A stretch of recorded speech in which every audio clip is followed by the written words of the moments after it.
Hello, Mod. Hello, Pachaco.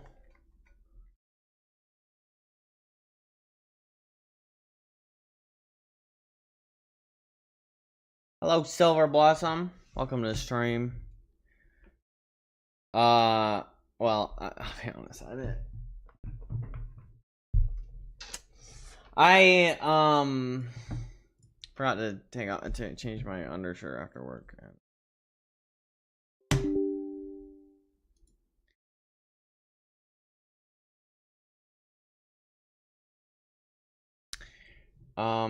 Well, that's not gonna happen. I've been having clothes on.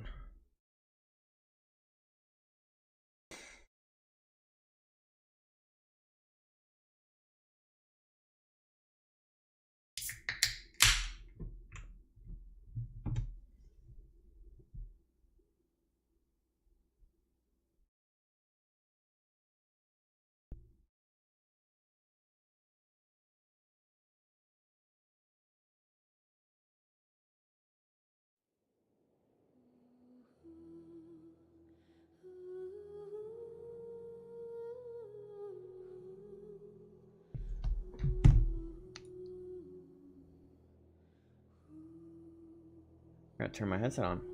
Welcome to the stream.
Da da da.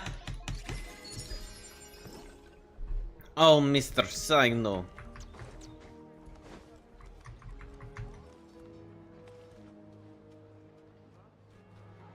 I love seeing everything covered in a fresh blanket of snow. I love seeing everything covered in a fresh blanket of snow.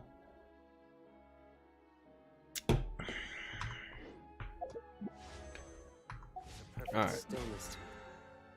I know you think you're cute, but you're actually, well, you are. You're right.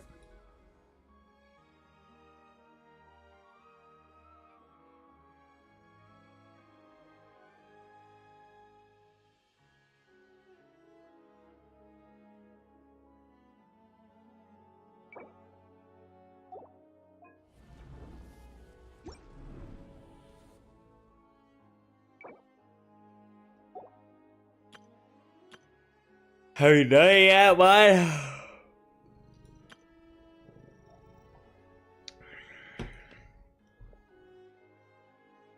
Can you leave me alone, Dublin? Stygian Onslaught.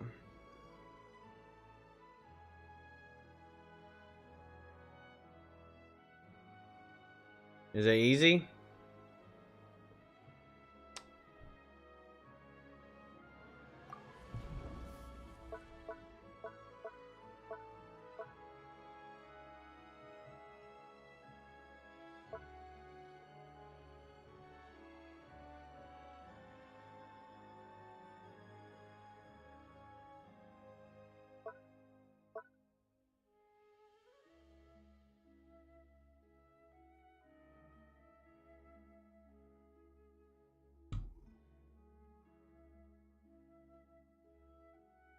Maybe not for me, but it's got some lunar bullshit in it.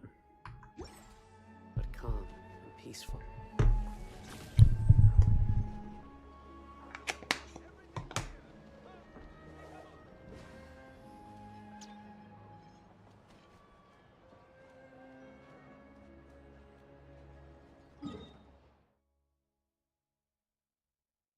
Stop playing. You're so cute, but I don't know what this like wiggling is. You're wiggling and putting your little wet nose on my freaking arm.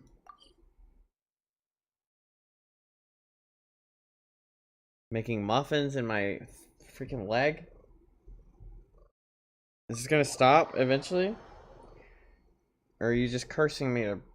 Sunshine will eventually illuminate every hidden corner.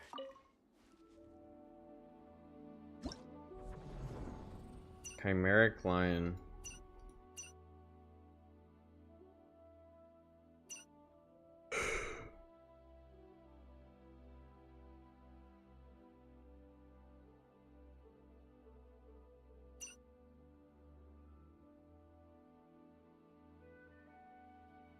Wait. Oh, I can Lohan team here and Cyno team here. Ah, this will be so freaking easy.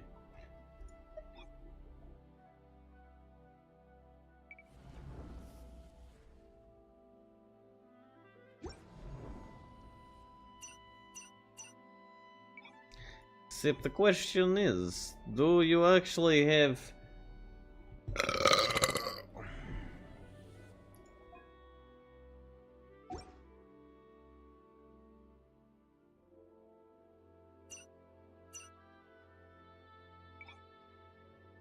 You guys should start on hard. And if I feel like going for the feathers, if I feel like the teams I made are strong enough, we move up a notch.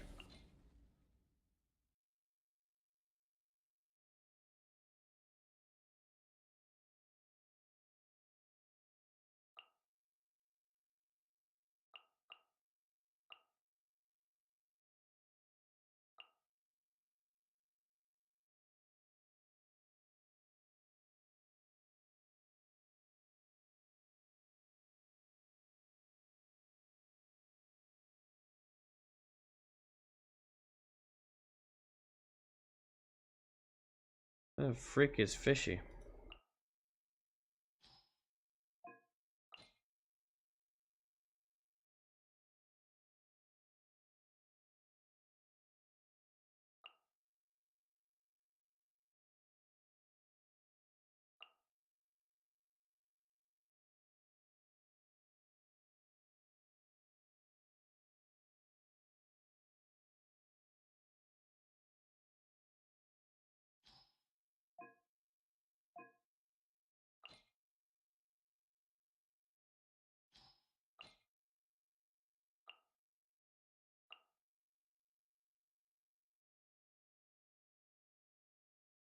Here is I want the wheelchair for that too.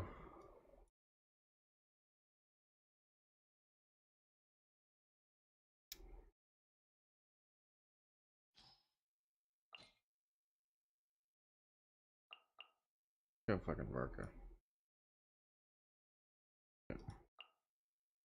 Fuck it, fuck it. Let's just hit that Varka.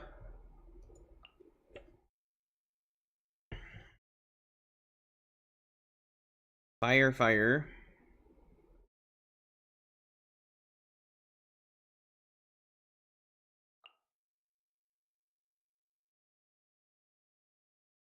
Okay. I have to step away, young lass.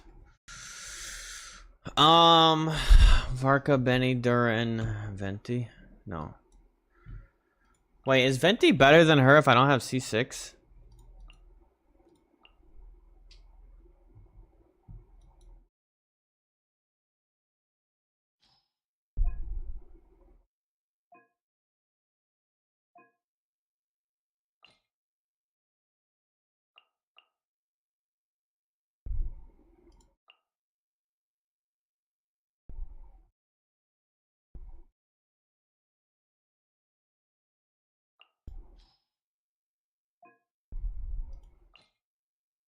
This one.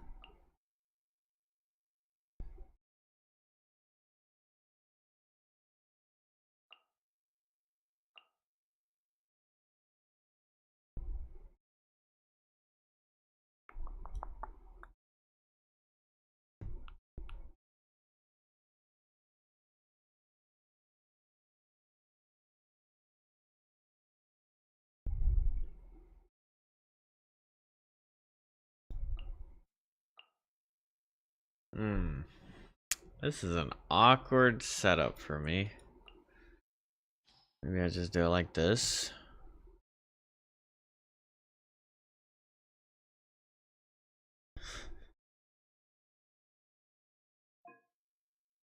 Yeah, I don't know if we're gonna get past hard. We might struggle on this one. I think not. Let's begin. Pirouette.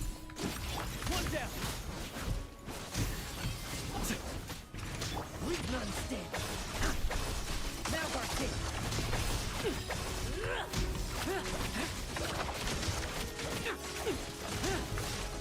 Ready for this. Oh wait, we did perfectly fine there.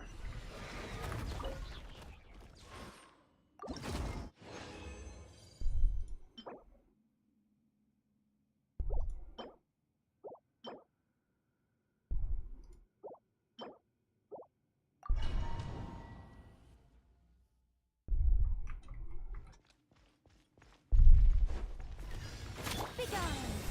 Together.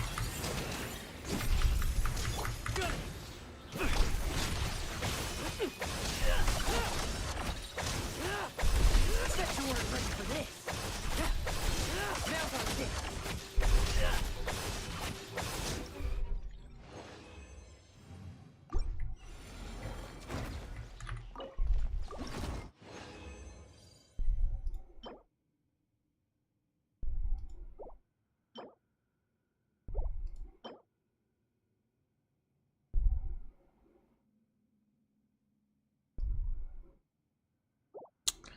Eh.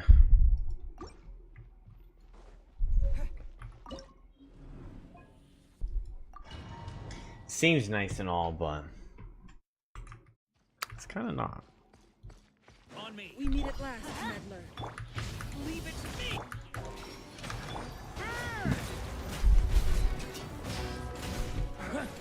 Thunder. Off the ante. Watch out. King. Everybody stand.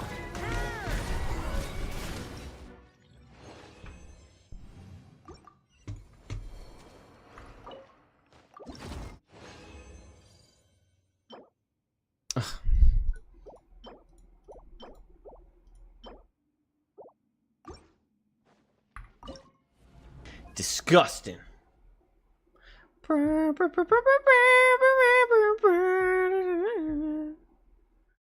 Oh, I won't have barely shit for Hydra application. Actually, we could just go. Wait, I won't have fucking shield. Wait a minute.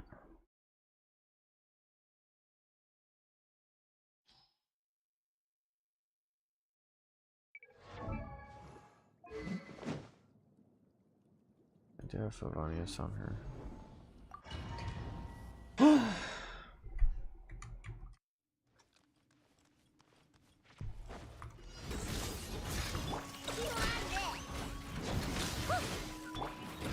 Solidify.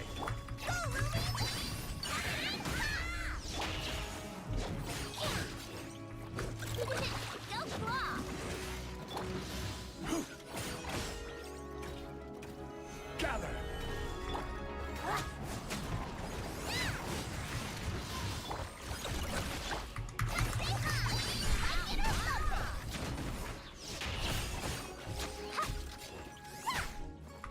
Futile.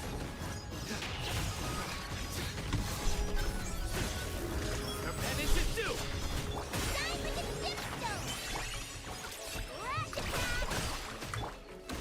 Solidify. Surrender.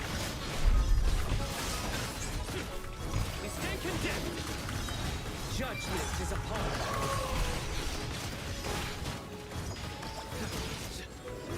Guilty.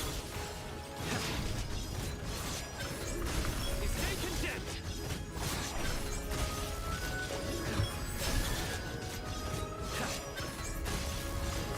Guilty.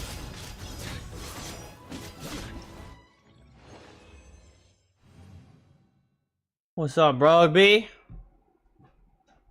Brogby?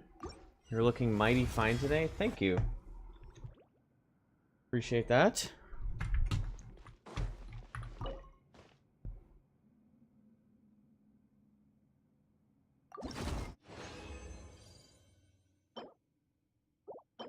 I wonder what like the skill gap is.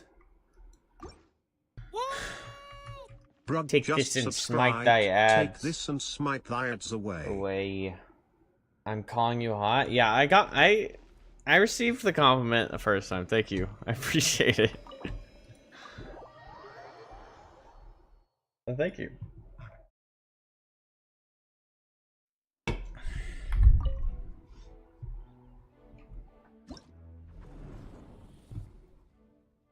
Ba, ba, ba. Oh, it's 150? I thought it was 100. Nice. Nice.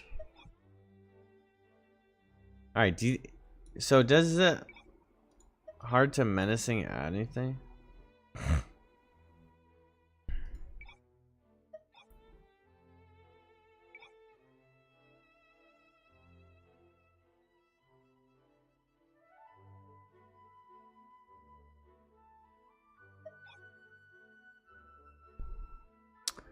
So it's just that it's 10 levels higher.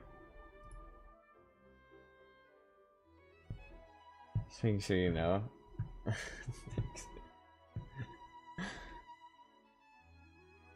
Well, I really appreciate the compliment. Thank you.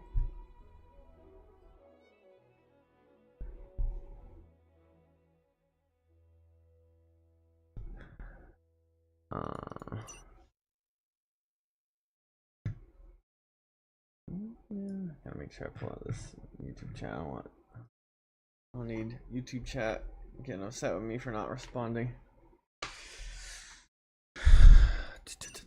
But there's no one. But alright, we do the menacing. We try it because, you know, what's one extra reward? What was the team, bro? Bro's on tier 4. Out here making everybody else look silly. Dilly making people look silly.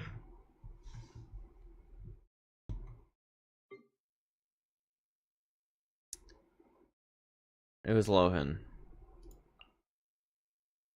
And her. And her. I think I did Alyosha, but at this point I might as well do that. Or maybe I could just put her in the front right here. Instead of Cyno. I could put both of them. Because I'm not getting lunar electric charge like I'm supposed to anyway, so the lunar damage don't give a mattering. It don't give a mattering. You just had to not commit to Columbina, Abel. But who done cares? Not me.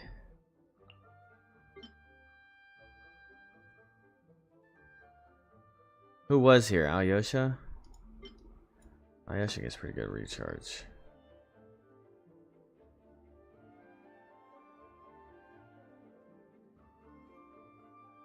If I can find him. It's level 70, right? Or is he a exalted one? No.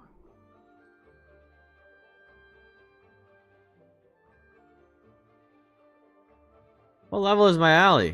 Where the fuck is he?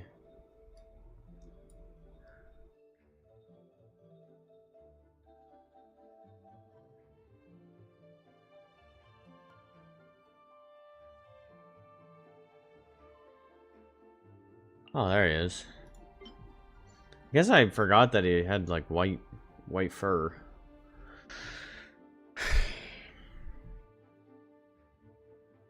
Okay, this team.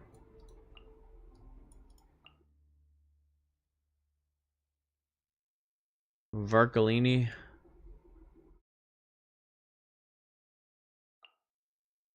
Durinfini.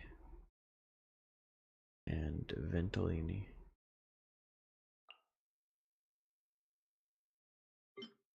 And this team. Cyno.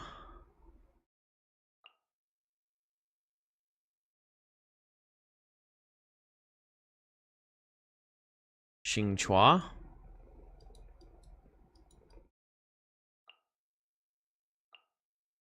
Ye mi qua. But I think I need a shield. So we'll probably just go like that.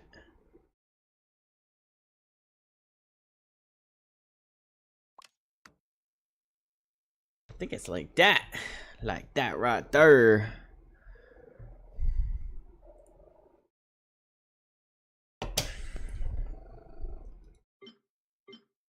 See how this team does from the top. Yo, what's up, Zen? Welcome to the stream.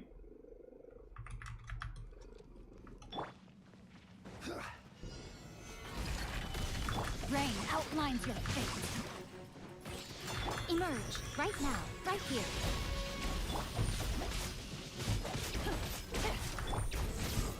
Let me leave you a verse.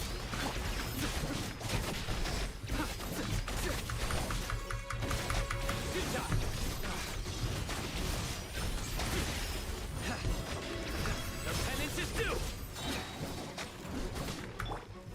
Gather. Emerge right here, right now. No, my sword. Witness the power of the work. Through me, justice is served.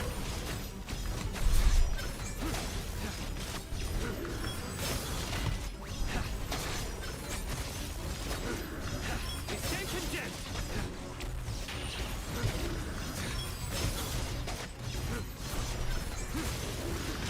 Guilty. Right here. Emerge right now. Rain outlines your fate. Time to let me read you a verse. Oh, Solidify. awkward. Nowhere to run. Judgment is upon you.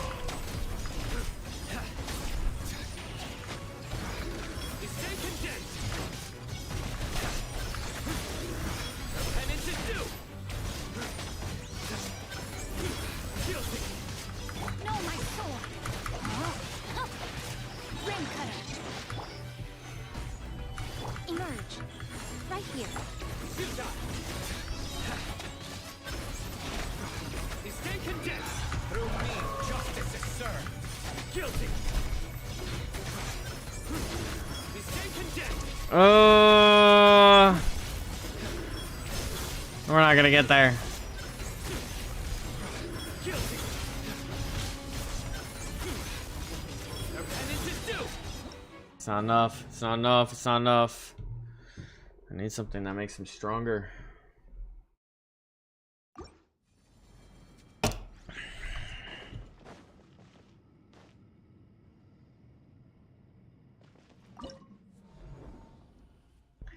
Man, let me tell you.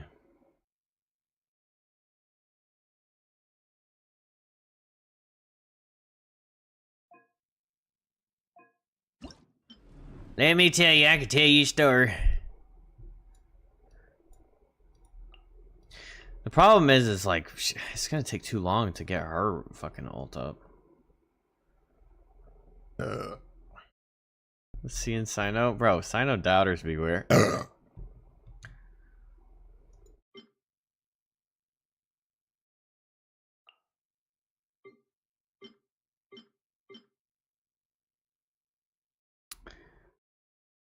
Probably not.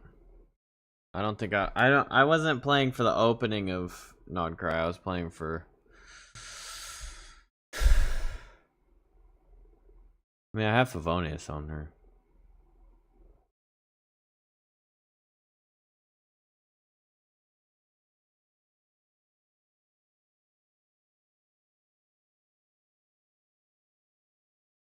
I've mailed flower. What's it called?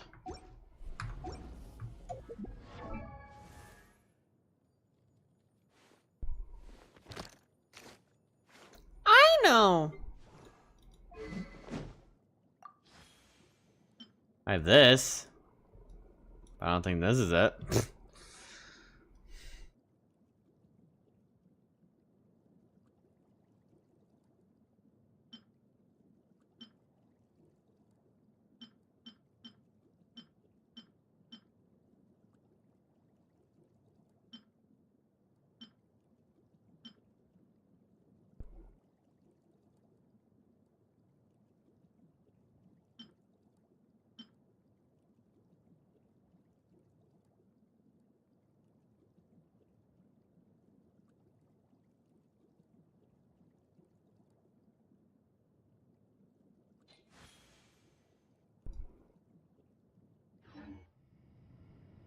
Flame Forged Insight.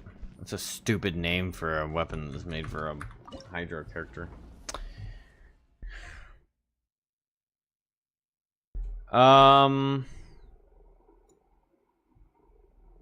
Okay. I mean, we almost got there.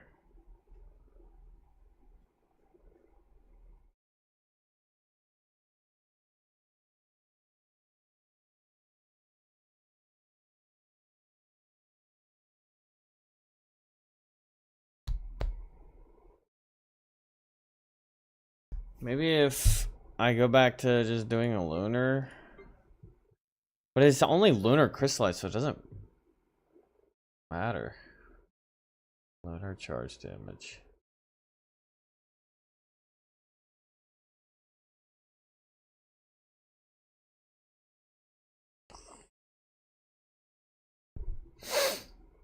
Otherwise, all I can think of is like Bennett going here.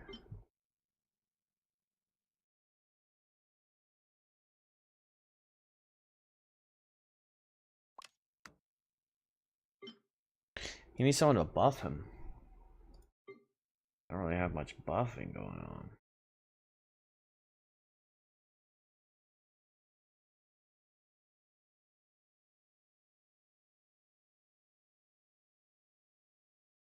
I wonder if I just...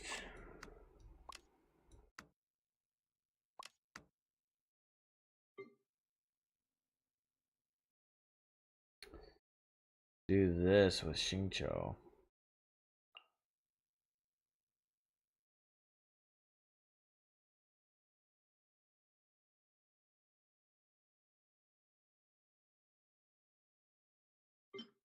And then for him...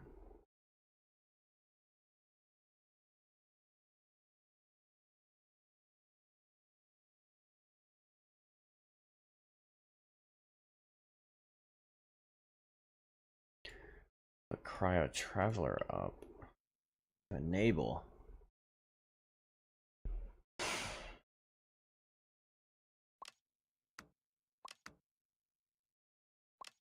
Like this. This might work. We might be onto something. We might be onto something. We're gonna get electro charge from this. But we're also gonna get the superconduct upgrades. And then we can... I'm not gonna have any sustain. Gonna have to lock in on dodging maybe.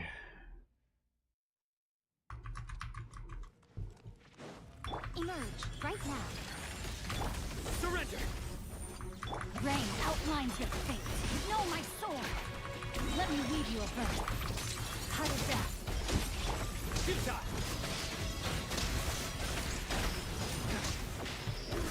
Guilty! Nowhere to run!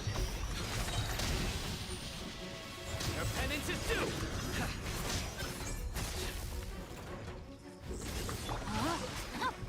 Rain cutter. Rain outlines right here, right now. Feel that crystalline adagio. Surrender! Judgment is upon you.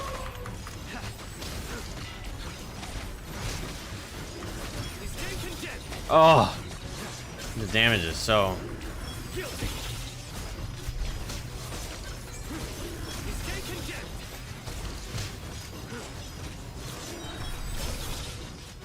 Emerge right now, right here. Know my sword. Let me weave you a verse. Let's begin.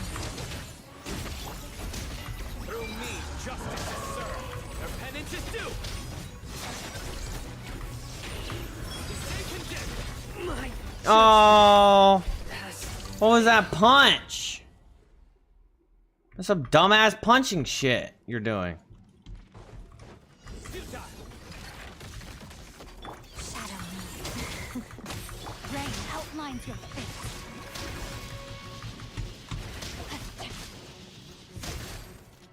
Right now. Emerge.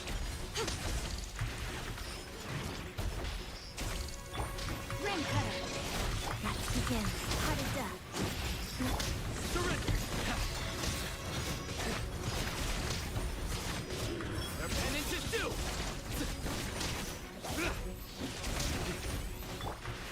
But this is what pain feels.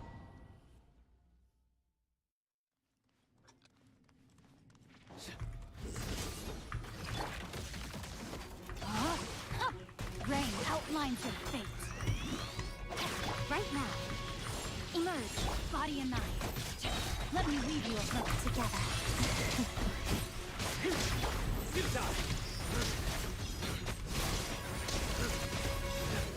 Guilty.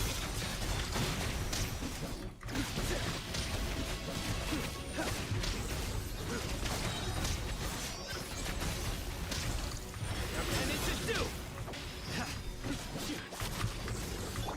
Know my sword. Witness the power of Gugwa. Right now, emerge, right here. Walk of the Whoops. snowflakes. Clear away. Nowhere to run. Judgment is upon you.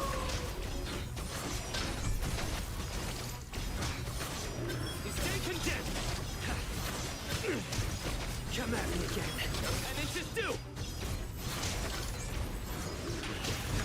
Stay condemned. Guilty.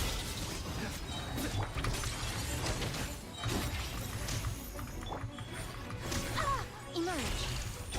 Let me weave you a verse. Know my sword. Futile. Through me, justice is served.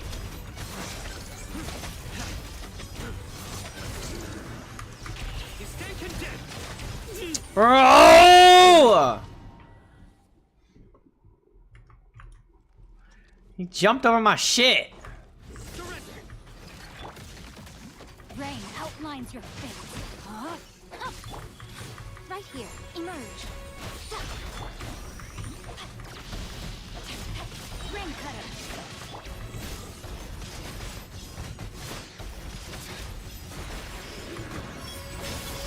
Let's begin. How to duck. Nowhere to run.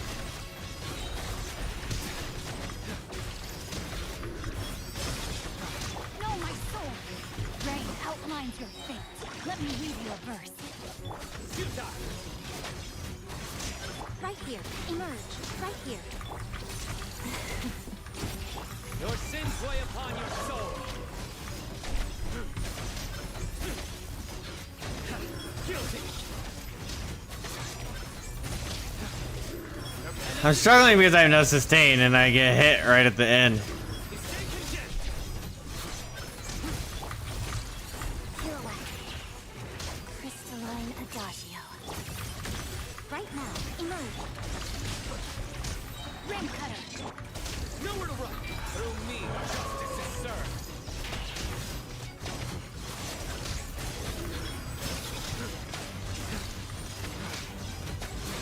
Guilty.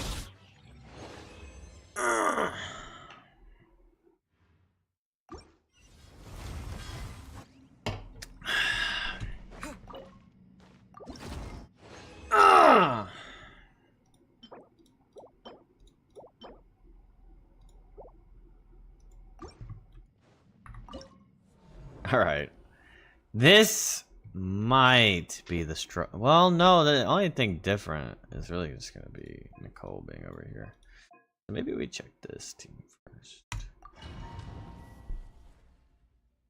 Because I think Varka will do enough, like, stance damage.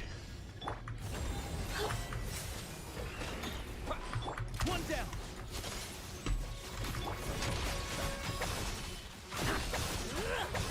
Bet you weren't ready for this.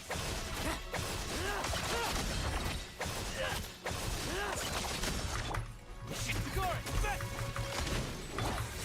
Fighting frog.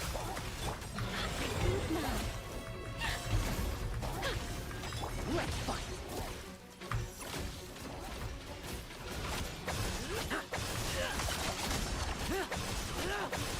Bet you weren't ready for this. Bullseye. Encase. Here, boys. Sir, I won't. Struggle all you want. Be gone. I live. That was fucked up. We're gonna try that again because I should have Nicole'd first. Accidentally used his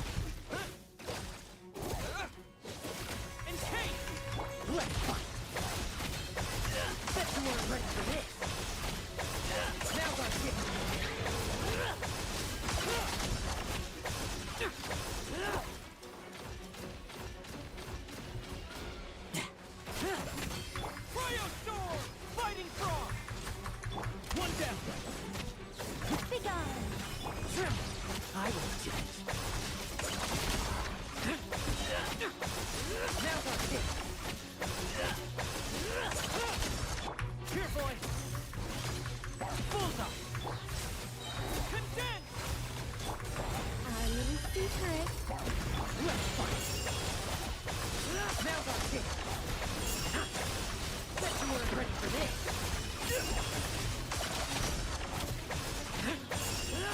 No fairy tale ending for you. I think not. Good. Score it. Bet.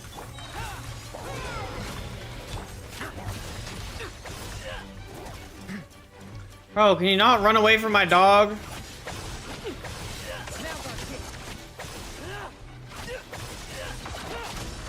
One down. Cryo storm. Condense. Such defiance. Heaven's will. Now that's it. Bet you weren't ready for this.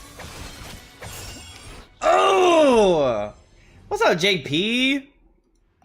How's my day? It was pretty okay. We were like just could not be busy today.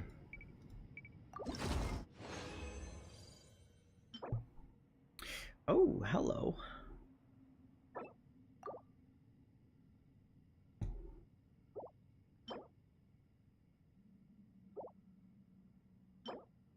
Well, don't mind if I do accept you.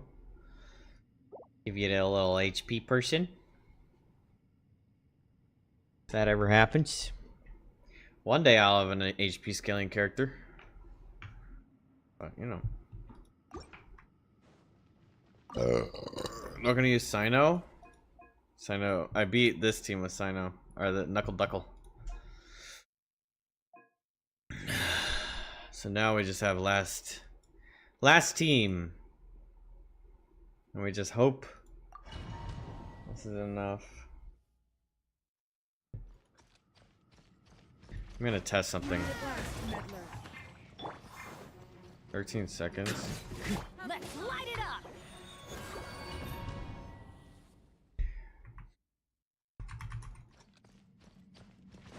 We meet at last, meddler. Let's light it up.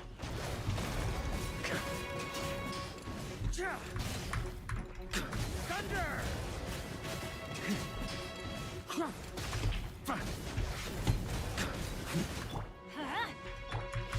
Stay back! Okay! Yahoo! Going in. Okay, if we could just keep juggling her. Thunder!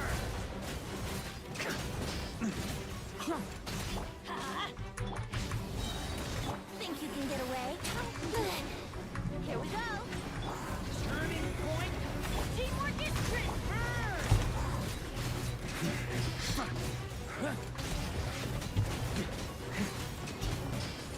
Up the ante!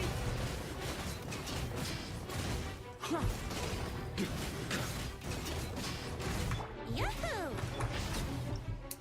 God dang! Lady didn't even get one attack. Oh, wait, maybe she got one attack off, but she didn't get more than one attack off. She's like, now I can finally rest in peace. Holy shit. Damn, let her breathe? Hell no. I don't like that lady. She's not friendly. She not friendly. Bonus piece of fucking garbage.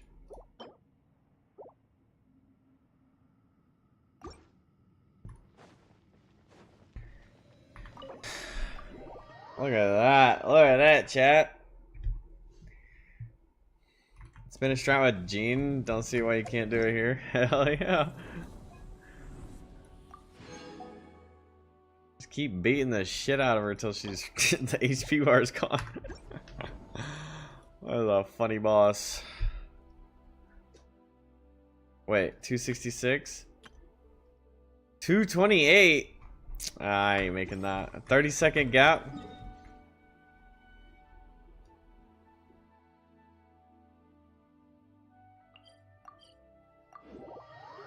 Dilly Billy out here showing me what's what.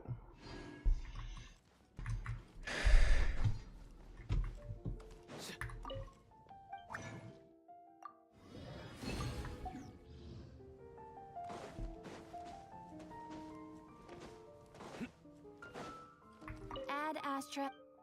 Ad Astra Thank you Absqual. for It's so weird seeing that tiny ass number. Ad Astra. 125 fortune points or whatever they're called. Duff. Ad Astra Absqual.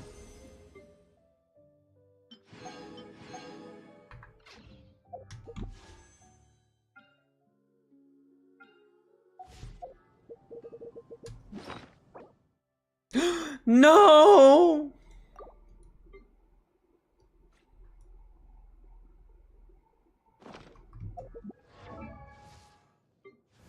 Not my regular ice cream. Yeah, so apparently the event weapon that's coming up, according to leaks, is like basically is like really good for Odette. So we'll just sit with Wolf Fang for now.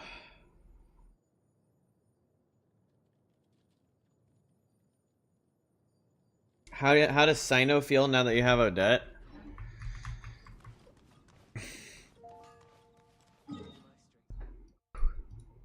He feels as he should have always been.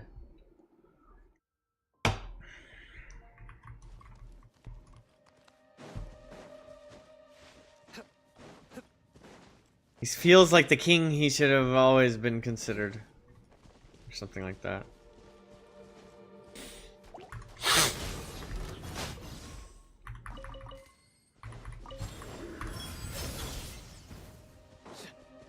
Honestly, like even like the sound effects still looking for his crown.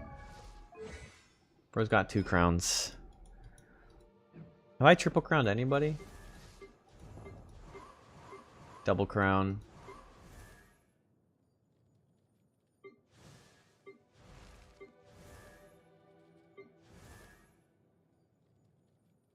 Excuse me.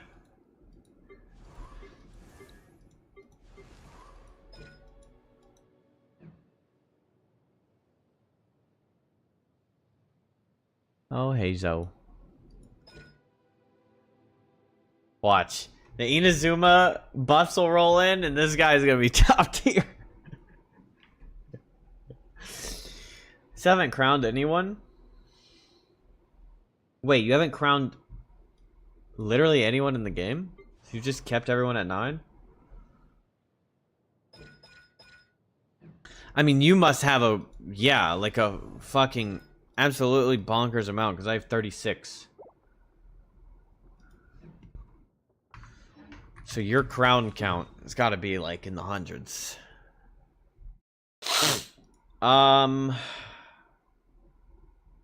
We could jump.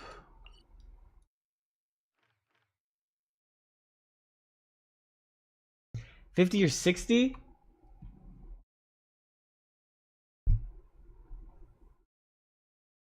That's like 10 more than I have. If I'm considering all the crowns. Because I've got 2 crowns here. 2 crowns here. So I've had 40 crowns. 41.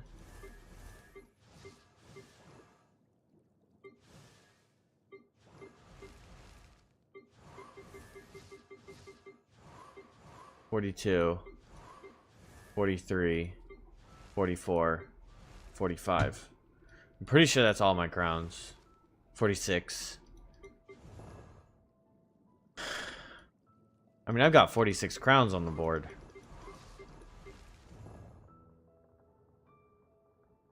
Forgot to update your phone game.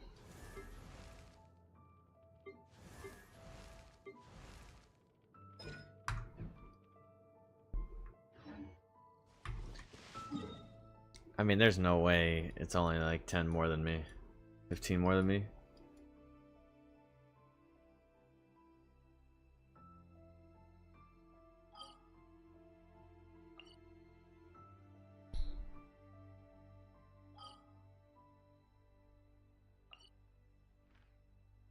Alright, we have a couple things on the docket. We need to hunt flowers. We need to hunt flowers for him.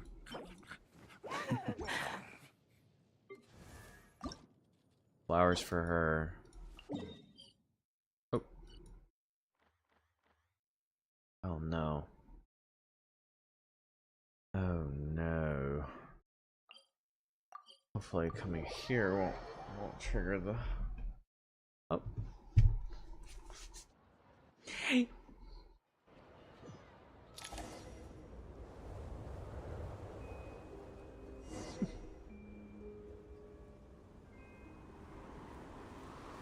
Well, now I have an underground area that's in the volcano where the collective of plenty are. So the volcano has its own sub area, or the volcano is a sub area. Okay.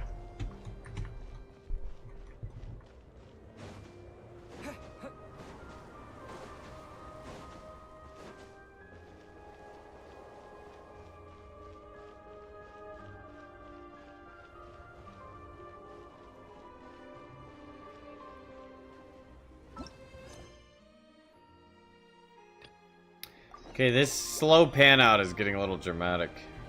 Why do I feel like I'm playing Final Fantasy?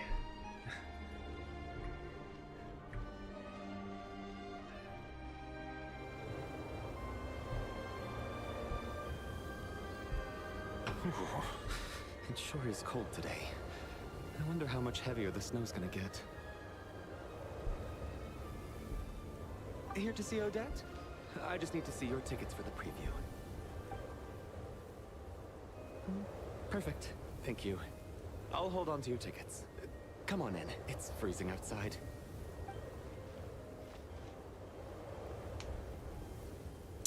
I do feel they kind of did miss on the clothing design. Like that guy should...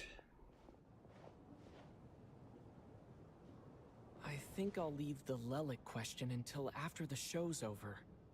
Then I'll go find Odette.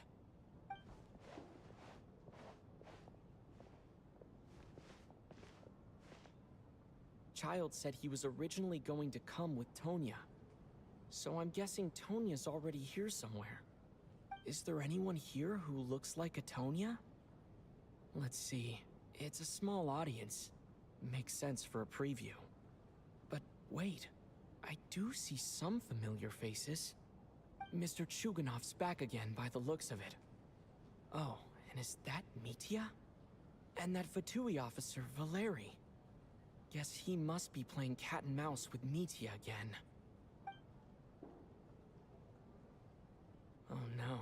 It looks like the show's starting and I still haven't found Tonya. Never mind. I'll just have to take a seat for now and see if I can catch her afterwards.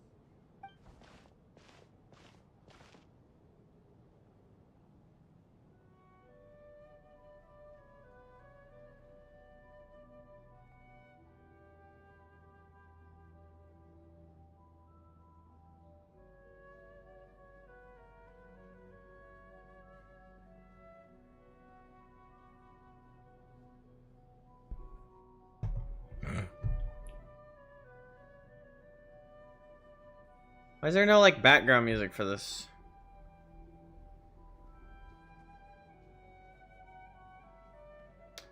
This is so good. Oh my god, you're doing this story quest.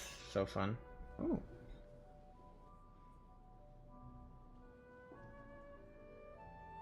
Bro, the lights went out in here and then lightning flashed outside.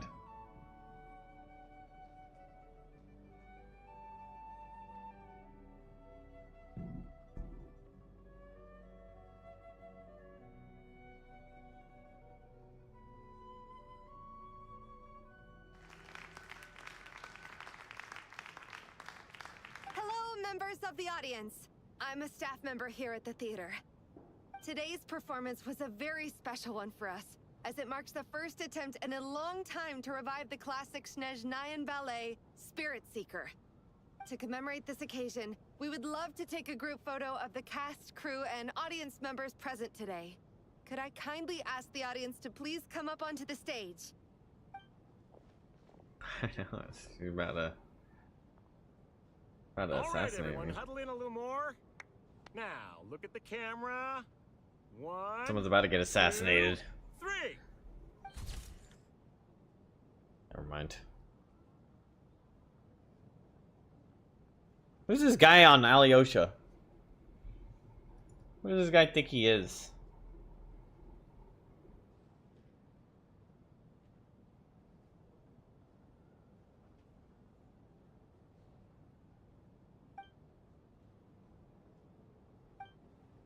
Are you quite satisfied, Mr. Energy Scientist? I rather hope you don't have any other escape plans to add to my workload today. What are you talking about, Sarge? This was simply my way of inviting you to watch Miss Odette's new show with me. And wasn't the performance spectacular? In the future, I heartily encourage you to take a leaf out of my book. Find some soul-nourishing pastimes to enrich your time outside of work. It was indeed a fine performance, but I must correct you on one point. This is not time outside of work. These are working hours. Working hours and non-working hours are just a social construct. Alyosha's mind trusts that guy better get get off. Rigid in our thinking, Uh-oh, Sarge. watch out. May we leave now? Already? I mean, I was kinda hoping to soak up the atmosphere for a little longer, but... No? Okay, guess I'm pushing my luck. Didn't seem like too much to ask, but fair enough. Off we go then, Sarge. Back to the land of working hours. Lead the way. That has to be her. She's the only person in the audience around Tonia's age. Excuse me, are you Tonia? Huh? Your brother's busy today, so I took his ticket. Don't worry about him, he's fine. Oh, okay. Sorry for the trouble. You're the traveler? What's wrong? Are you sick? No, I'm fine. It's nothing. Maybe she caught a cold on the way here because of the weather.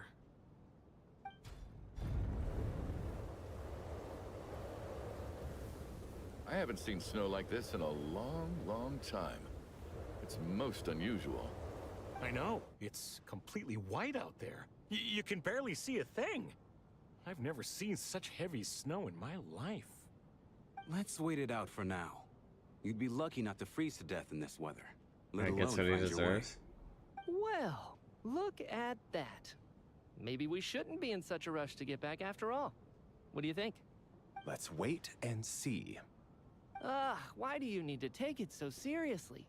Fate has given His us eyes this are pretty wonderful sick. chance to take a break. We owe it to ourselves to make the most of it.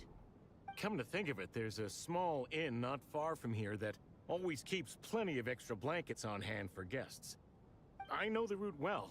Shall I head over and borrow a few blankets? That way, anyone in a hurry can wrap up warm for the journey back. Just remember to return them next time you're over this way. Sir, there's really no need to go to all that trouble. Hey, it's no trouble at all. Wait here, I'll be right back. What a kind gentleman. Very good. My wife and daughter are waiting for me at home, so I shall be heading back as soon as I get my blanket. So... Are you expecting us to go back to the Armory Palace wrapped in blankets too? Don't worry about that. I made arrangements in advance.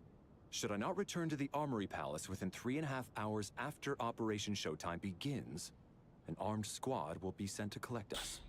They will escort us back. I love Mitya. You are I love one of all our key Genshin men at this personnel, point, and so the any woman. weather-related risks must be The limited. woman? Operation Showtime? So, wait. Every single time you drag me back to work when I sneak out, it's Wait, a when did you full get the role for official Tonya? operation? I gotta say, you've really turned this into quite a moral dilemma for me. It's snowing pretty hard out there. I think you should stay here for now. You seem a little under the weather. Sure. My brother might come pick me up in a bit anyway. Time to get to work. I should head backstage and find Odette.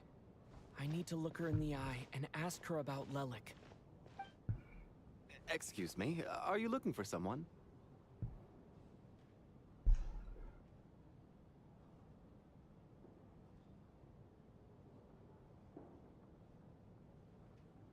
Who am I looking for? Ah, a fan, I'm guessing? Today is just a dress rehearsal, so Miss Odette won't be meeting with fans. She's taking a well-earned rest right Shut now. up, Coolish. I meant all the women except for Tonya. Sorry, but that area is currently off limits to everyone except the cast and crew.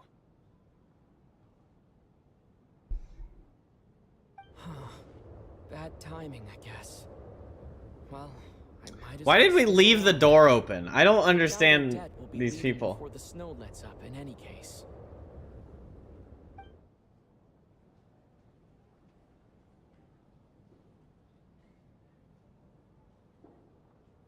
What happened to the gentleman who went to fetch the blankets?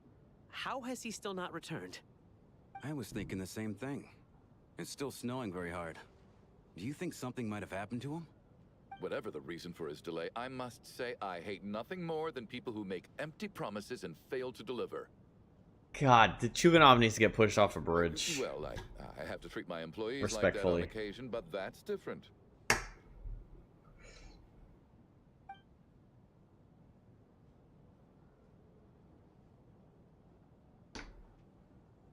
You seem anxious, Mr. Valeri. Hashtag we hate Coolish. It's been nearly 4 hours since I left the armory. The army should have arrived to extract us by now. They know how much I despise tardiness and disrupted plans. There's simply no reason that they shouldn't have shown up by now, barring exceptional circumstances. Surely a snowstorm like this one counts as such. Few things in this world can stop the Snezhnayan army, Mr. Mitya. And a D-Luke. snowstorm is certainly not one of them. It's the only one I can think of. Why don't you go out and take a look? They might be right outside, waiting for your orders before they dare come in. An absurd hypothesis. I have no intention of leaving your side for even a moment until I have escorted you back to the Armory Palace. This doesn't look like an ordinary snowstorm to me. That guy who left earlier. Why are her eyes It unique? looked like he just vanished into thin air. Either that, or my eyes were playing tricks on me. A man-eating snowstorm? Come on. Night hasn't even fallen yet. Spare us the ghost stories. Mercenary, why is Shram here? What is this guy doing with backstage passes? Secret sneak peek to the deluxe pre-showing. How come you didn't say anything? Mitya looking like a twinkified Albert Einstein, or is that just me? Yeah. I'm sure I agree. What is it? Something the matter? Whoa, that's quite a snowstorm out there. I've been working backstage this whole time, so I didn't even notice. No wonder the audience hasn't left yet. Is weather like this rare, even in Snezhnaya? Yeah, he's got that like mad scientist. Yeah, snow like this. I'm sure I've seen it out in the wild before, but never in the city. You love whose design? Actually, I take that back. I don't think I've seen snow this bad even in the wild. This is something else. It's not normal. If even Alosha thinks snow like this isn't normal, could it have anything to do with that monster people have been talking about? We can't stay cooped up here forever. Someone needs to go out and take a look.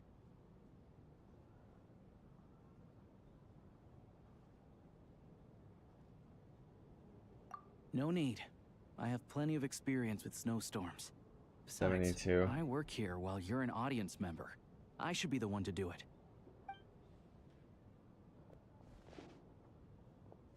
You have 72 Everyone crowns. by the door. Careful not to let the snow soak into your shoes. In a snowstorm, you gotta look after your toes above all else. Heading out, my man? Be careful. I've been told My this man? snowstorm eats people alive. Shram, he's not your Thanks for the man. advice. I am planning to be careful. I just want to take a quick look at the situation out there. That girl NPC with cool eyes, yeah. With the yellow eyes. Well, the eyes typically, like, the unique characters are the ones with good eyes or whatever, so. He's back! He's back! How was it? What's going on out there? Did you see any soldiers patrolling the area? Something about this storm isn't right. There's no one out there. I didn't see a single soul. And something in the air gives me the creeps. This isn't your average snowstorm. I suspect it might be related to recent events in our nation. I strongly advise everyone to stay here until the snow dies down. Are you serious? So all of us are trapped here now? That sounds a little far-fetched to me. You want to go outside and see? I, for one, am not risking my neck in that weather. This just turned from a minor delay into a major hassle. We can only hope that our friend who went to fetch the blankets just ditched us and went home. Is it really that bad? But my daughter, I won't be able to read her a bedtime story. Oh, shut the hell up, Chuganov. What are you all still doing here? You could chug a damn It's snowing drink full of rotten milk. You heard that? What, the thunder? So now we're It's stuck literally here? still thundering. Terrible. It's been one long thund. Luckily, it was just a dress rehearsal today, so there aren't The thundi are happening. On the bright side, the theater's always You know what I'm saying? well-stocked with supplies. Multiple thunders. If the snow still What's up, doesn't toe melt as we lover? get into Toe the evening, you can spend the night here Toe if you lover want. 69. At least, I assume that's all right. Welcome to stream. Odette? Fine by me. This seems like a sensible backup plan under the circumstances. My thanks to the theater for being so accommodating. What are you staring outside and praying for, my man? You anxious to get home too? Oh, Your Majesty the Tsaritsa. That's an amazing username. Please do I not feel let welcome. tonight's Thank you very snowstorm much. stop. This is a golden You're welcome. opportunity to spend the night under the same roof as the two top stars in all of Snezhnaya. It's a once-in-a-lifetime experience. I think I've changed my mind. Sir, if you so much as look at us funny, you'll be seeing stars in a whole other way. Behave yourself, or you'll be begging for that blizzard. It's getting colder. We need to keep the indoor temperature up. Close the door and lock it tight. Let's head somewhere warmer. Ah, we finally decided to close the door. Interesting. Quite the interesting decision. Mysterious. At least Paimon's not stuck in here with us.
I know, it is a little odd. It is a little odd.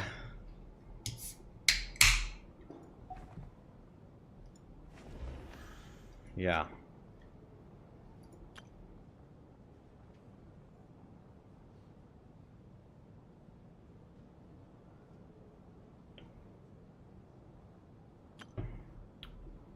Me. Remember the Fatuian candidate to become the next Harbinger. She was additionally suspected of having another identity, Lilac. Had a special assignments, Armory, Royal Grenadier, 1st Regiment.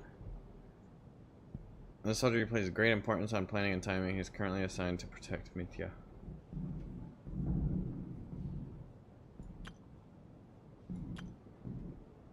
An expert with the Energy Commission and a prominent figure in the military, he has an exceptional command of all manner of energy-related technologies, though he can be rather talkative at... Ah! Oh my gosh!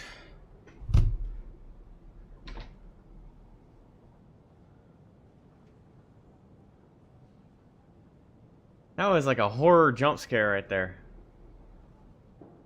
So a storm's picking up, and my closet door out on my patio is open.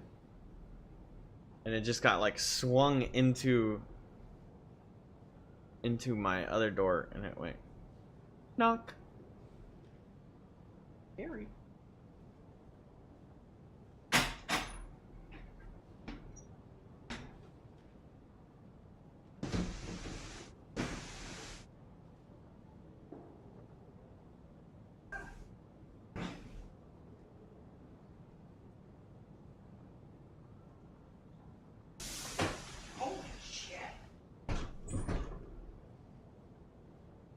Bro, it is so much rain.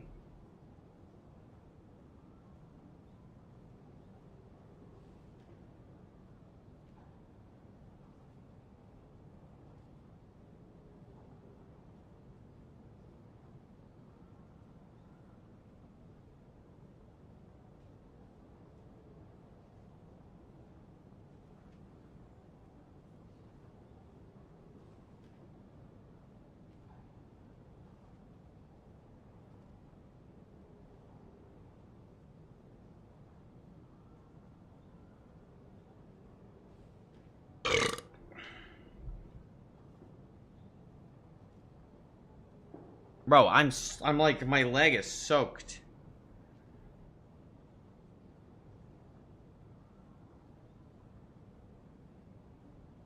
Because the wind is blowing so hard that all of the water that's pouring off of the roof is getting blown onto my patio.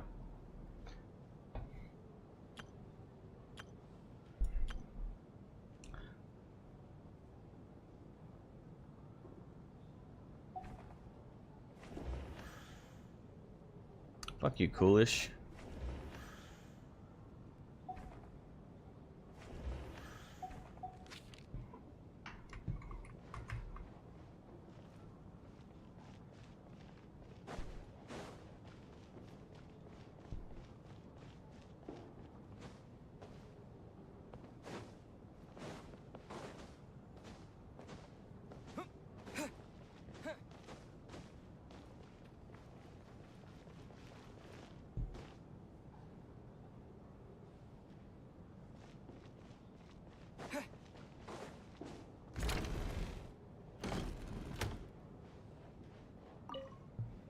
And then there's the aristocrats. Easiest of all to deal with. You don't need to use any force whatsoever. All you have to do is show them the rope you plan to tie them up with. Do you know why? I don't. Do tell. Because nothing horrifies them more than the thought of a cheap, coarse rope leaving creases on their precious million more coat. They'll do whatever you ask to avoid that fate. Unexpected, but funny nonetheless. Tell me another one. Oh, look at that. I got myself a new listener. Hey there. Let me introduce myself. The name's Shram, and I'm a mercenary. The kind that gets paid to do odd jobs for rich folks. And I am Chuganov, an entrepreneur. If my name is unfamiliar to you... Hold up in a theater, wait out a snowstorm, sounds like someone is gonna drop. The renowned Iskra manufacturing plant. Are you really that famous, Mr. Chuganov? How come I've never heard your name before? Excuse me? Is that a joke? Or are you being serious? Oh, I'll have to ask my rope later. He's probably tied up more entrepreneurs than I've ever heard of.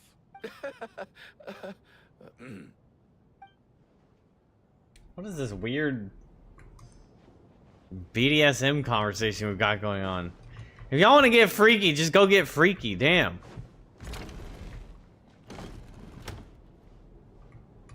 How are you feeling, Tonya? I'm fine. Sorry to worry you. I'm used to it by this point. I take medicine for it. My brother usually helps to get it ready for me. Child must take great care of his sister. He's never mentioned Tonya's illness, though. You know, I actually find this whole thing kind of exciting. Stuck in a strange place thanks to a snowstorm. Having to spend the night with a bunch of interesting characters. It's pretty cool, don't you think?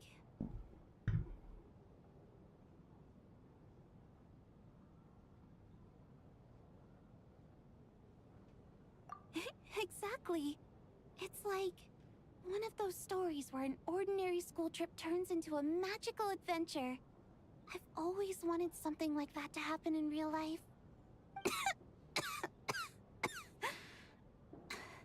Damn. I'm fine. You got asthma? Just got a little overexcited. Look after yourself. Otherwise, your brother will come after me. You got asthma or something? My husband has major trust issues. To him, I doubt even this snowstorm is a good enough excuse for me to stay out all night. That's the price of marrying into wealth. You'll get used to it. I'm not about to stop you if you want to leave, but don't drag me along. Hello?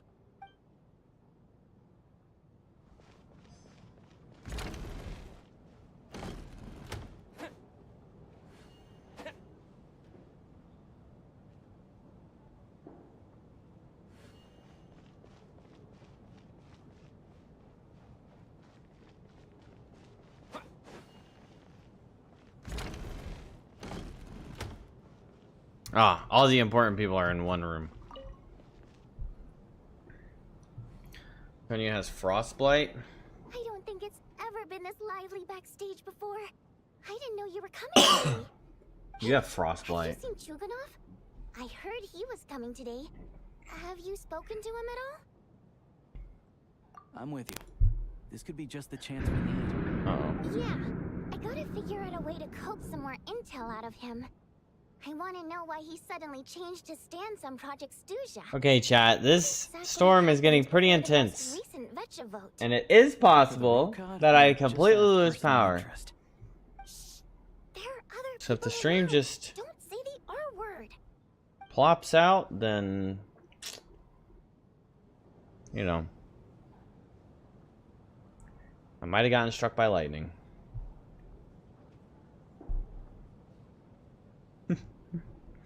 True. Well, my screen just went black for like 4 seconds.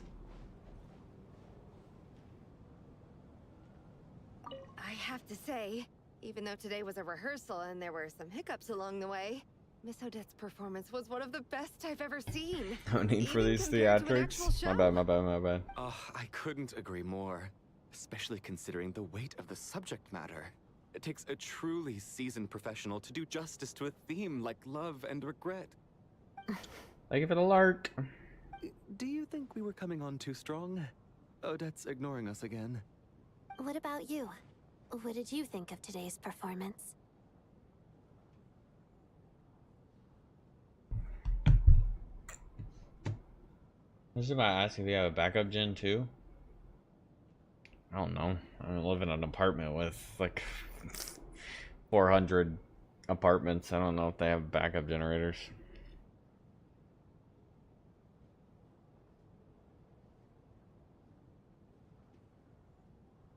Oh my, that's very flattering of you. I'll make sure to save a ticket for you when the show's performance ready. This doesn't seem like the time or place to bring up the subject of Lelik. I need a chance to speak with her in private. So unfair. Talk about double standards. And now it looks like I've been spotted.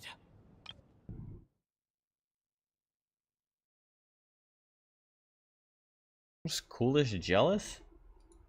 Don't you work here? You get to see every show for free, jackass. You know Mitya too? No, I don't. I just have a feeling that he might be dangerous.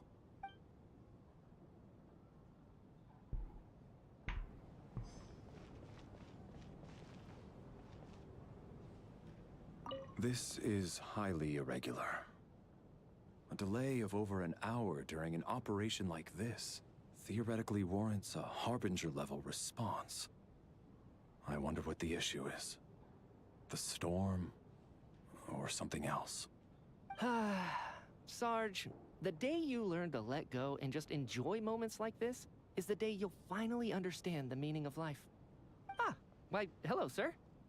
I believe you were the one sitting at a nearby table back at Podvorye restaurant. Any friend of the theater's star performers is a friend of mine. It's a pleasure to meet you. I'm Mitya, from the Energy Commission. Ah, greetings. Major Valeri, head of the Special Assignments Battalion. Armory Palace Royal Grenadier Guards, 1st Regiment. I am here to ensure Mr. Mitya's personal safety. Please let me know if I can be of any assistance.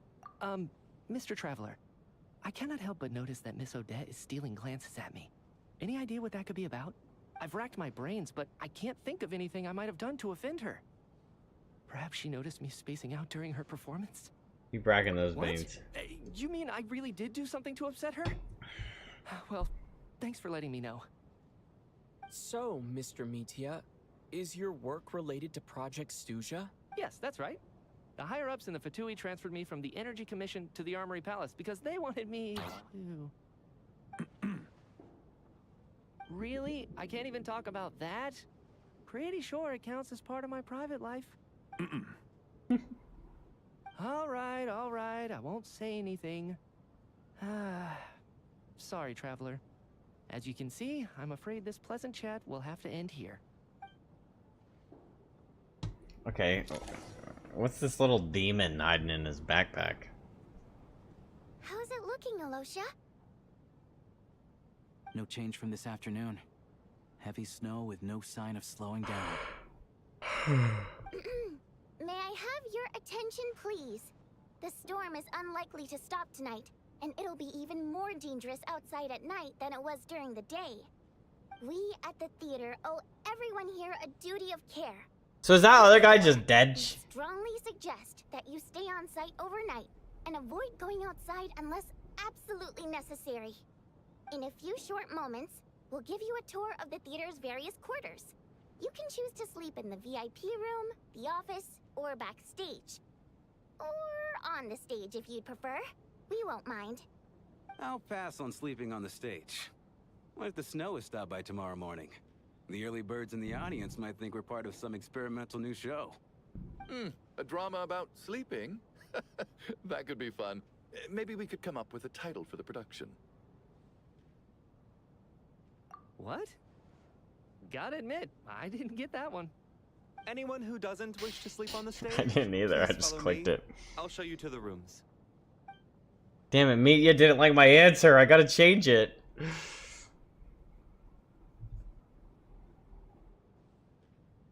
I guess I'll call it a night. Though I feel like I won't sleep very well without Paimon here. I'm sure she'll be worried that I haven't made it back yet. But as long as she looks out the window, she'll probably realize what's holding me up. I wonder if she's feeling any better yet. At least she hasn't been getting any worse. Holding me up or holding me I down? should try and get back first thing tomorrow morning. Wait, I wonder if this guy sent me the money. The money.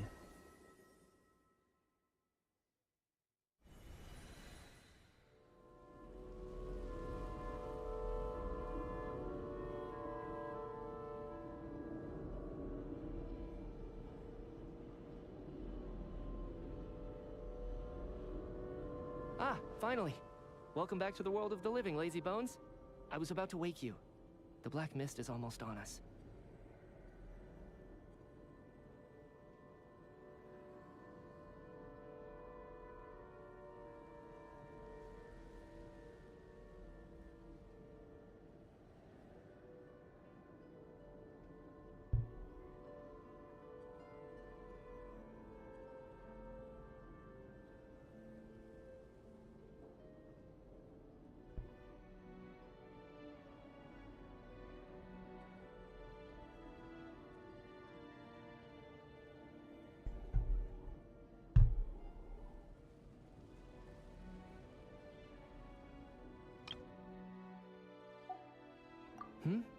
Still waking up, huh? You know, the black mist. It's been chasing us from below ever since we were born. You're just dozy. There's no way you've forgotten. Come on, let's keep heading up. Onwards and upwards is the only way to survive. Don't listen to a word those black mist cultists say. Here we go again. That endless march towards survival. What's going on? What the hell? That black mist down there is creeping me out. And it's rising. Guess I should head upwards and get away from it. The The Black Mist cultists believe that being swallowed by the Black Mist leads to everlasting peace. But if you ask me, they're just lying to themselves. We're the only heretics left. The only ones who refuse to give in. We have to keep going. But how do you actually know that they're wrong? Dangerous question there, Torgov. The moment your faith wavers, you start a chain reaction that ends in the collapse of your will. Put the question out of your mind. Stay strong and believe that the Black Mist means certain death. Okay, but it's not my mind that's the problem. My body's about to give up on me. It's already starting to falter.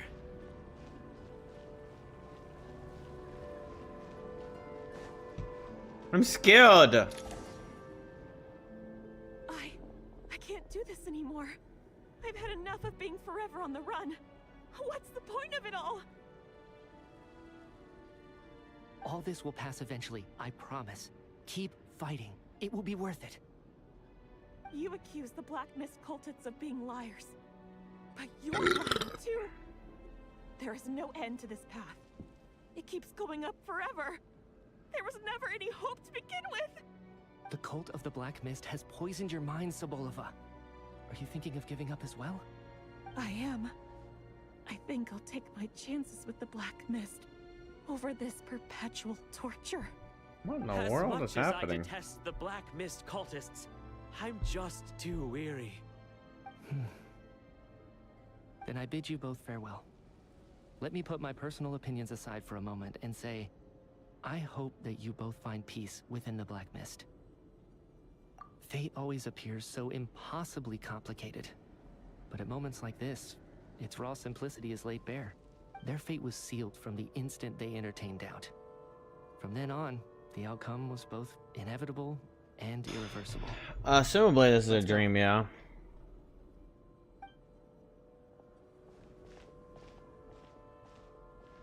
I mean, I went to bed and then woke up like this, so... Torgov and Sobolova are gone. I never thought the day would come when even they would be swallowed by the Black Mist. It's just you and me now. Yes, it looks like it's satisfied. For now. This happens from time to time. But it won't be long before the Black Mist starts chasing survivors once again. No one knows how to stop its advance for good. Well, we should make the most of the precious moments of rest that those two bought for us. Huh? Are you really that sleepy, traveler?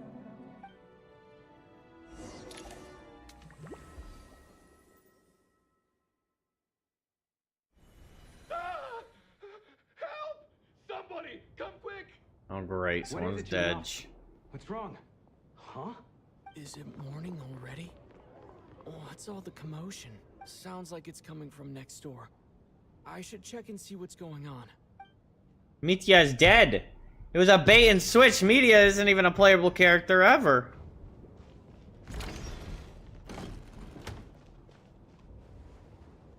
Soboleva is dead. That random dude is dead. Watch, they're probably like chopped up in a little bitty pieces. Tonya, stay here. Okay. What happened to them? Them.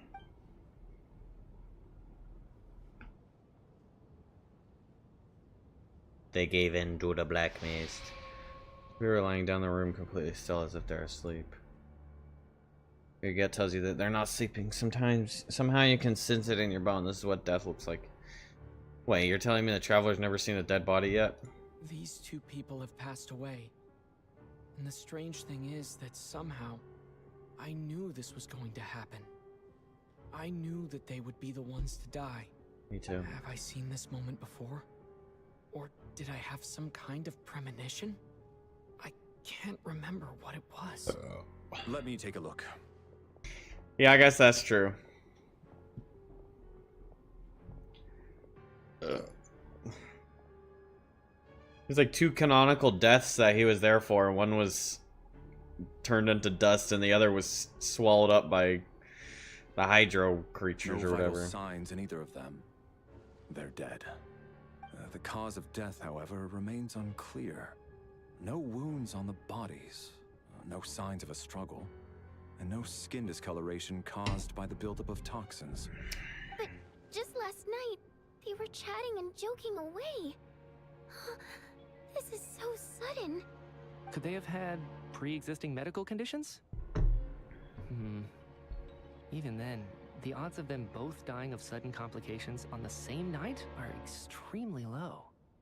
It's hard to believe that they died of natural causes, nor does this appear to be a suicide. Who was the first to discover the bodies? Chugga. But these deaths have nothing to do with me, officer. I got up early because I wanted to see if the snow had stopped. Then I noticed that the door to this room was open, and it looked like there was a man and woman inside. I just went over to see what was going on. I had no idea they were... I can corroborate this. I was doing my morning exercises near the stage. When I saw Mr. Chuganov heading this way, I followed him. I can also confirm that I didn't see a single person approach that room before him.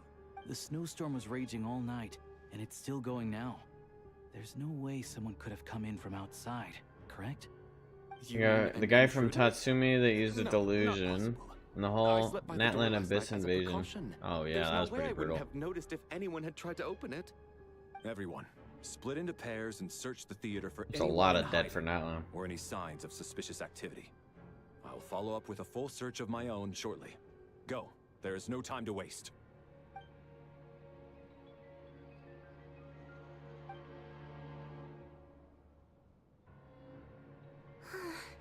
Nothing on your end either?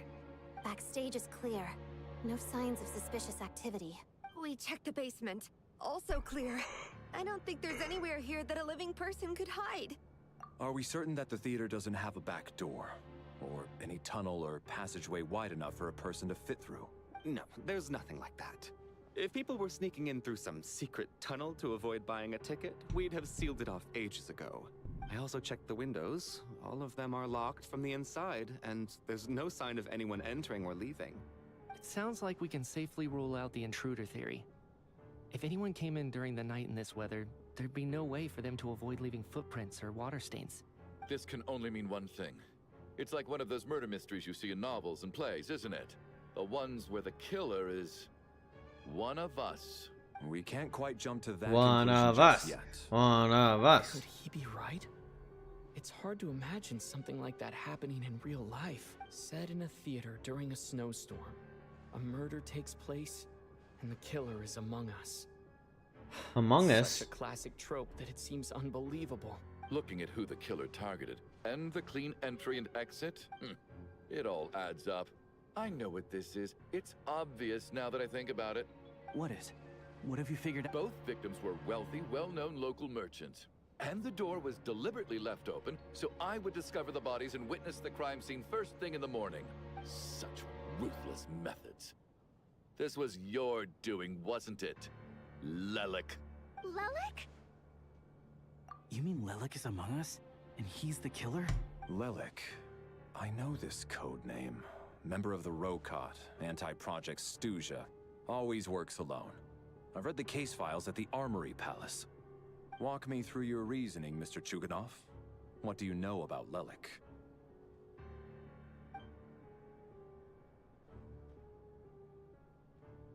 What now, huh? What now, Lelik? What more do you want from me? I already voted against Project Stuja at the Snezhno Gradvecha. You snuck into my house the other day while I was asleep. Left a threatening letter. And I did all that you asked. But Project Stuja cannot be so easily shaken. Not with the rooster in charge.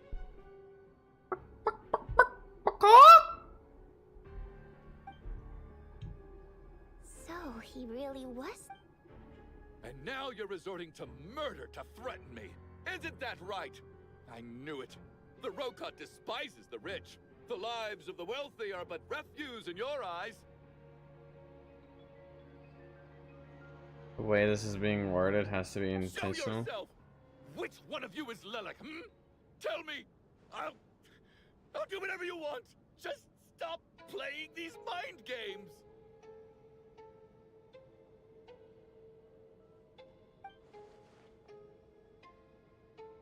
Was this really Lelik's doing?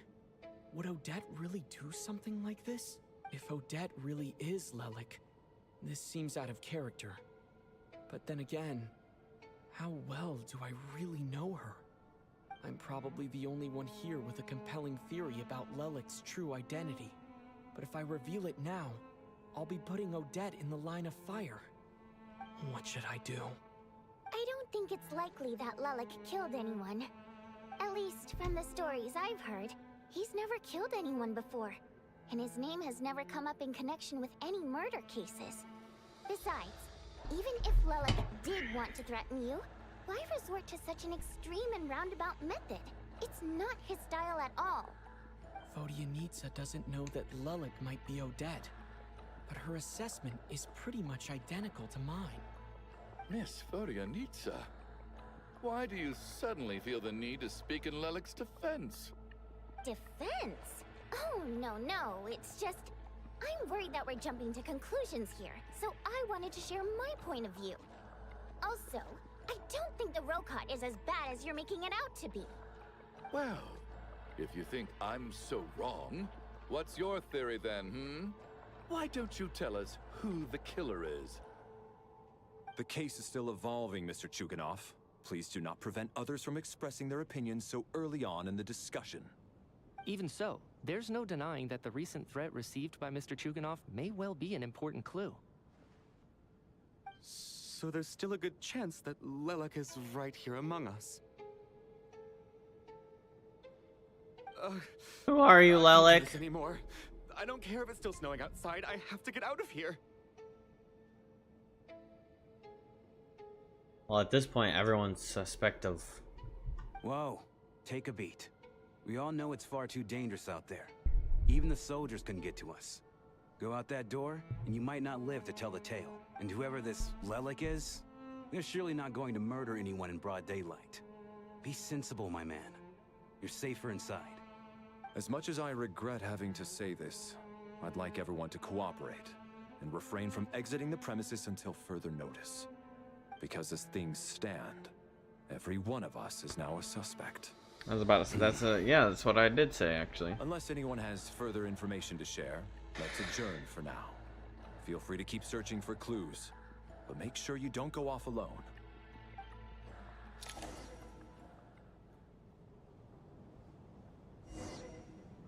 Alyosha is the imposter. Throw him out into space, the storm.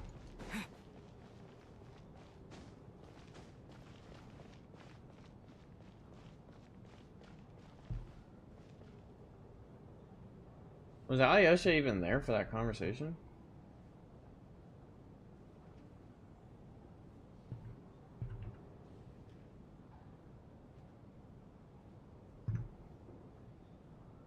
Oh, there he is.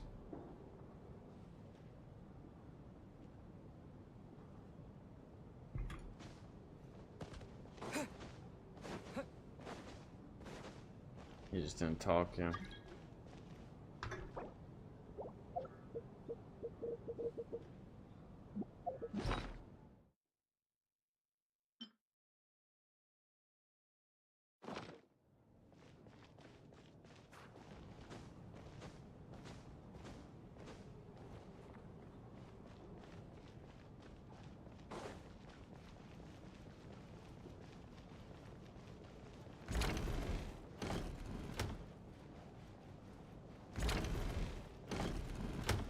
You're right, that was my bad. It was a knee-jerk reaction. I didn't think it through. Luckily, no one suspected my identity. Oh, phew. It's just you. I thought someone was eavesdropping. Since Vodyanitsa and I were on the same page earlier, I think I should share...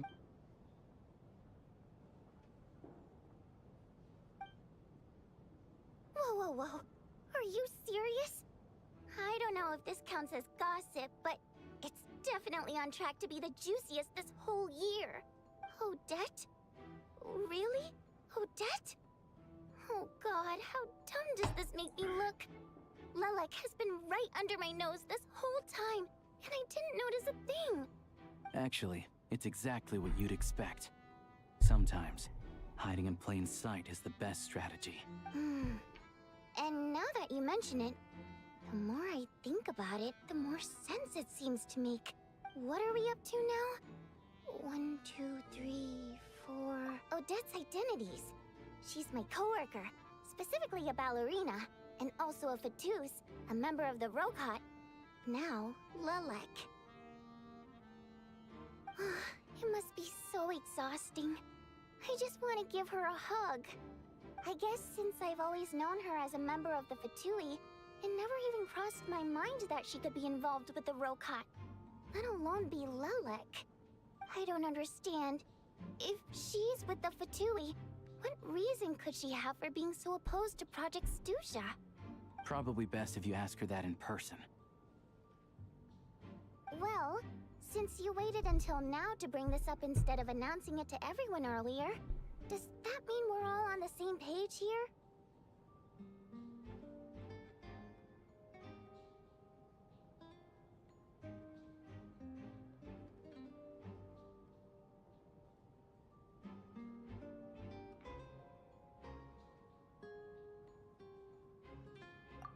Yeah. Lelek may not follow orders from the Rokot leadership, but as far as I'm concerned, she's never crossed the line. If anything, her actions benefit the poor. We need to confront her face to face. Do you think she'd really admit to being Lelek? I don't know. We'll have to see how it goes. For now, we'll work on the assumption that she didn't kill anyone, and see how much she's willing to tell us.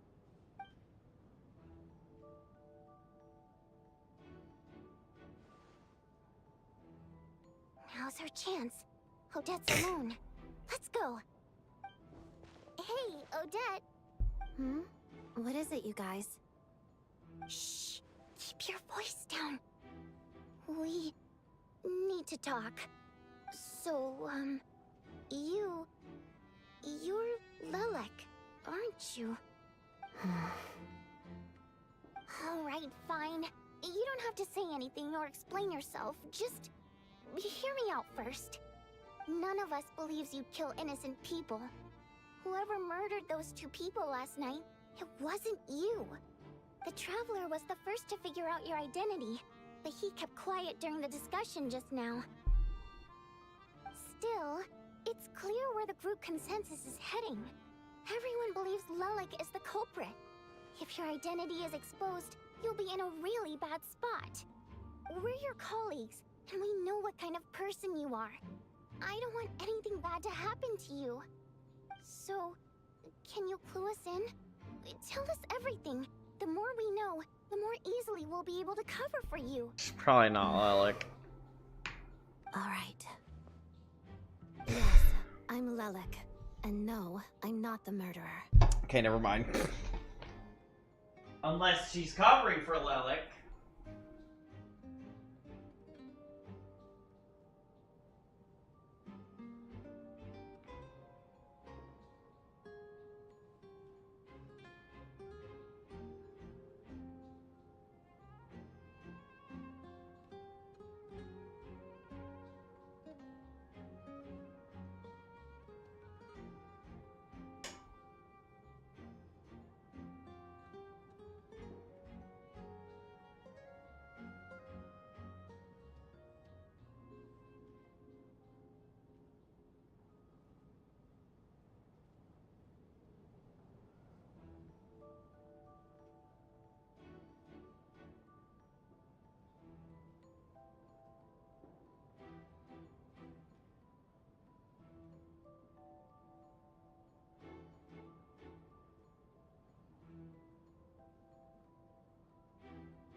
And thanks, but I don't need you to cover for me.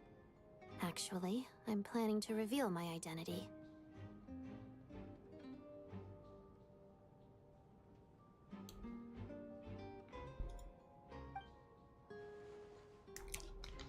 Huh? You're gonna reveal that you're Lelek? Here?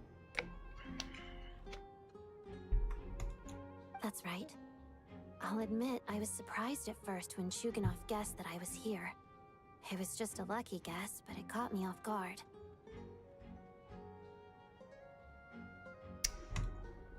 But after taking some time to assess the situation and confirm where everyone stands, I don't believe I have anything to worry about. Are you sure you don't need a second opinion? Given the circumstances. Mr. Valeri! What?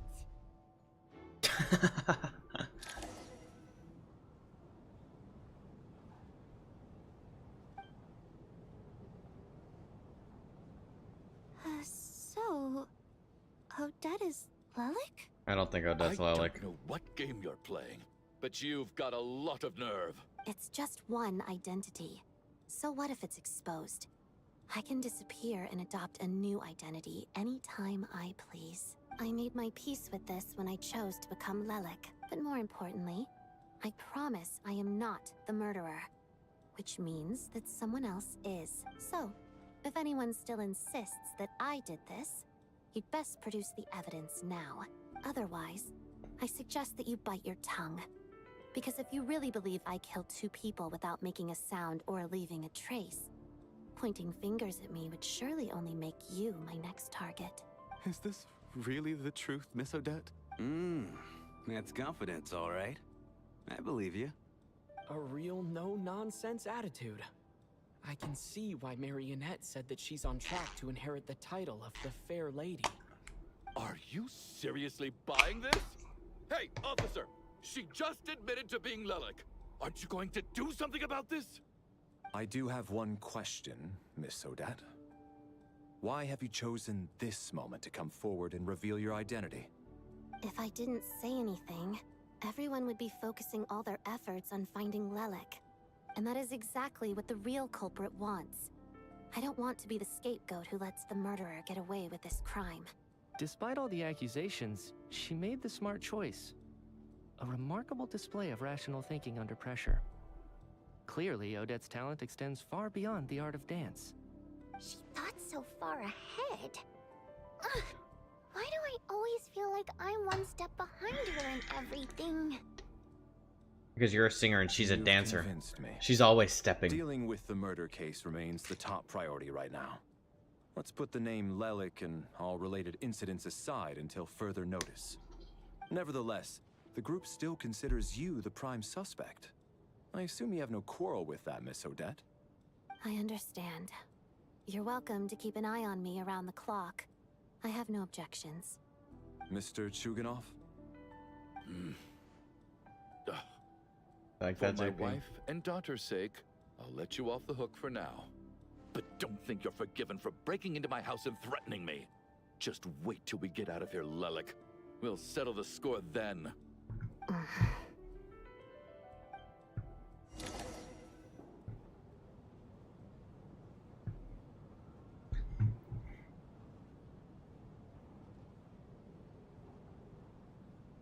Good work, Lelek guard team. And Lelek too. Here, have some hot water. It's actually pretty good. Cyno's rubbing off on you. Turns out Valeri knew about my exploits. So now I've been told I have to guard Lelek with him. Shouldn't you be facing my way if you're guarding me? At the moment, it looks more like you're my bodyguards. If the true culprit is indeed still at large, as you have claimed, we must keep our guard up against them also. Don't worry, Tonya. We'll get through this. Once the snow stops, the officials will step in. The investigation will get easier, and then we'll be safe. But once the snow stops, won't everyone just leave? You're gonna miss us, huh? Well, some of us work at the theater, so we'll still be here. I'll even give you a special backstage pass. Really, Miss Vodyanitsa? That's awesome! You've made a fan for life. Aw, you're so cute, Tonya. All right, let's swear to it. I promise to give you the pass, and you promise to never change your mind about being my fan. Promise. Don't indulge her, Tonya. You don't have to swear an oath over things like that. You really do get carried away sometimes, don't you, Miss Vodyanitsa? Hey! Mind your own business!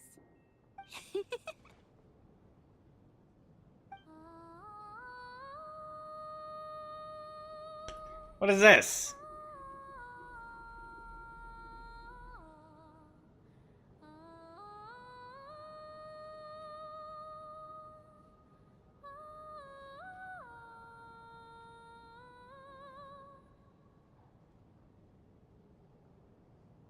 Don't be nervous, Miss Water Imp. Everyone's here. Miss There's nothing Water to be afraid Imp? of. Excuse me? Do I look nervous? Don't be ridiculous. Hmm? No. You sound nervous, lass. Oh. Wait, but how... Okay, plenty of people know that I'm a water imp, but still... How come you understand our primary mode of expression? Primary mode of expression. I've not come across that concept before. Do enlighten me, Vodyanitsa. Well, it's just... We water imps tend to communicate our emotions to each other by singing, rather than facial expressions. The emotions we convey through song take precedence over our facial expressions. So, we think of it as our primary mode of expression. I'm impressed, Shram. I didn't take you for a man of culture, but you're clearly rather learned. It's not Learned. about being cultured or not. Shut your bitch ass The up. thing is, this mode of expression can usually only be understood by other Shut water your imps. bitch ass up. It's not a simple case of a song sounding happy or sad. And yet, you're clearly human, Sabao. Mr. Shram. It's really not the big deal you're making it out to be. I think I just have a knack for it. Plus, I have a... very close friend who's a water imp. A delightful lady. But keep that a secret. He smashed. Anyway, we spent so much time together that before I knew it, I noticed I could understand her expressions. Shrimp smash water imp. I guess that makes sense. Still, the fact that you have a water imp friend is even more surprising. You better watch what I'm singing when I'm around you from now on. Hey, what are you implying? You're not secretly insulting the audience in your songs, are you? Heavens, why would I do a thing like that?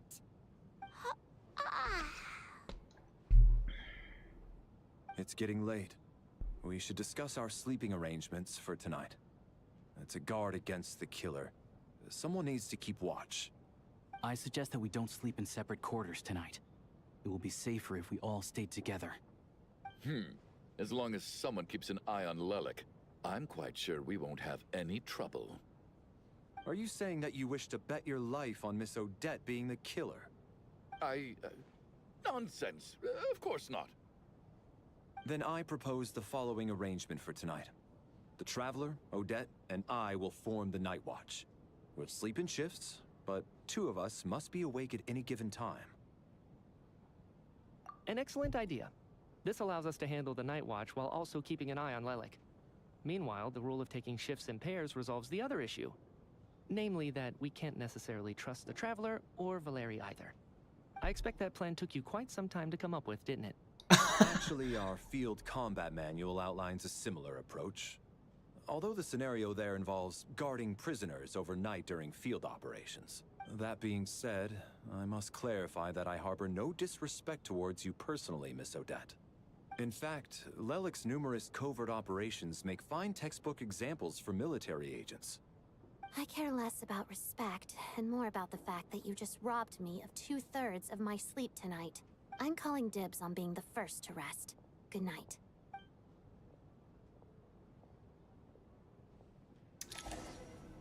That's kind of funny. You didn't even say anything? Oh, not you, Mud. Not you. Keep talking. You and Valeri take the first watch together. Everyone is sleeping on the stage, making for a scene right out of Absurdist theater. Eventually the time comes for the first shift change. It's almost time. We should wake Odette. How are you faring? Oh, not going to argue with that. I'll take a quick nap. If you start to feel sleepy, wake me up anytime. It's finally time for Odette and I to share the night watch. I should wake her up.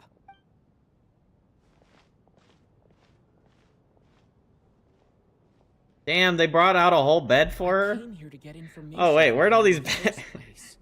Okay, never mind. Maybe I should think about what questions I want to ask before she wakes up. Everyone has their own bed? I thought they'd all be like spread out on How them. long are you gonna keep staring at me? Couldn't sleep. My mind's been running haywire. Plus, there's something I've been meaning to talk to you about. I had a hunch that you wanted a conversation too. Let's take this chance to clear the air, shall we? Shall we? I just had a simple question for you, really. It's, Rosaline. In her final moments, did she have any last words or anything? I see. Well, that was all.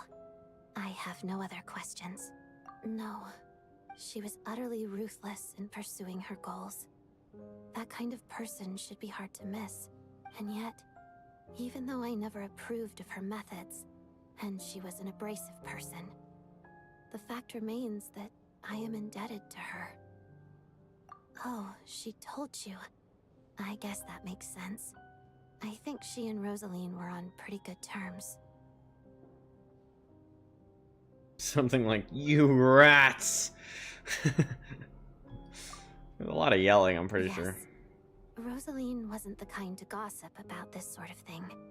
Not that it's any huge secret to me, though. When I was a child, I had to join the Fatui for the sake of my mother and me.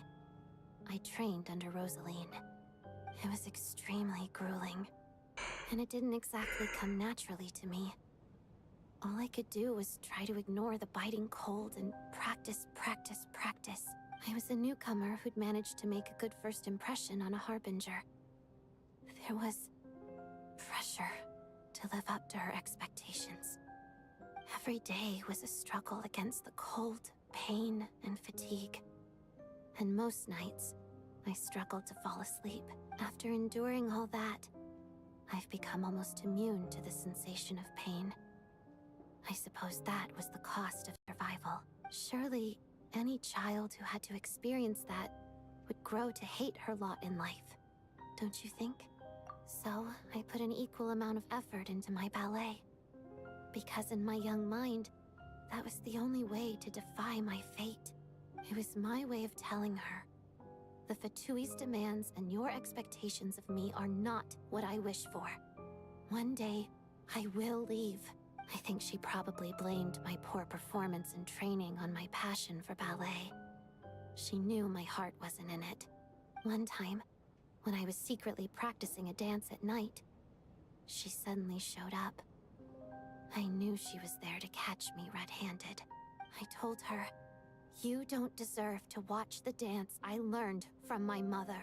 She looked stunned. I guess she was surprised that I lashed out first, before she had the chance. But strangely enough, on that occasion, she wasn't fierce with me like she was during training. Instead, she fell silent for a moment, and then left. After that, she never interfered with my dancing or asked me how it was going. She never came to watch me dance again either. Not even once. She was. But even now, whenever I take out this core Ignis, I can't help but think of that night. Of the look on her face. Sort of. Although gift might be too kind a term. This is her flame sealed within ice. A symbol of her favor, yes, but also her way of keeping an eye on people. She knew the location of every piece of core Ignis. If any recipient started acting suspiciously, she'd be on to them immediately. trust her to make even a mark of approval feel suffocating. So, when news of Rosaline's death reached Snezhnaya, many people immediately crushed their core Ignis.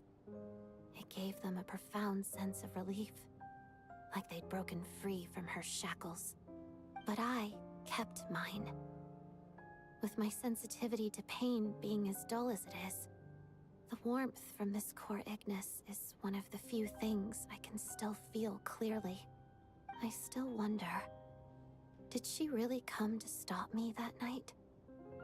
I wasn't sure, but I was scared, so I said some really awful things. I guess she didn't leave anything behind. Not that I expected her to. It's fine. It's just a bit of a shame that we couldn't settle our differences She did. Are you sure she was talking about this event? No, she didn't. I didn't even find out that she'd gone to Mondstadt until a while after she'd left. Wait, in that case... Okay, I will. Thanks for letting me know. There's something I'm trying to figure out. I'm beginning to suspect that Paimon's mystery illness is being caused by the energy research behind Project Stuja. Paimon's very important to me, so I have to get to the bottom of this. I figured that since you're Lelik, you might know something about all this. The ultimate goal of this energy experiment is to create a weapon for the final battle. The weapon's construction was completed in Nodkrai. Now, all that remains is to arm it with a sufficiently powerful energy.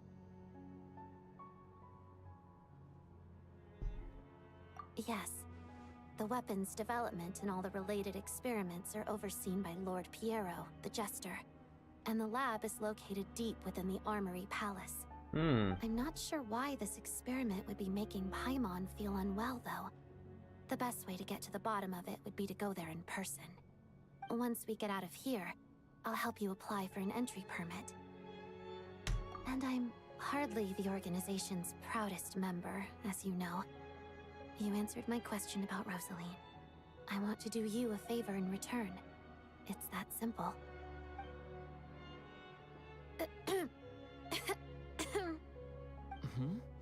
What's wrong?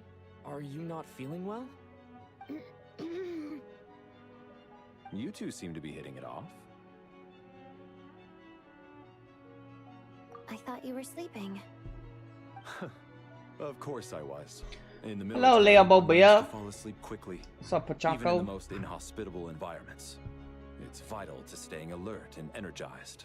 Why? Is something wrong?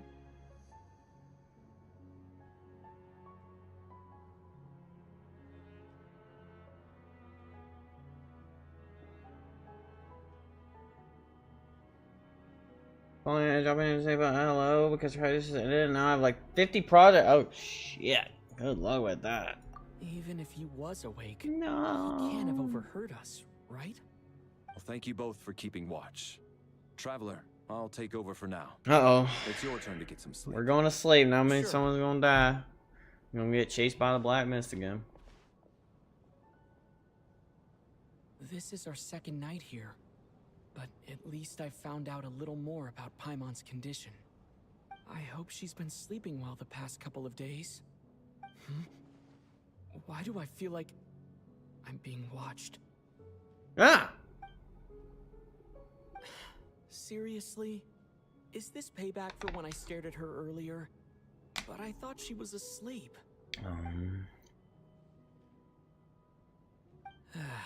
Never mind.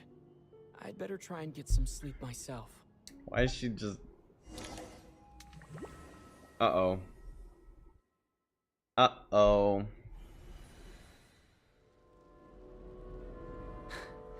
Hey, what are you spacing out for? Are you reaching A your lot limit of too? fun. Oh no.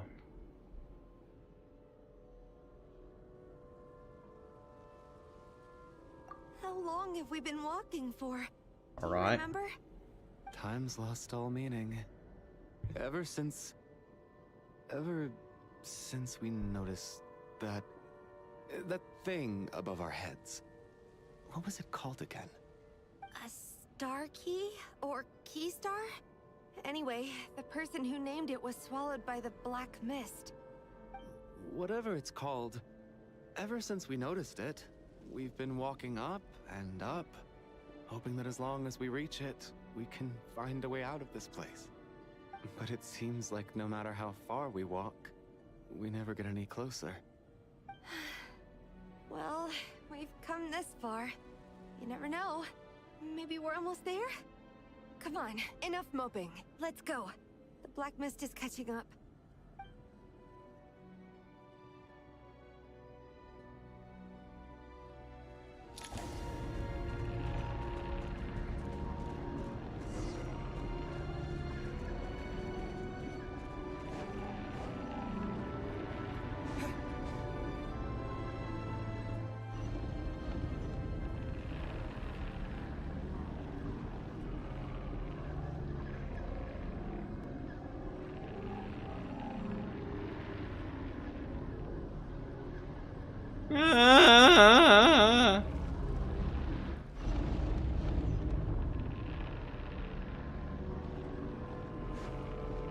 Seeing if there was like a secret achievement to get eaten up.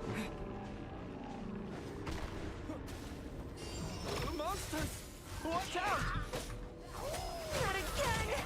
I've lost count of how many times we run into them. Be careful.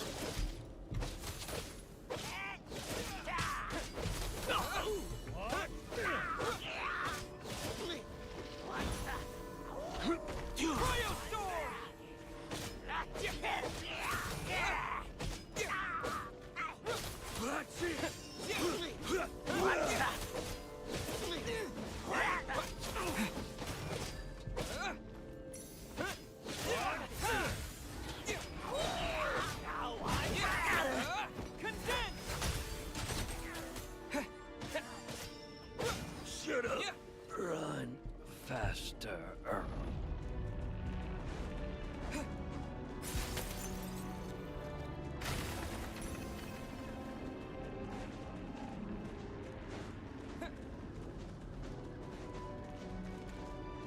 We got ourselves a strat. Here they come again! Get ready! You wanna fight? Let's go!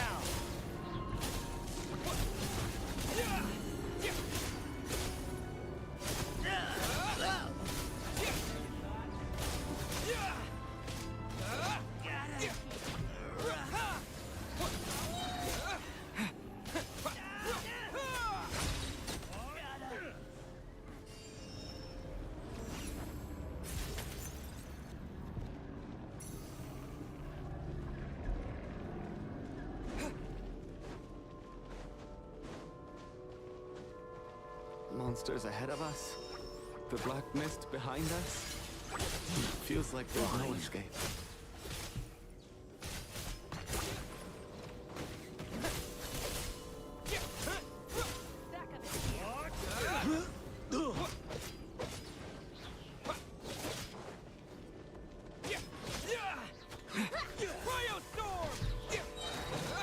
Welcome back. You got back to me so they're postponing the due date? Oh, hell yeah.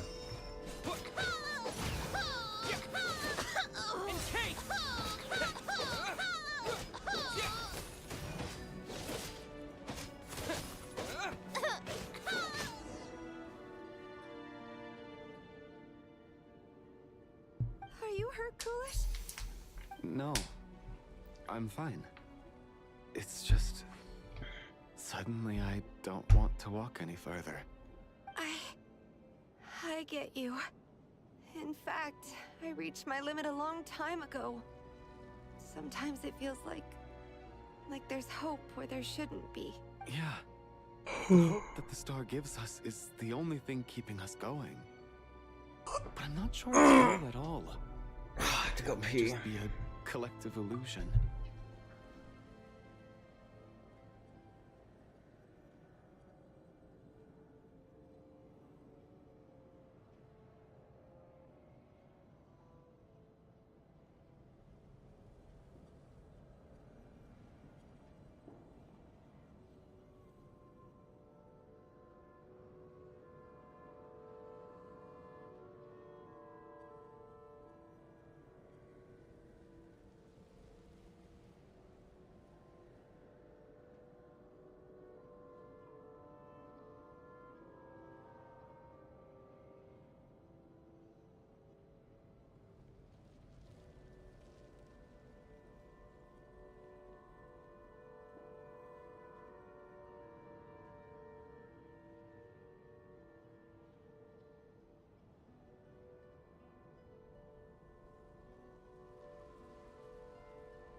What's up, Leo?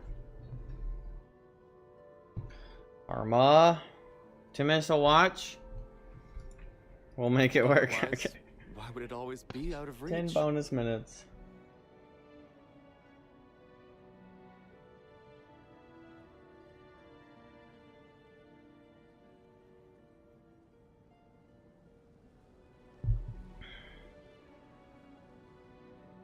We know you mean well, but you're only saying that to try and encourage us to keep going, aren't you? Now like 5. What? It's only been 2 minutes. Thank you, friend. But enough is enough. Please don't give me any more false hope. Hope is poison in this place. You're going to continue, aren't you? Bro didn't read my have a good piece. I've given up, but yeah, because what do you want from me may there with come that a day comment? that you catch up to the star and leave this godforsaken place.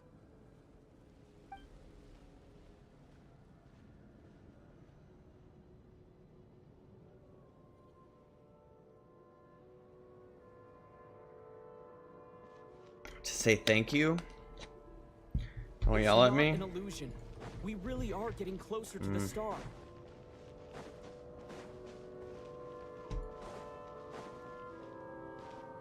Congratulations. You're the first person to make it here.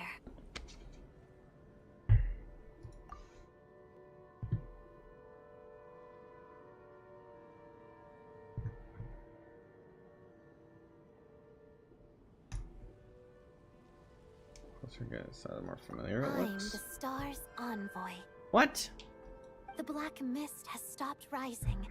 It's satisfied for now, having devoured your 2 companions.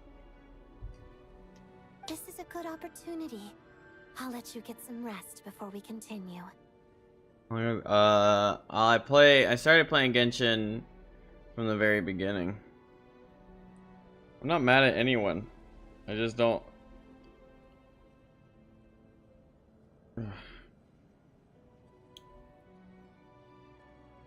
I've been playing Genshin since it launched, but I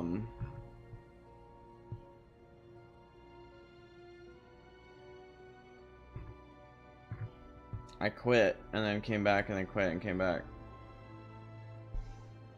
over time. So I haven't like consistently been playing. I've just taken breaks. Less quitting and more just taking a break from it. The first time around, I didn't really understand the concept of like updating slowly, and then I was like ran out of stuff to do on 1.0. And so I stopped playing, and then I came back like a couple years later. I was like, damn, there's a lot more to do. And then I fully caught up, and I was doing things like I was playing like playing it like for like fucking 6 to 8 hours a day. And it was way too much, and I just kind of drained the game of anything to do, and so then I stopped playing again. It was to the point where I was like farming for artifacts in the open world, going to like the little, you know, the little glowing spots, and you open it and it's either food or it's artifacts. Well, I had like routes, and I'd run around and grab like white artifacts to try and get artifact XP. What do you mean, leave? The star represents the I starting play WoW, but point. I'm used to It's the waypoint for the A, beginning. playing on mobile, and B, the controls I like don't know what I'm doing. Congratulations on reaching the starting point. Once you are ready, we will head out and walk upwards. I will be right by your side the whole way.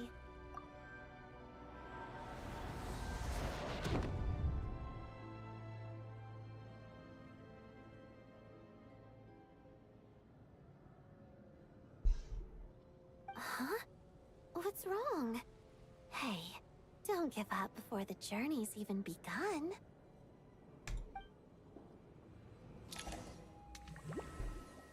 What's this creepiness going on?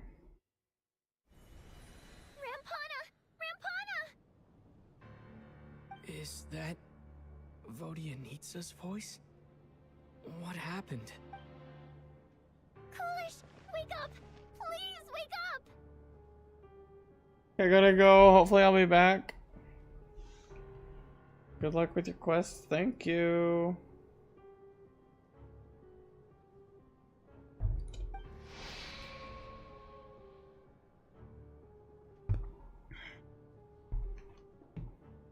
Trauma about sleeping, which began as a joke the other day, is now playing out on the stage. No one counted on it being a tragedy.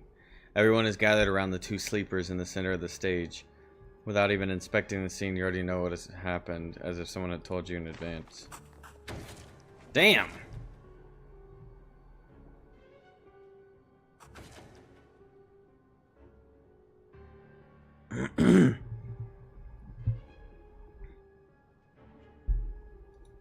The situation is identical to that of the two casualties yesterday.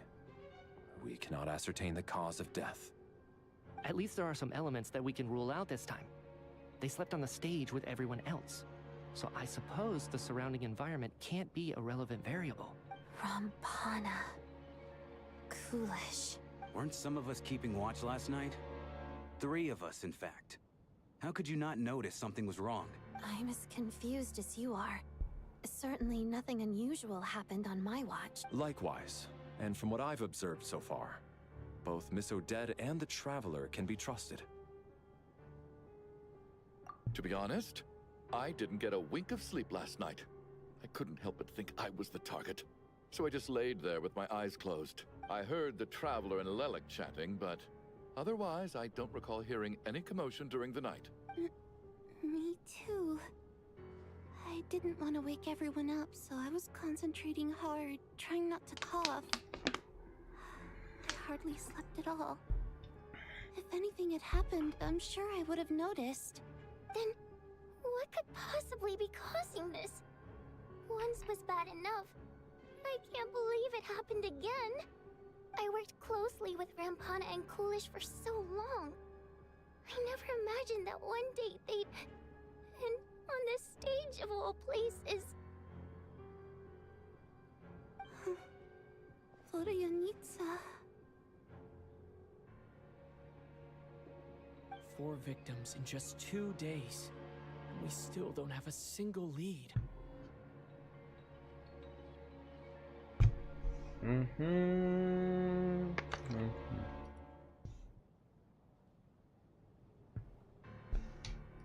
I need to get to the bottom of this as soon as possible. And above all, keep Tonya safe.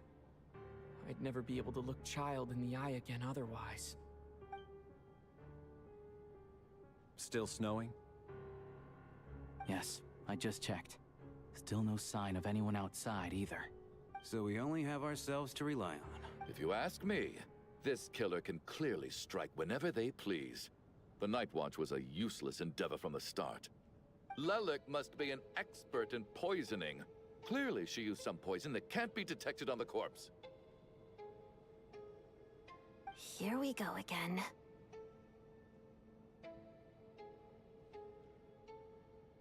Listen, I was already thinking to myself last night, was Lelic's reason for revealing her identity the real story? Well, now I have my answer. It most certainly was not.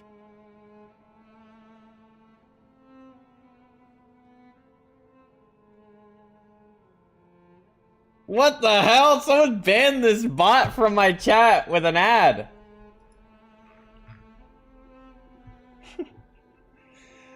Someone's selling bot views. Help.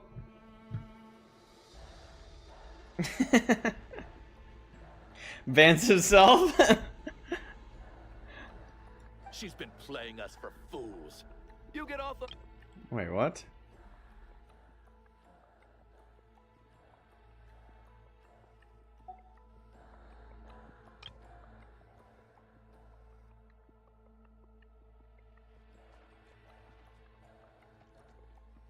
Everything was Lelic's.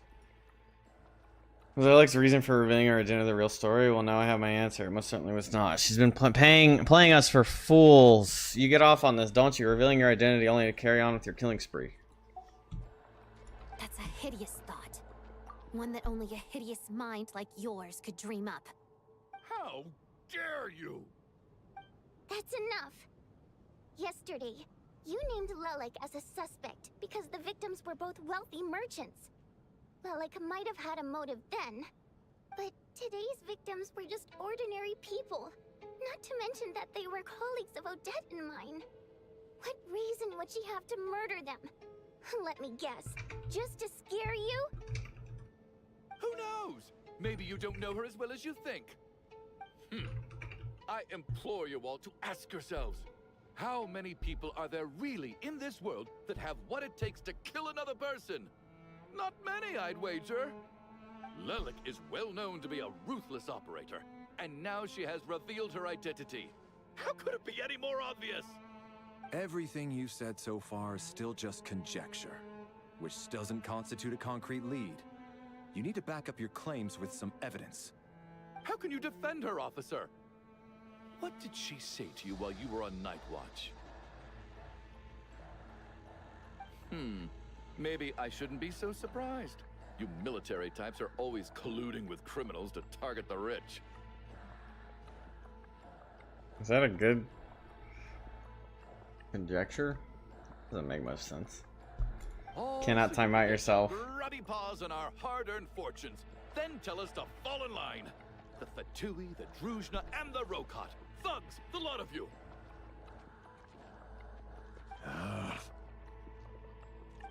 Don't you dare.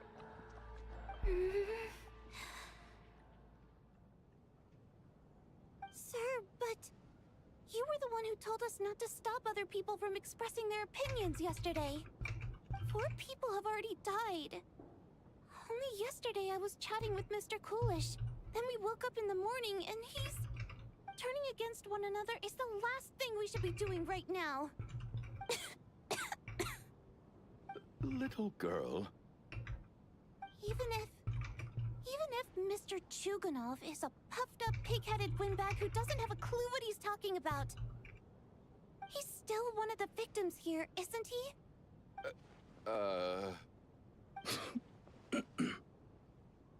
Quite. I had no intention of resorting to violence. But you're right, Miss Tonya. I ought not prevent him from speaking his mind. In any case, I believe Mr. Chuganov has calmed down a little now. We may resume our discussion. I don't think there's any need for that. What is there to discuss? Nothing about this situation is normal. Did you have an idea, Mitya? You're the brainiac here, right? Come on, clue us in. I've been mulling something over. All the leads we have so far concern things from outside the theater. Miss Odette's alter ego, the threats Mr. Chuganov received. But then there's the 2 double murder crime scenes themselves, which have given us absolutely nothing to go on whatsoever. That's highly unusual. Even with the most careful killers, there's always some evidence left behind. So what are you suggesting? I think this could be a supernatural event. It isn't characteristic of human-on-human homicide at all. Correct me if I'm wrong, but aren't you supposed to be a scientist? That doesn't sound like a conclusion someone like you is supposed to make. I got into scientific research because of my insatiable curiosity. But if the present situation defies all known scientific explanations, I don't mind shifting my curiosity toward the paranormal instead. Now that you mention it, I remember when I first came to the theater. I heard rumors about this place being haunted. Haunted? Yeah, I think I heard the same thing. But I mean, they're only rumors, right? We've worked here for years. Surely we would have noticed any spooky goings-on by now. Well, this has taken an unexpected turn. A haunted theater? If Paimon were here, she'd probably be hiding behind... Found out. All these we have, Mr. That's all there you go, the threats, Mr. Chuganov.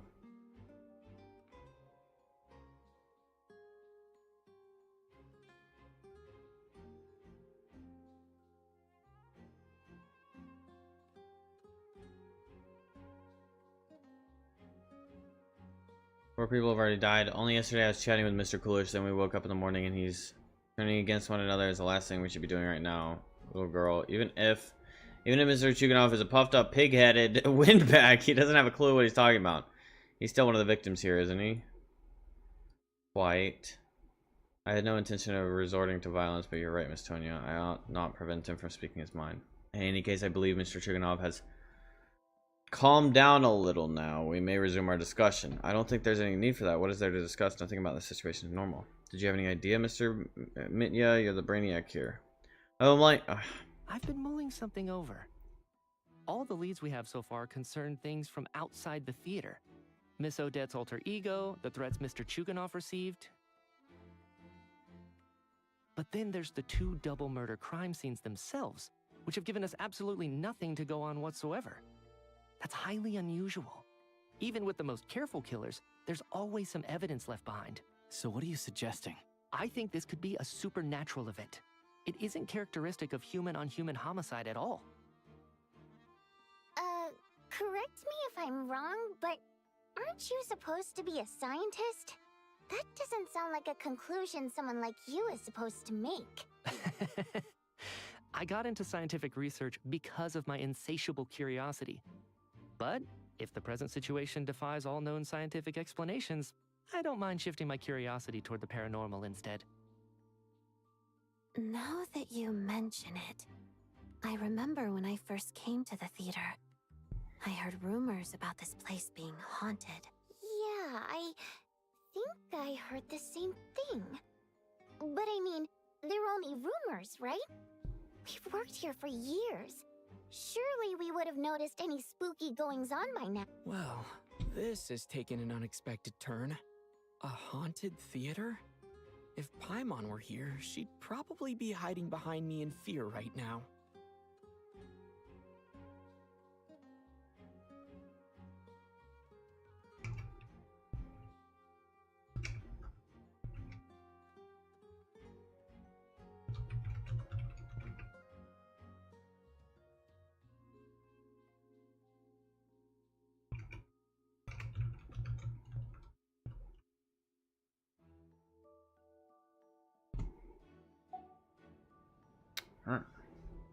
Why don't we take this opportunity to look for clues again with a more open mind? Maybe a different perspective will help us see something different.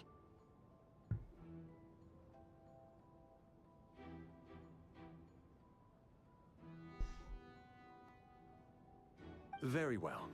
Whether it's criminals or ghosts we're looking for, the same rules apply. Everyone needs to tread carefully. I'll move the bodies into the same room for now.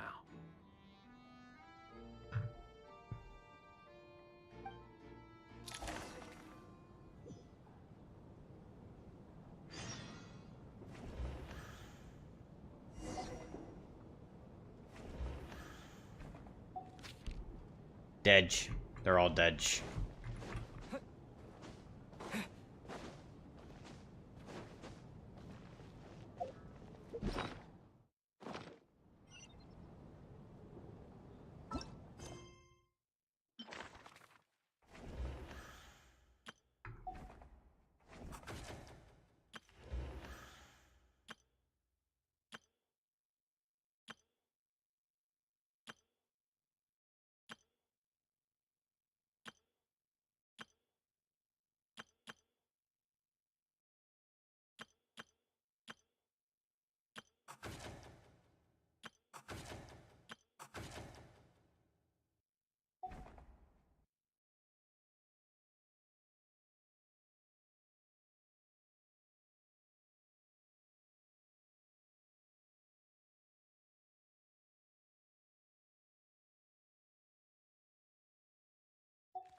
Oh gosh.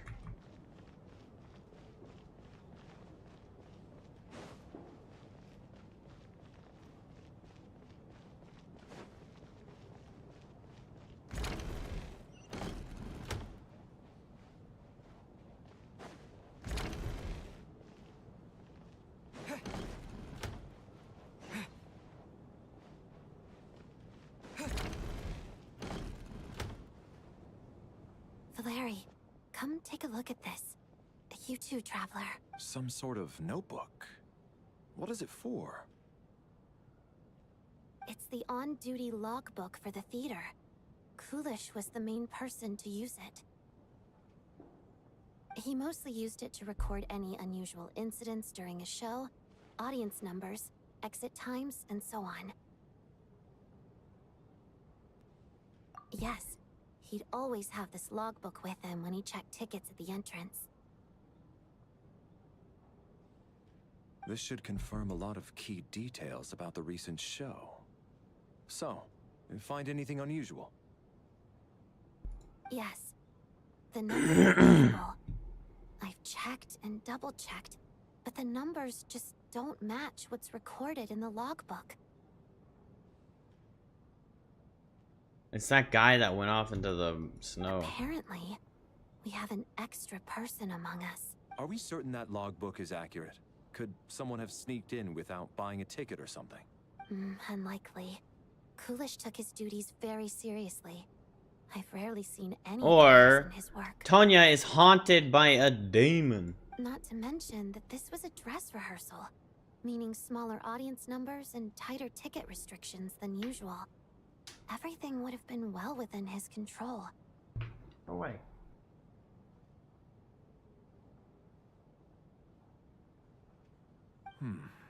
We no longer have our tickets with us, do we? They got collected on entry. I assume there's no way we can check them again. Unfortunately not. The theater recycles tickets. Once people are in the door, they don't tend to leave until the show ends, so we collect the tickets at the point of entry. Still, I'm inclined to believe that this discrepancy in the head count is significant somehow. Did an extra person just materialize out of thin air?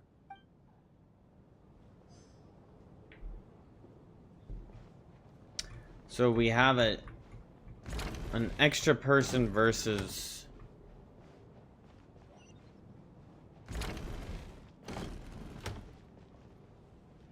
Tonya, did you find anything? Not yet. Still looking. So, are we, So there's someone here that didn't have a ticket, I supposed to guess? be looking for something paranormal? I think I'd prefer teaming up with you than looking around on my own. This looks like somebody's notebook.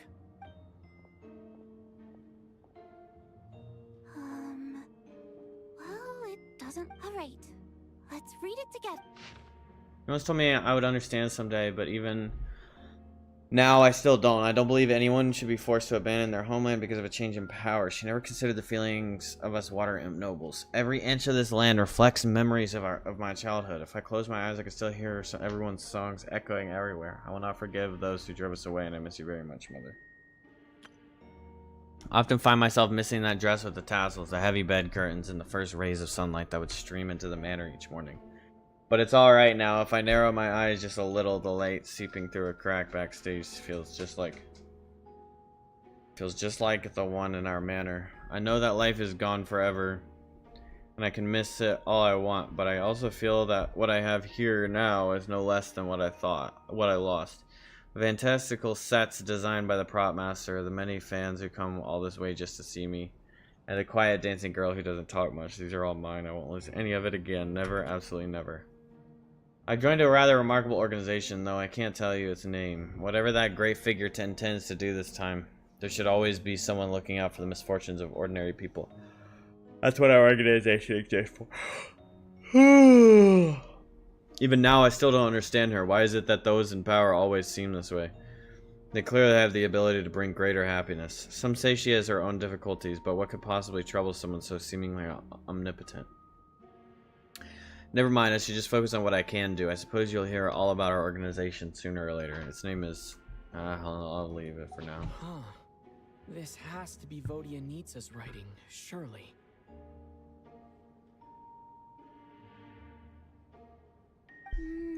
Maybe it's a little rude for us to peek at this. I feel like I just read someone's secret diary by accident.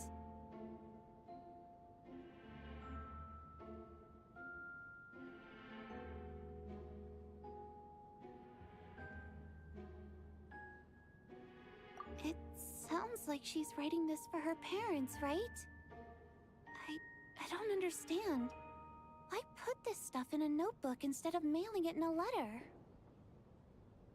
Because her water imp parents belonged to the aristocracy, who were driven out of Snezhnaya by the Tsaritsa long ago. And now they live somewhere new, where the postman can't get to. We're sorry. It's fine. My fault for not storing it properly. I can't leave things lying around and expect them to get ignored when everyone's scouring the place for clues. Alright, give me my notebook back. I'll take over the investigation in this room.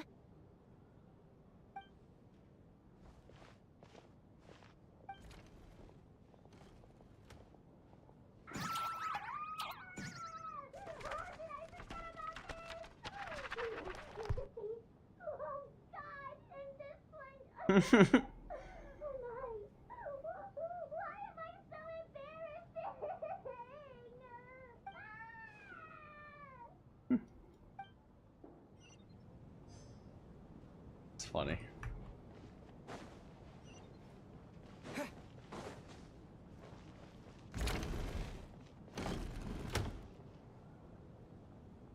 Ah, Traveler. Since you're here, come take a look at this. Alosha found it. We're both curious to hear your perspective. It appears to be well, an investigation report. And the focus of the investigation was the rumors of haunting we heard about earlier. This commission is clearly not as simple as previous cases involving only folklore studies. It appears to be connected to something far more mysterious. An extinct civilization, the creation of ancient gods, or powers from beyond this world. Possibilities leave ample room for speculation. From now on, we should take this as a lesson. Simple surface does not imply what lies beneath shares the same level of existence or nature. Ley lines themselves possess a powerful ability to either devour or guide souls. In most cases, once the soul and body of the deceased are separated, the soul is drawn directly into the ley lines, leaving no room for lingering existence. However, evidence shows that the connection between the theater area and the ley lines has been obstructed, though only partially, not completely severed. Still, this has granted certain souls unwilling to return to the ley lines an opportunity. If their resistance is strong enough, they may even linger within the theater indefinitely. In theory, however, these souls within the theater are incapable of influencing the physical world. Only under extremely rare circumstances can they produce phenomena observable to the human eye. Overall, they can be considered harmless. This assessment may be conveyed in advance to the theater's management to reassure them. But for me, the investigation does not end here. Uncovering the reason why the ley lines have been obstructed is the true focus of this inquiry. After consulting multiple sources, the most reliable hypothesis at present appears to be the existence of an angel civilization and its preliminary attempts at ley line renovation. There's too little information available here. I must return home as soon as possible. An investigation report, huh? Looks quite old. This person's name looks to be of Sumeru origin to me. Was the investigator from Sumeru? The theater manager must have hired an investigator once specifically to look into this issue. But it doesn't look like anyone ever looked at the report. Presumably, the manager wanted to know if the supposed haunting was dangerous, while also being fearful of word getting out in case it affected the theater's business. Anyway, the bottom line is, the haunting is actually real after all. It's caused by an obstruction in the ley lines. Is there any chance this is the key to finally making some progress with the murder cases? Ley line problems are pretty unexceptional to me by this point.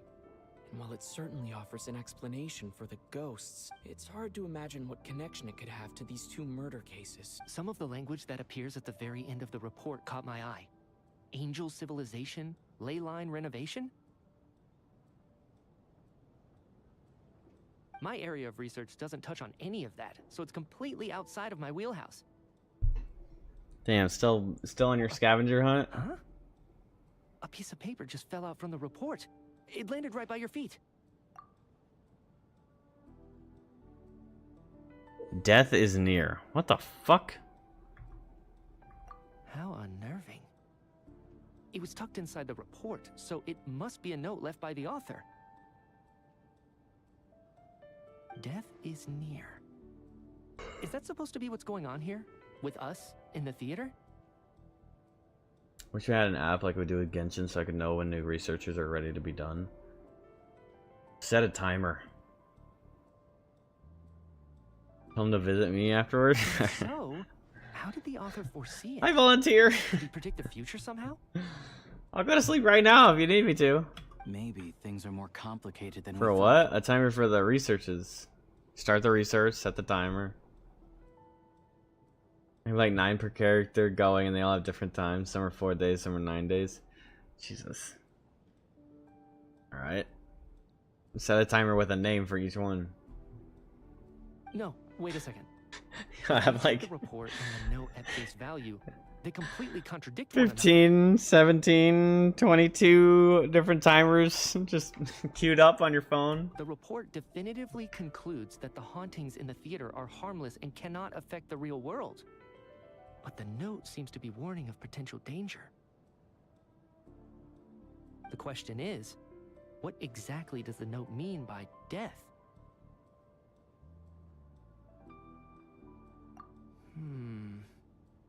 The various ways we could interpret this keyword lead in completely different directions. Let's pause our analysis here for now. I think we need more information. We should get Al Hatham here. He'd probably be able to answer real quick. Be like, I already know who it is. It's Mitya. If we take all this together, it's not impossible, is it? If anything, it's the natural conclusion. 3 a.m. Let me go add a new one. I beg to differ. This sounds to me like it's that deep, Mud. Researcher's vivid imagination. And perhaps it's because I'm still viewing this through the lens of a typical murder investigation. But still, I'm struggling to be persuaded by your theory. Does it really sound that far-fetched? Alright, well, let's treat that as speculation for now. I do agree with what you've said, so let's go with your idea for now. Good. Okay, now that we finally have some meaningful leads, I think it's time to What's his little book on his side? Why does he have a little book? So, that's about everything we've discovered so far. I'll share my theory first. Based on what we've learned from the logbook, I believe the extra person among us is most likely the killer.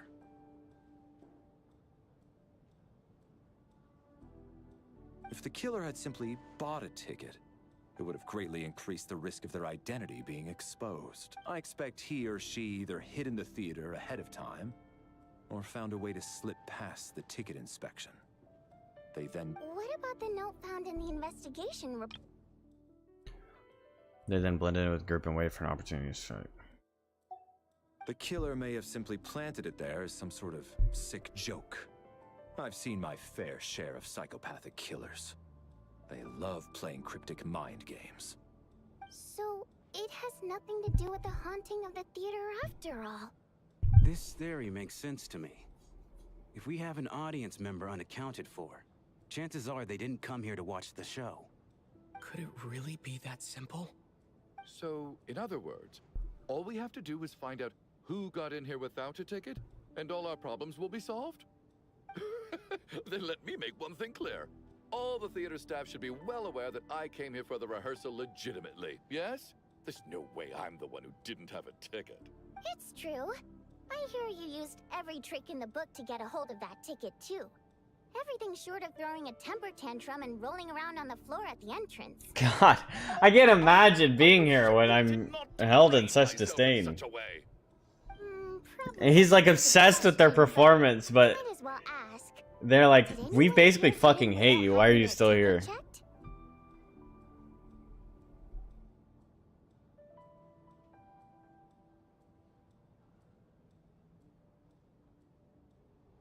Oh, hey, I'm a big fan. Fuck you. It's basically this situation. Guess it was naive of me to expect them to just admit to it. Especially after the unprompted Lelic reveal. Once was already a miracle. Twice would be unfathomable.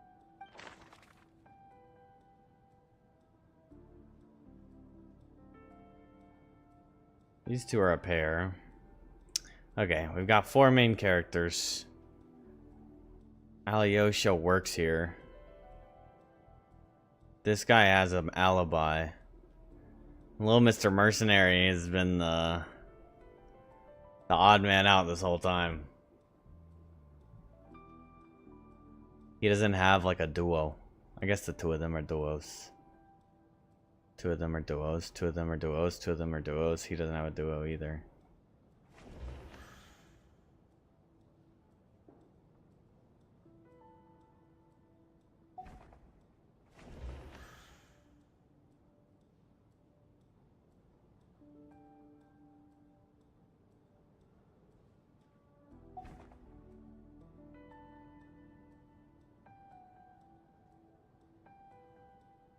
They added it, so now with ranked, if you're on a win streak, you get increasing amounts of bonus points. He's on like a 5 win streak, and if he got 6, he'd get 300 points plus 110 extra bonus points, which is quite huge. He lost. He was like, can't end on that. That was a loss. Surely the next one would be better. That was a loss. Still ended positive, but lost like 1,000 right there. Oh shit.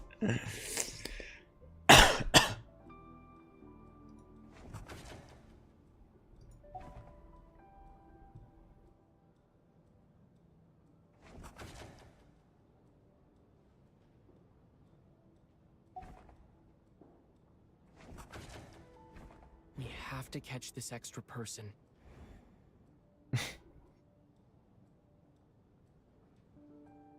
I mean, Shram is like the most obvious answer. What's the likelihood of a playable character killing? Unless it's Tonya.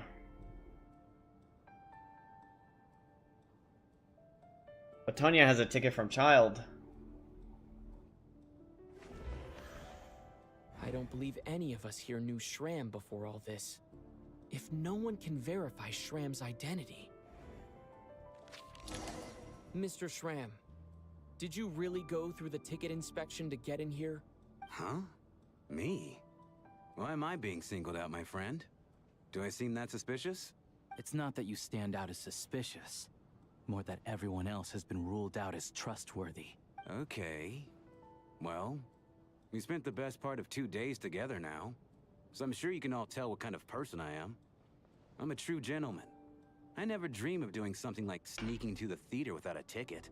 Yeah, I have no doubt that you're a good person. But the problem is, none of us here actually know you, so no one can say for sure that you are who you claim to be.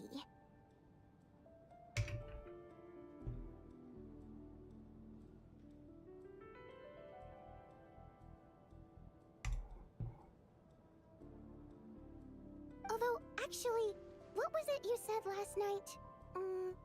Yeah, you're friends with that water imp. Let me go pee. Which is why you understand our primary mode of expression.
Yeah, that's...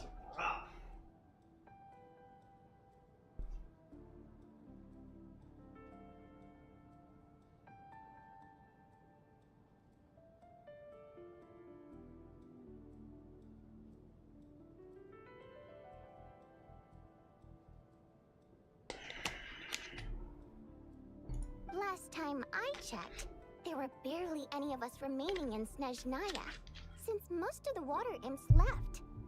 Could you tell me a little bit more about your friend?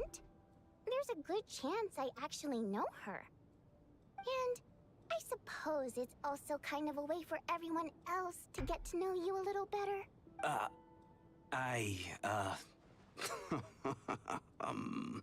Good grief. Are you blushing? Pull yourself together, man. Stop giggling like a teenage boy. It's revolting. He was banging her. I already predicted that. Revolting is a little strong. All right, fine. I'll admit it. That water imp friend of mine, the truth is, we're dating. I was just a bodyguard hired by our family. But the stars must have aligned, because sparks began to fly between me and their daughter. Never in my wildest dreams did I think I'd get so lucky. We don't need details. Just get to the point. Okay. I'm just a little hesitant to reveal her name, that's all. Bro You know how it is. bro's talking about These are delicate times. Baldur's Gate style scene. Baldur's Gate level scene. You know what I'm saying? That's Even why with he's me to protect giggling. If word gets out that she's dating a human, both the Fae and human factions will give her a hard time. Really? Wait, no. That can't be. Huh? Shram, what the devil are you talking about? Why is everyone looking at me like that? Surely you can understand where I'm coming from.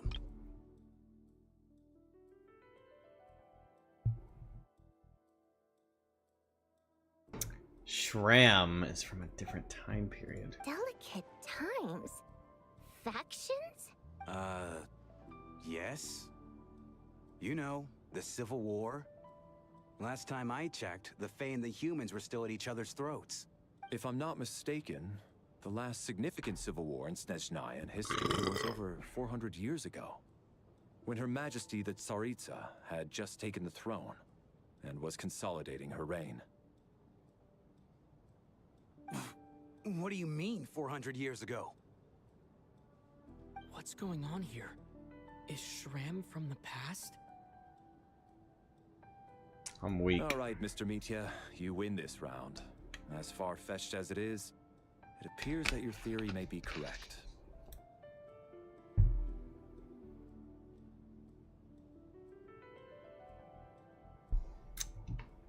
I'm just as amazed as you are. I didn't even believe it myself, to be honest. I haven't been to the gym in like 600 months. 600. Been a long time.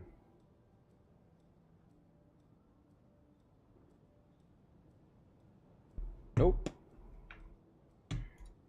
Is someone going to explain what's going on here? From the look on your face, you figured it out too, haven't you, Traveler?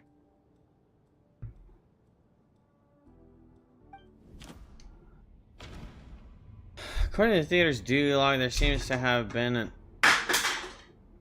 extra person at the scene. A letter budgie needs a wrote to her family but never sent. A clue that is yet to surface. Investigation report into the alleged theater haunting.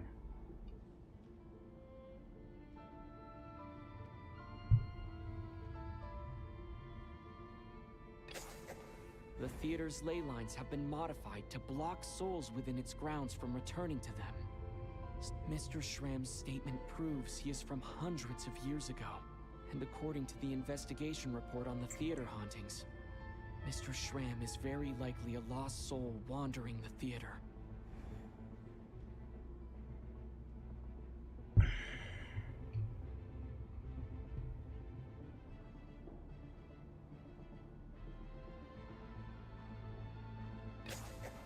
For some unknown reason, the soul that has been wandering the theater due to the ley line issues has joined our group and blended in. Yeah, Rip. That must be the immediate reason why the ticket count doesn't match the number of people present.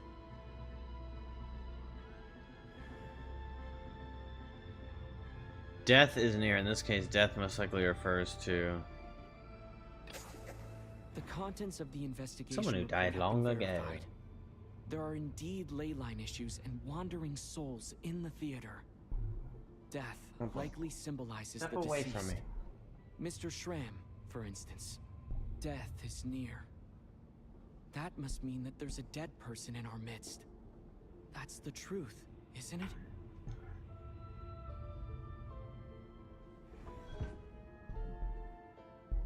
Yeah, the logic is clear now.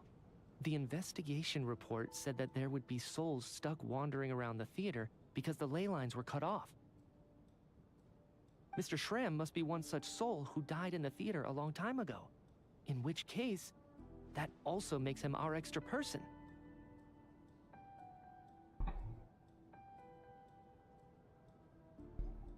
So when the note said death is near, it must have been referring to death as in the deceased. People who died a long time ago. Someone who died a long time ago. In short, there's a dead person among us. The extra person we've been searching for is a ghost from the past. Dun dun dun. You mean I'm a ghost? No. Don't make jokes like that, my man. There must be some mistake.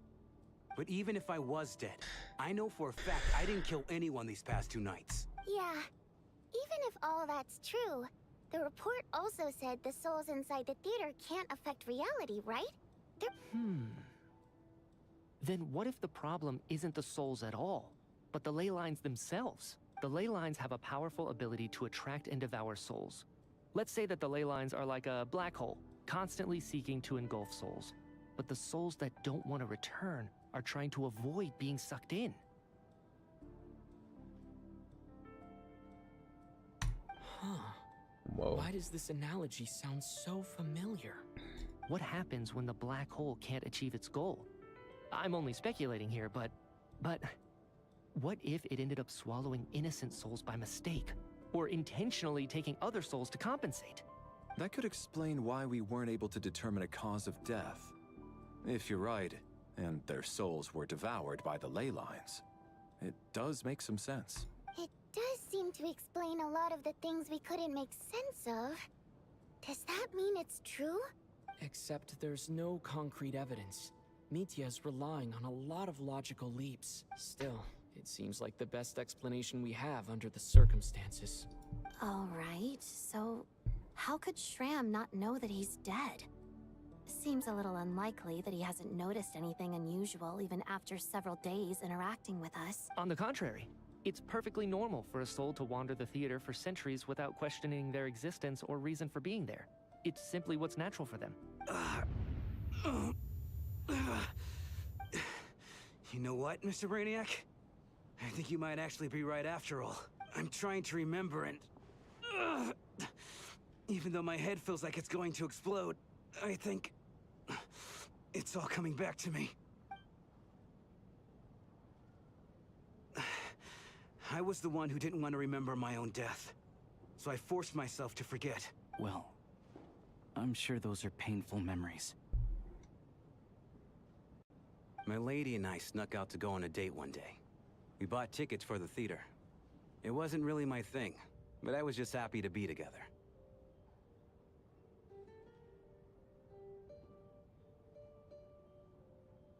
All of a sudden, a group of people burst into the theater, shouting for all the water imps to get out, performers and audience members included. It was clear the conflict between humans and Fae had reached a boiling point. This time, the extremists were even coming after the water imps who had nothing to do with the war. I thought I could pull one over on them, so I took off my jacket, draped it over my lady, and tried to sneak out amid the chaos. But I got caught. They started shouting, calling me a traitor to humanity. But I was going to do whatever it took to buy our chance to escape, no matter how many people stood in my way. I had to, both as their bodyguard and out of love.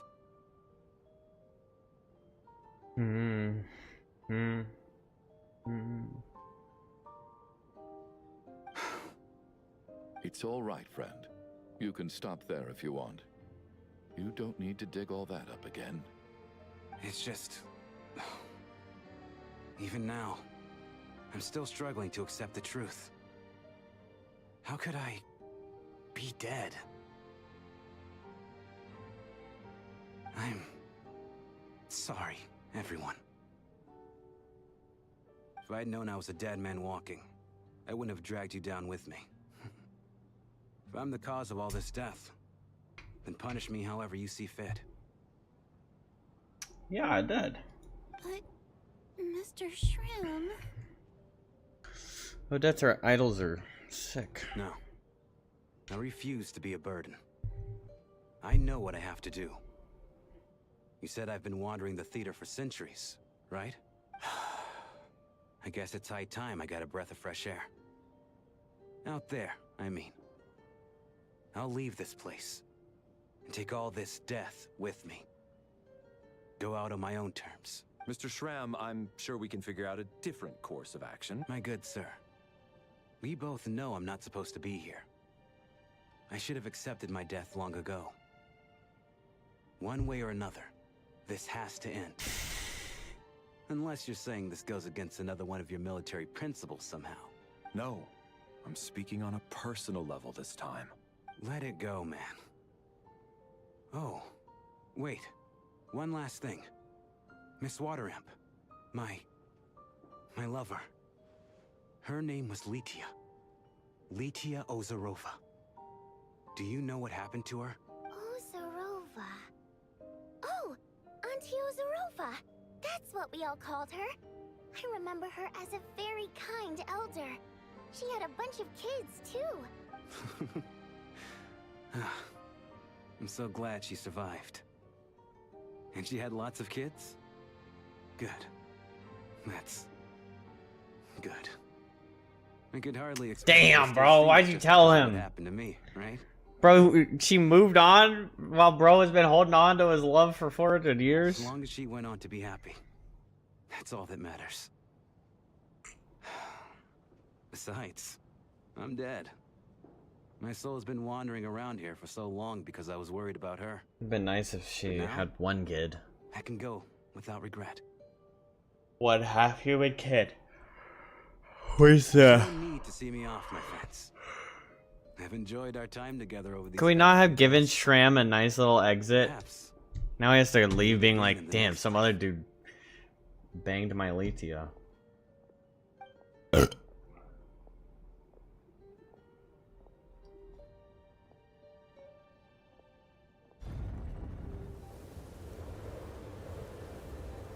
Take care, my man.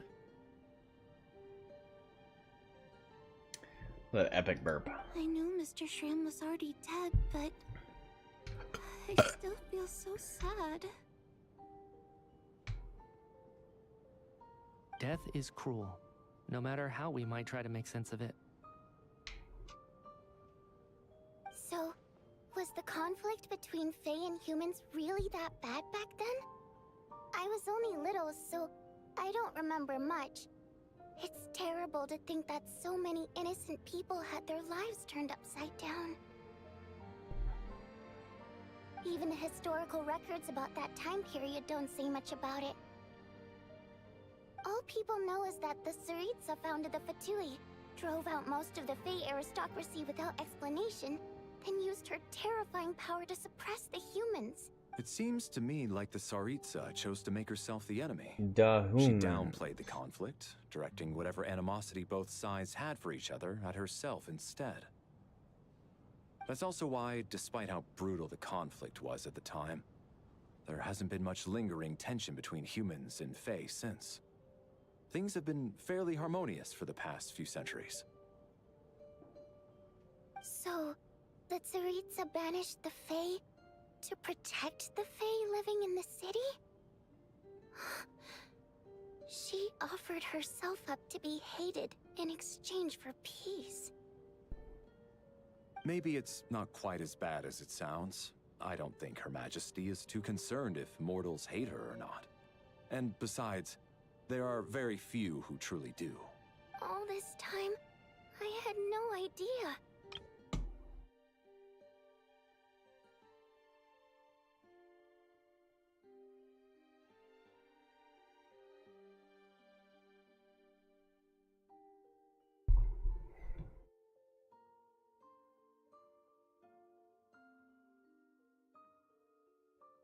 I don't remember much. It's terrible to think that so many innocent people had their lives turned upside down. Even the records don't say much about it. All people know is that the Sarita founded the Fatui, drove out most of the Fae aristocracy without explanation, then used her terrifying power to suppress the humans. Seems to me like the Sarita chose to make herself the enemy. She downplayed the conflict, directing whatever animosity both sides had for each other at herself instead. That's also why, despite how brutal the conflict was at the time, there hasn't been much lingering tensions between humans and Fae since. Things have been fairly harmonious for the past few centuries. So the Sarita banished the Fae to protect the Fae living in the city. She offered herself up to be hated in exchange for peace.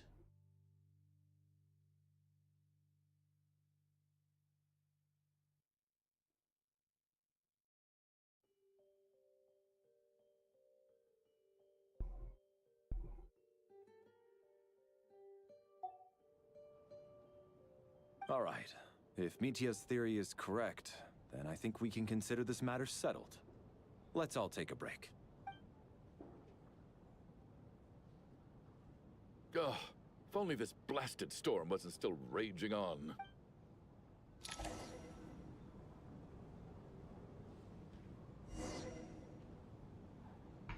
Uh-oh.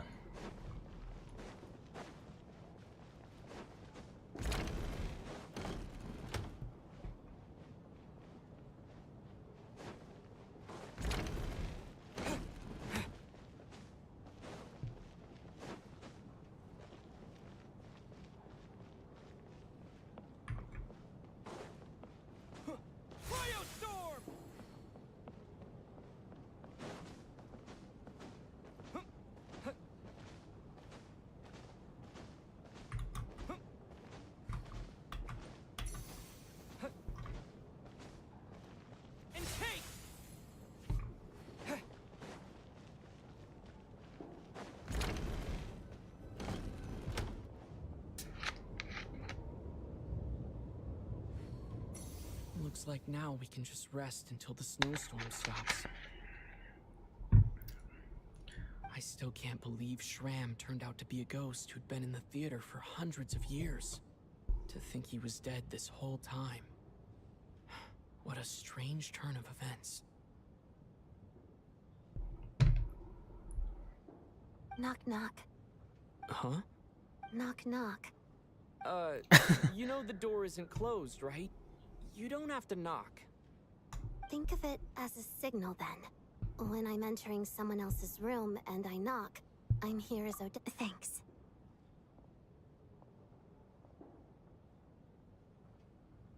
What kind of goofy ass this shit is that? He's LARPing right now. So, why did you come to find me? Is there something I can help with? Vodyanitsa said you knew about my secret identity from the start. But when everyone was discussing who Lelik could be, you were worried that revealing what you knew would be unfair to me. So you kept it to yourself, right? Yes. I'm extremely grateful for that. It's nothing. I mean, you didn't hold what happened with Senora against me, so I should thank you for that as well. Actually, there's something else as well. I found myself in a situation similar to the one you were in when you helped conceal my identity, so I thought I'd come and ask you for advice. It's about Mitia. Before all of this, the last time I saw him, he was dead. As I'm sure you know, my goal as Lelik was to stop Project Stuja. Well, when I found out the tech lead for the experiment behind Project Stuja was Mitia, I immediately started planning to track him down and threaten him to back out. I often saw him around the theater, but I soon concluded that making my move there would risk exposing my identity. What the heck? So I decided to infiltrate the Armory Palace and go directly to his lab. That way, the threat would be much more effective. Well, I suppose there was a bit of luck involved. But I am a Fatus, so I already had some familiarity with the building's layout.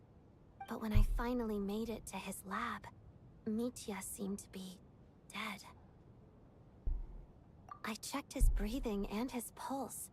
He had no vital signs whatsoever, I'm certain of that.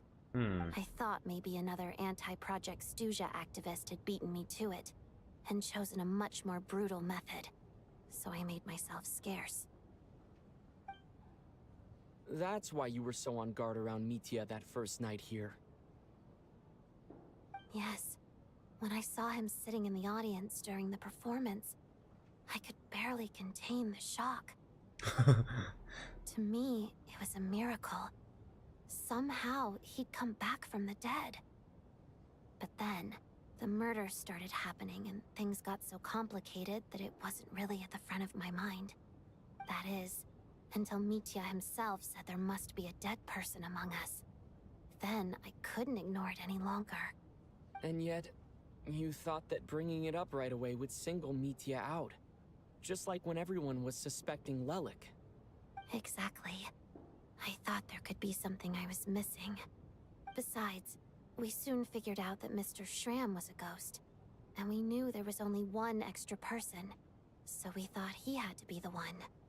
But now, it seems like there's another candidate. I understand why you kept it to yourself. There was so much information being thrown around during that discussion. Bringing up Mitya would have just introduced more confusion. So, what do you think we should do? Let me confirm one thing first. When was it that you found Mitya dead? Around a week ago. Sometime in the afternoon. A week ago? That's earlier than I thought. I saw him just a few days ago at a restaurant. That definitely would have been after you found him dead. He seemed completely normal to me. Chatting with Vodyanitsa, trying to avoid Valeri. So he was definitely alive on that day. Huh. Well, all I can say is I know what I saw. Here's a thought. The reason we even suspected a dead person could be among us was because of the problem with the theater's ley lines. But Mitya's death happened inside the Armory Palace. The ley lines affecting the theater shouldn't reach that far.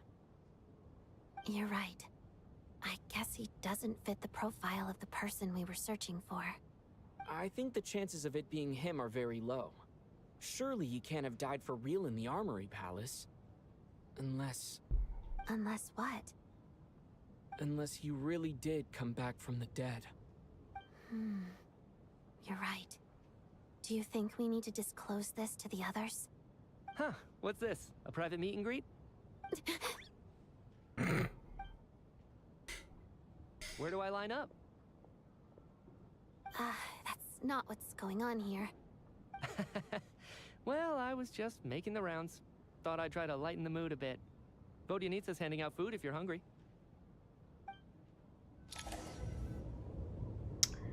Why didn't we just bring it up right there?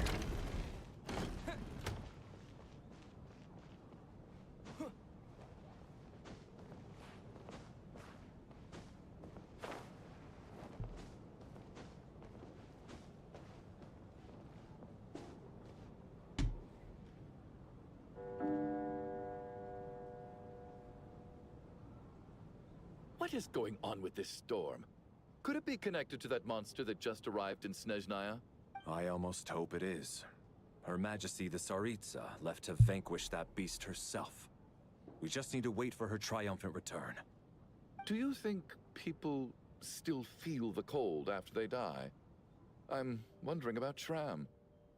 Oh, maybe we should have given him a coat before he went out there. Death itself is cold, isn't it? I'm sure the storm will embrace him. Well, I hope he has a safe journey. I'm going to miss him, I think. It's not like we can blame him for Rampana and Kulish's deaths. Thinking back on it, we barely made it out alive ourselves. Once we get out of here, how are we going to explain what happened to their family?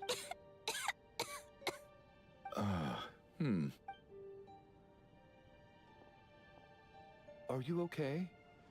Here, take this. I've never used it. Look who's Mr. Nice Guy all of a sudden. Is it because Tonya stood up for you this morning? At least you know how to return a favor. Yeah, without Tonya, who knows how badly he would have been hurt. I told you already, I never intended to resort to violence. Bunch of rascals. little girl? I was rather surprised when you spoke up for me this morning. I didn't think I had many admirers here, so, thank you. Oh, no need to thank me. I said some bad stuff about you too. I've been, too embarrassed to admit it, but, you remind me a lot of my daughter. So kind to everyone, but never lets her old man off the hook. Unless my wife and I are having a fight, then she's always on my side, especially when she was little. Every time I took her out... All right, easy now. Thank God. How long have you had Tonya that just cough, saved Tonya? us from that monologue. I don't know. It's probably been a while. I'm fine. Are you taking anything for it? Yeah. I'll be fine once I see my brother. He's gonna pick some frost fairy flower leaves and brew a tonic for me. I'll feel much better once I drink that. I see.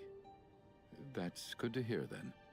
We should probably discuss arrangements for tonight. Now that the deceased has left our midst, there shouldn't be any more incidents.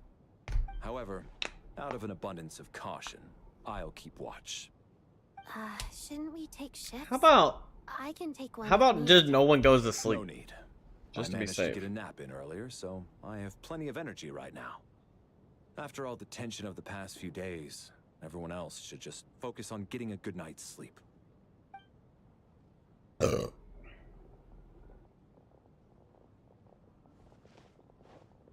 What a long day. This whole situation turned out to be way more complicated than I expected. But Valeri's right. I should just try to calm down and get some rest.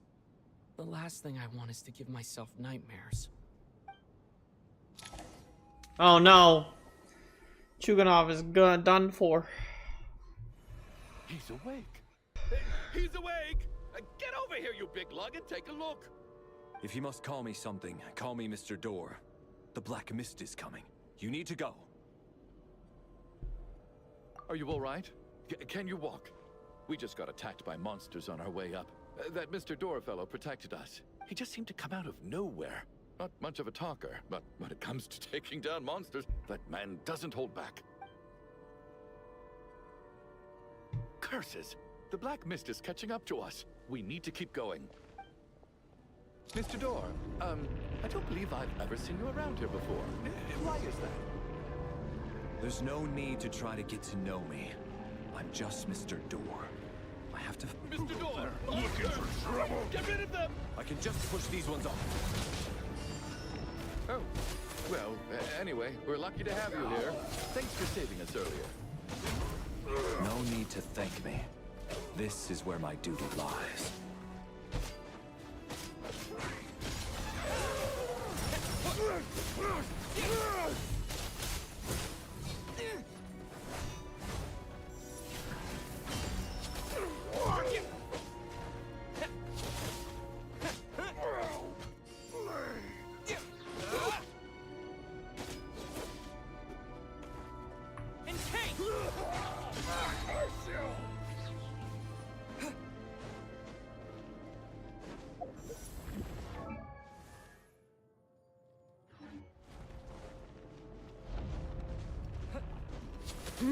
So we're doing this the hard way.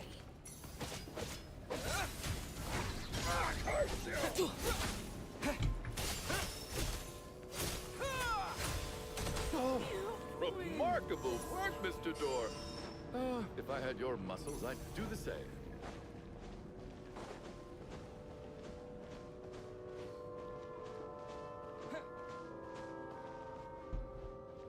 Are none of these doors the one you're looking for? No.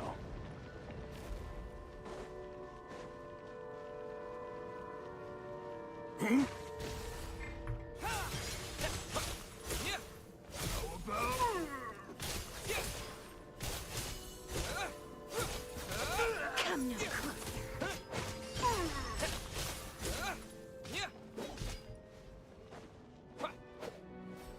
closer.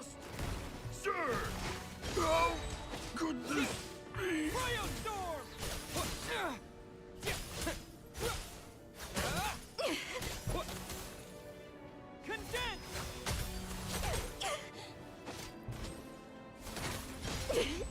Impossible. By might.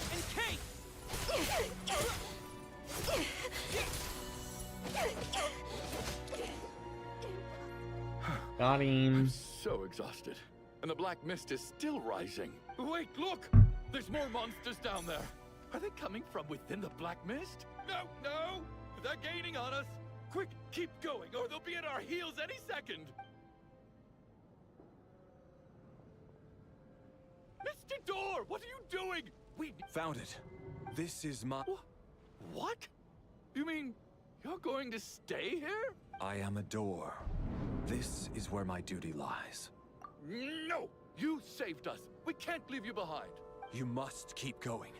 A door can only keep things out for so long. You must make haste. But... What the... You're right. Let's go. We can't let Mr. Door's sacrifice be in vain.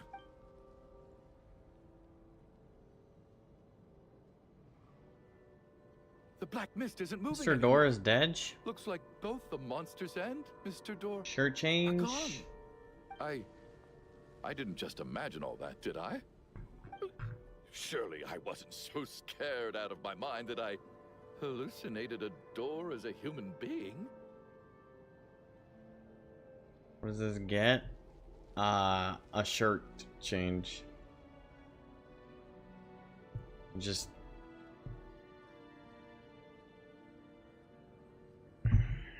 You pick like a, I guess like a color, and I'll try and match the color, I guess. Oh, okay, good. There's no way we both hallucinated the same thing. Hmm? Getting sleepy? Well, looks like we're safe for now. Go ahead.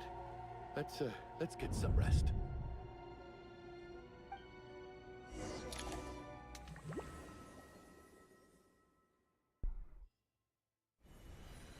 What time is it? Is it morning? I think I had a nightmare. I guess everyone's still asleep? These past 2 days have been exhausting. Valeri's keeping watch though, so he's probably the only one awake. Valeri? No way. Mr. Door!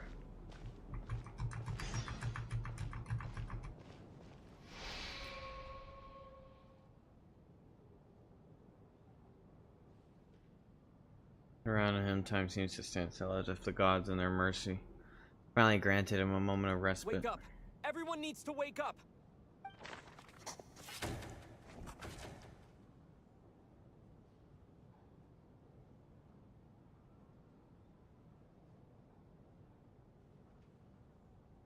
What the freak? Just like the last 2 nights.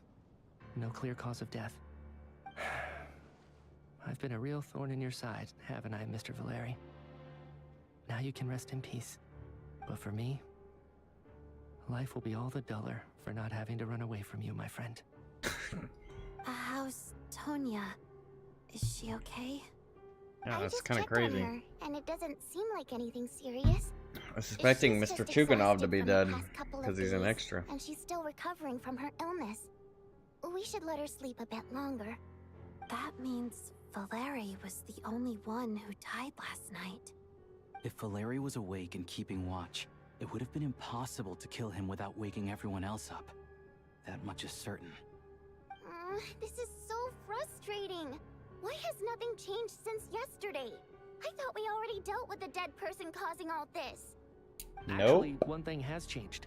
There's only one victim this time, not 2. Does that mean...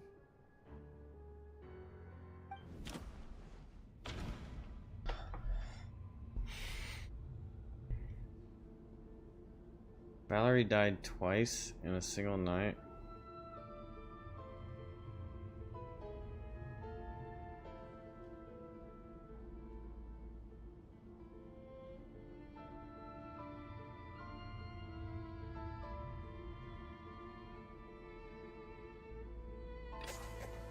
After the deceased Shram left, there was one less victim last night. It's a reasonable conclusion, considering the number of people who die each night is equivalent to the number of dead among us. That's your theory, right? Exactly. We identified Mr. Shram, and the night after he left, the death toll dropped from 2 to 1. By that logic, there must be one more dead person left among us. Another one? But there was only one person unaccounted for in the ticket checks, right? The head count should match up now. Having an extra person was definitely a cause for alarm, but being one person short isn't nearly as unusual. Someone could have left in the middle of the show, or made it out before the storm hit. One more dead person among us. If Mitya's theory is right, then what Odette told me seems a lot more relevant. It's just, at the time, we had no reason to think there was more than one dead person. It's a pretty good. If only we'd taken it more seriously as a possibility. Maybe this could have been avoided. That's a funny thumbnail. sorry. It's a good bait. It's my fault. I had information that could have been helpful. It's good bait because I feel like a lot of people would take that ion back and be like, "What do you mean, turd?" And then you're not even making it a shit tier.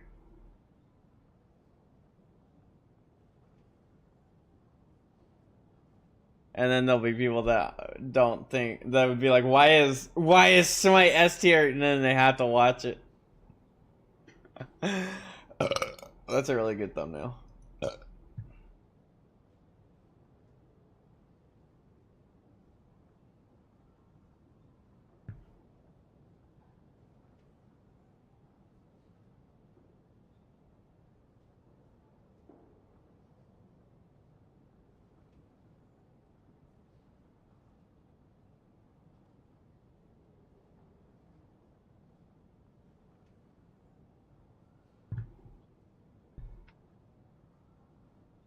I'm partly to blame as well. I was too quick to dismiss Odette's concerns.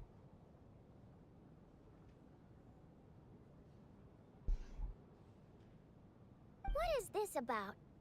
What have you two been getting up to behind my back? Sounds like there's some big news you've been keeping from the rest of us.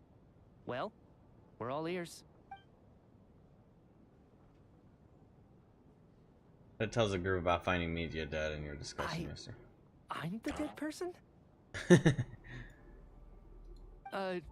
Wow.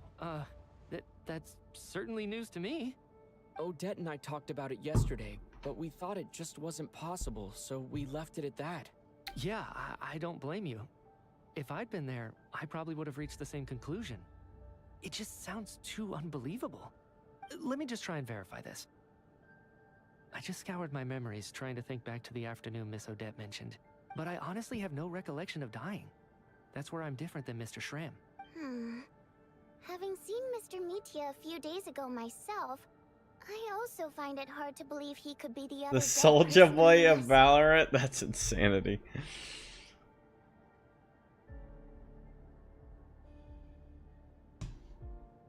Well, if it isn't Mitya, then who? Do we vote on it?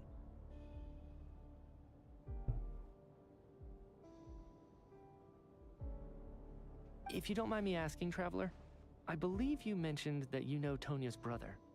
Had you ever met her before all this?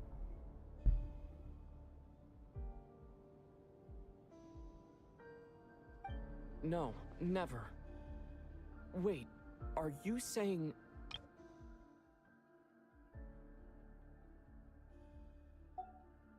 Now, just 1 minute. I know where this is going. You can't just randomly point a finger at anyone you want. You're in the hot seat, and all of a sudden you want to divert our suspicions onto somebody else? Trying to pick a fight, Mr. Chuganov? Whenever you open your mouth, all you do is attack people, and I've had enough of it. If you don't want to engage in a civil discussion, you can shut up. Damn! You little brat! Did Mitya ask about Tonya because he suspects her? I suppose I only identified... That's kind of hard to believe. Well, if it isn't me, then who? Do we vote on it?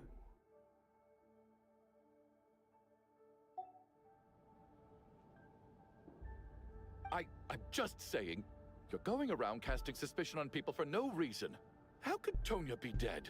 I can vouch for her, if nothing else. I've seen her before. She's the sister of that Harbinger, isn't she? The one called Child. Oh, really? You're telling the truth? Since being here, I don't think I ever mentioned she was Child's sister specifically. Does Chuganov actually know her? If Chuganov can vouch for her, then it can't be Tonya either. In which case, it seems unlikely that there's another dead person among us at all. Miss Odette, could you go over that afternoon with me one more time, when you found me dead? No problem.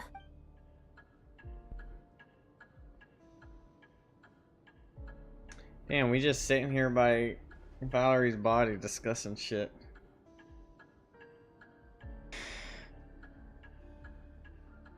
Huh. No matter how hard I try, I just can't remember anything about dying. But I do remember something else. Miss Vojanitsa, during our last meal together, I told you how some of the researchers were suffering from temporary memory loss. Do you remember that? Oh, yeah.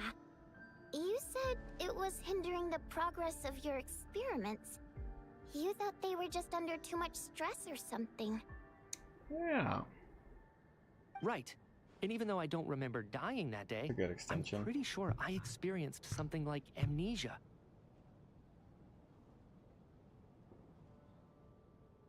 Some of my memories from that afternoon are missing. Are you suggesting you're missing the memory of your... Of course. How am I only just realizing this? Humans aren't necessarily aware of their own death. You mean being silently assassinated, or dying in your sleep? Situations like that?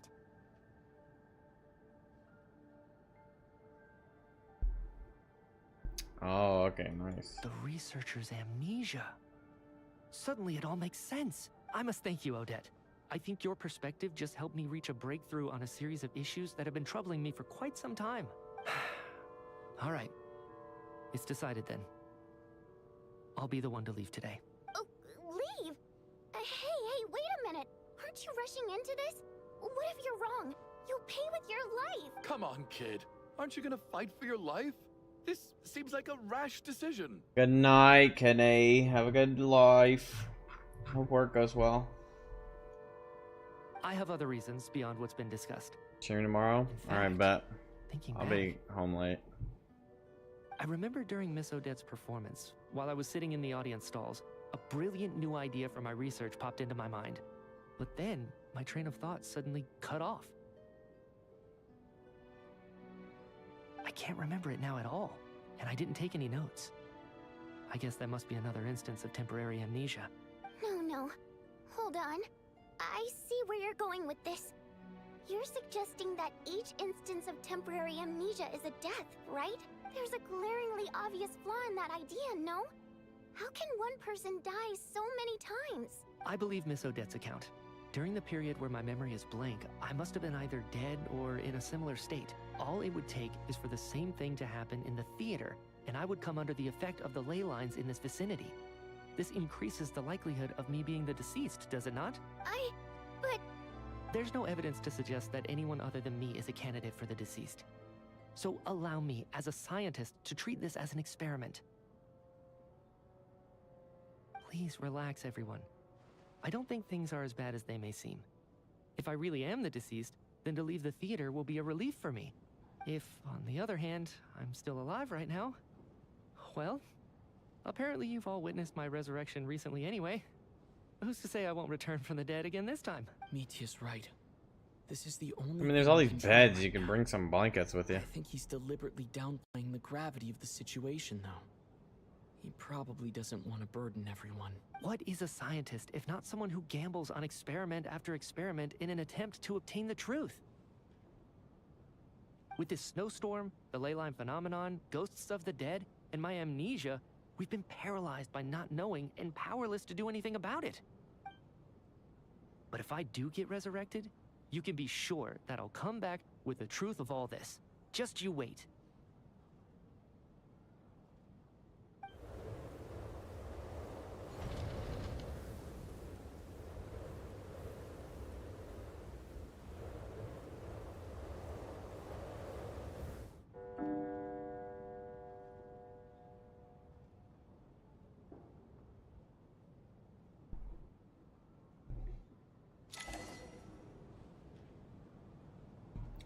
Alright, we're back.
Poor Mr. Mitya.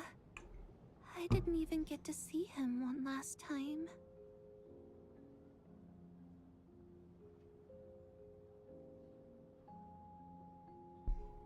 Maybe it's a good thing that you weren't there to see it.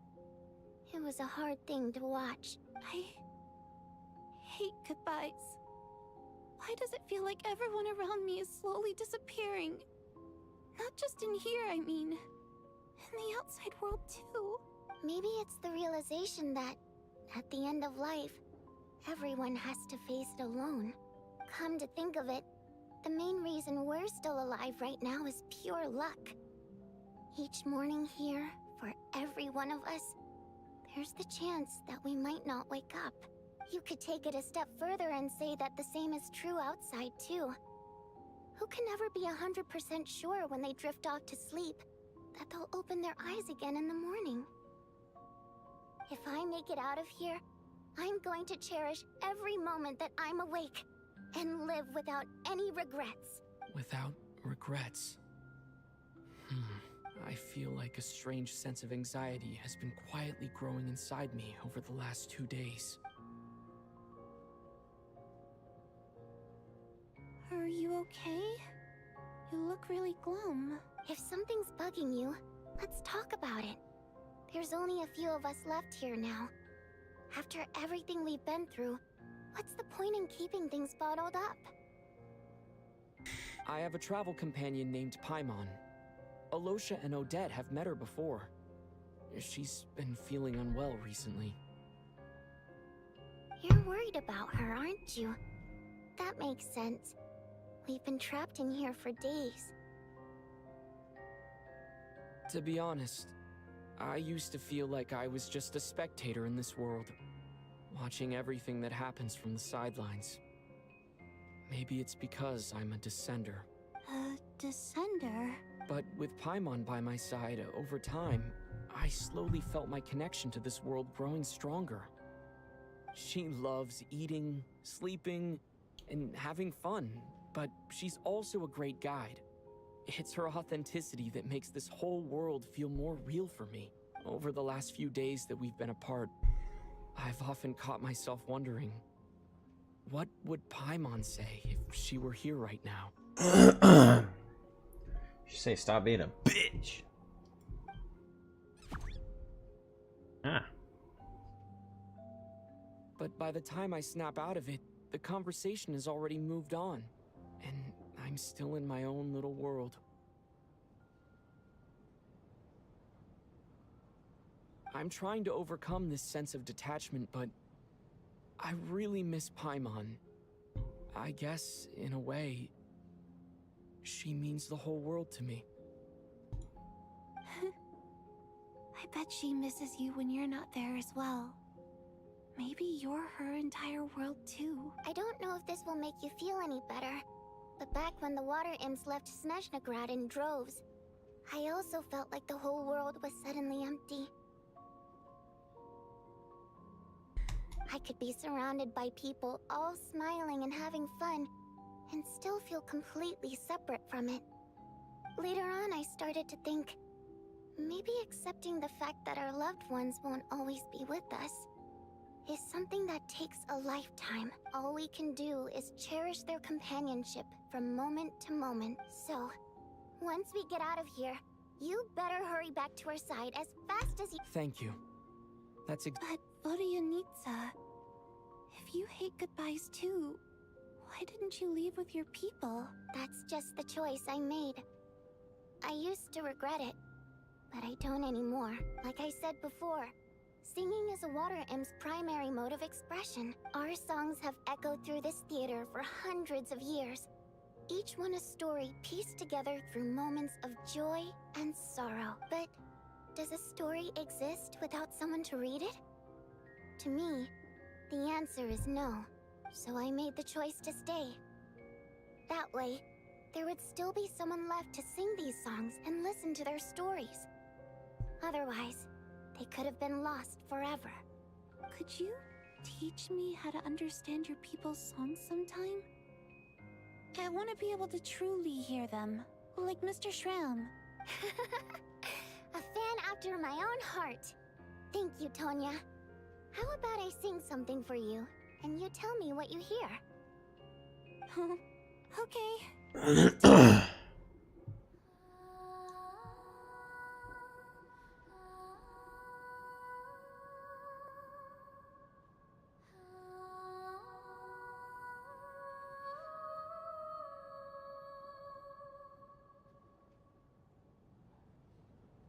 I've never heard that one before. I feel like I can hear a sense of longing somehow.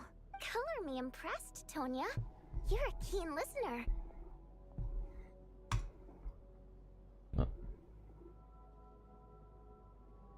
Most people can only tell if a song is happy or sad.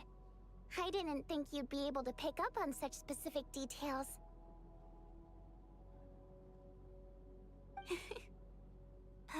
So, what's the song about then? Come on, tell me. I've actually never performed this song in the theater before, because it has more of a ceremonial purpose for our people. It's not meant for the stage.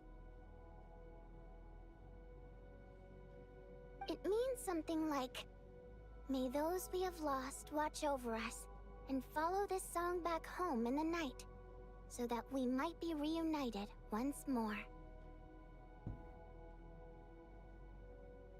No wonder I could hear that sense of longing. You sing it for loved ones who have passed away. I hope it reaches them. It's getting late, Tonya, and you're not well. We should all turn in early. I suppose there's no reason to keep watch tonight. Okay. But, before I go— Of course!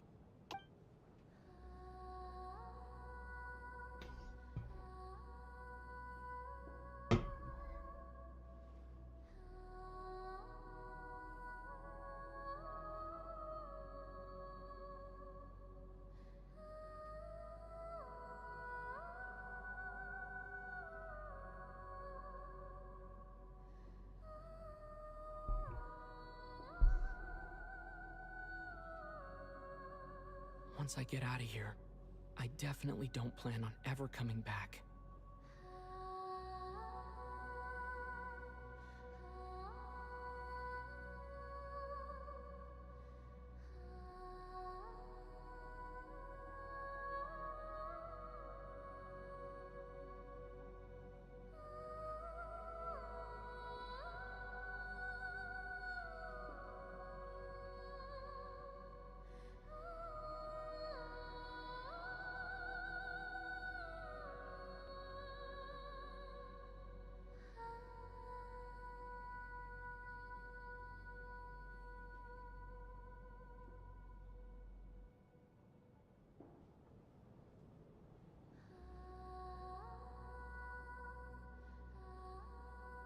The heck?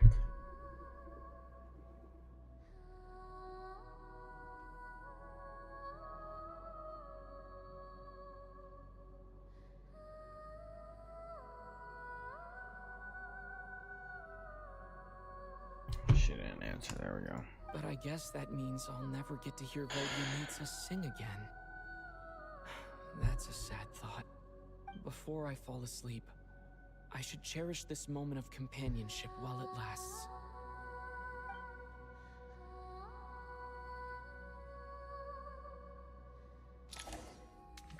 Uh-oh.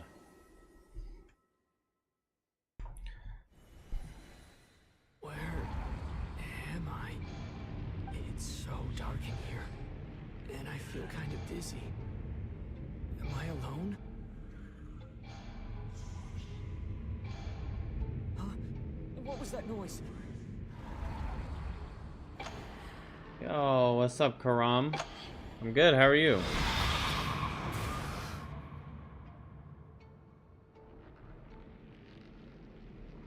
Return, O spirits.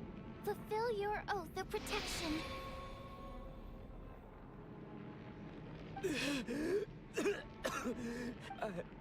I'm alive? What just happened? No time for questions. Quick, over here. Turn on the switch. We need to bring back the light.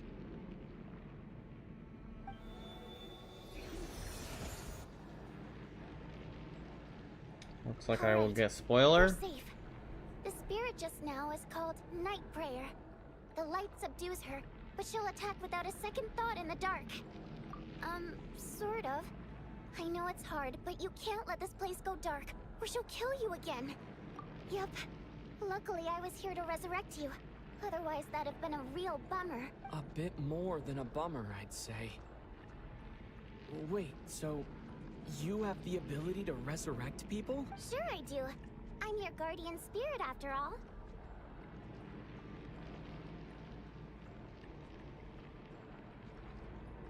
A thumbnail face? What the heck? What is a thumbnail face?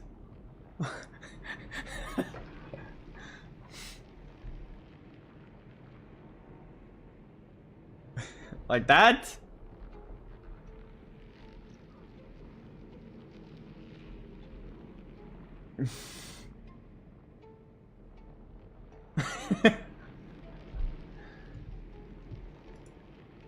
Do I have to hold it, or is that good enough?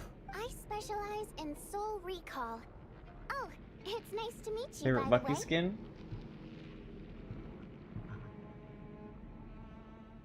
Alted? I don't think it's come out yet. I don't know if it's come out yet. Wow, so happy. This is Vodyanica. She's coming next patch. Okay, now imagine I just said that was ass doo-doo tier.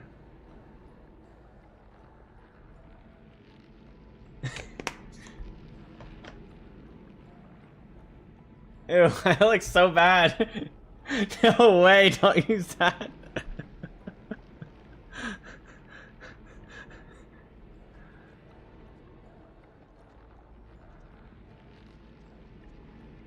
That was a terrible face.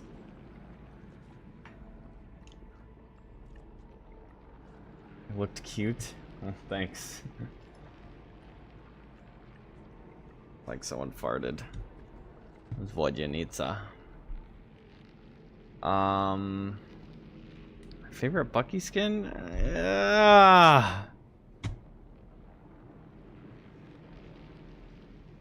What did we put in top 5? It might be Overdrive. Overdrive, I think, is my favorite. It's pretty sick that that's the one that showed up in my shop.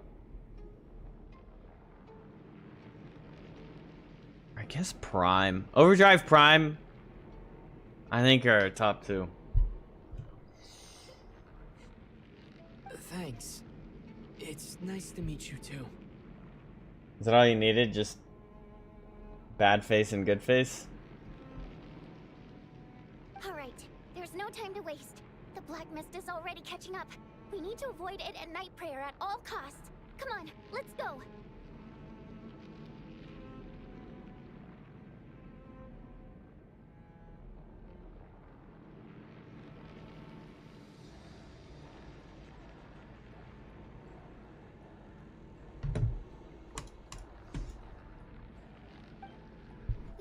reach the next switch before the place gets too dark. If we bring the light back, Night Prayer won't be able to get to us. What if Night Prayer gets to me?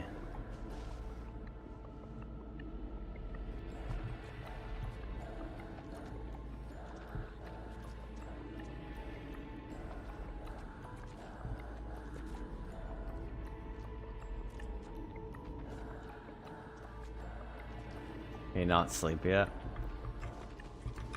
Which Bucky skin is actually the best? We ranked every Bucky skin in the Bucky skin debates here. The best Bucky skin is, in my opinion,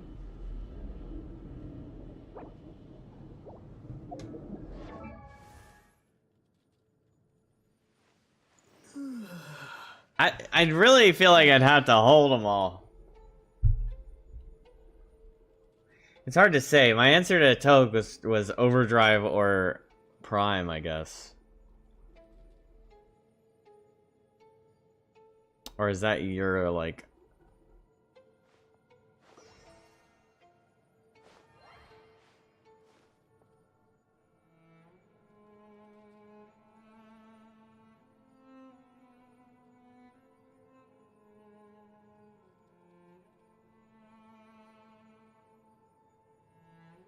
That's your titles, okay.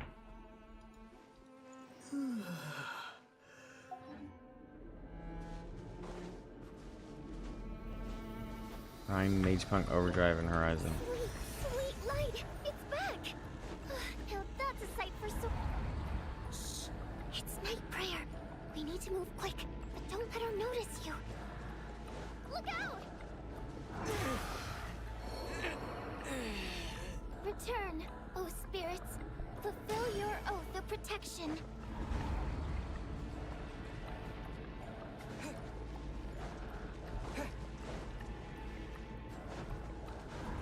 Ah! The demon is following me.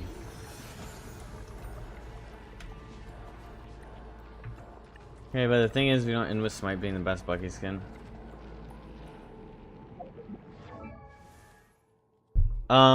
Yeah, but it is posing the question, and it's supposed to be a clickbait question.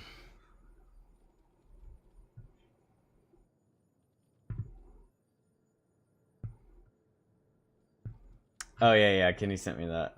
This is a really good thumbnail. I like it because the thumbnail itself is clickbait too. Because Smite S Ion shit tier is gonna have a lot of people being like, what the fuck?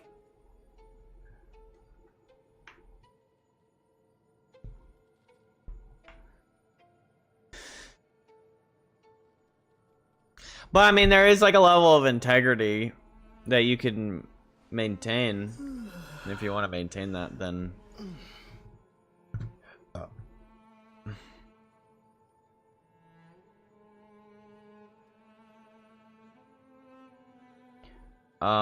which Bucky skin is actually the best? We ranked every Bucky skin. That sounds like an intro, like a Mr. Beast intro.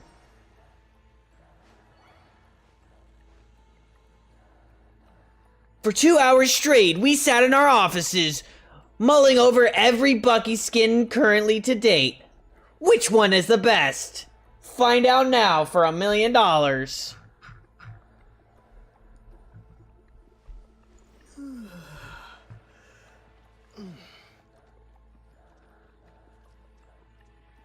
Is that truly the main character of Genshin is 5,000 years old? Yeah, something like that. That was pretty good. Hell yeah. I'm kind of the best.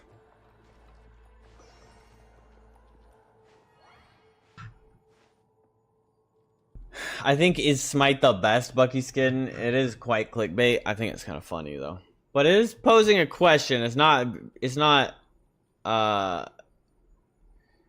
creating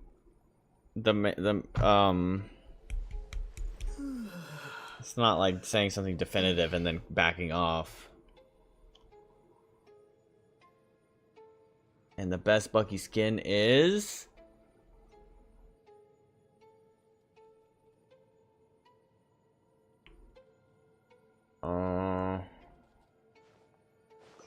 Drum roll, please. But the title does need to have draw.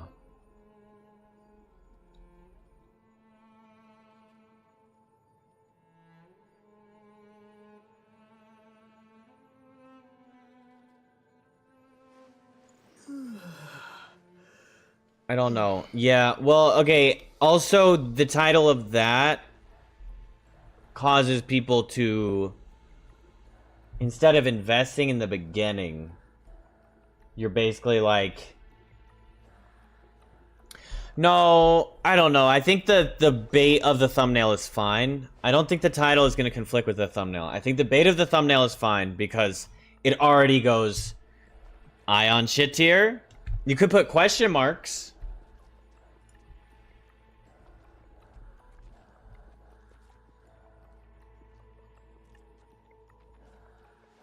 I don't know if you want to over muddy the thumbnail, but I see that like there's a mystery skin in A. You could, I don't know.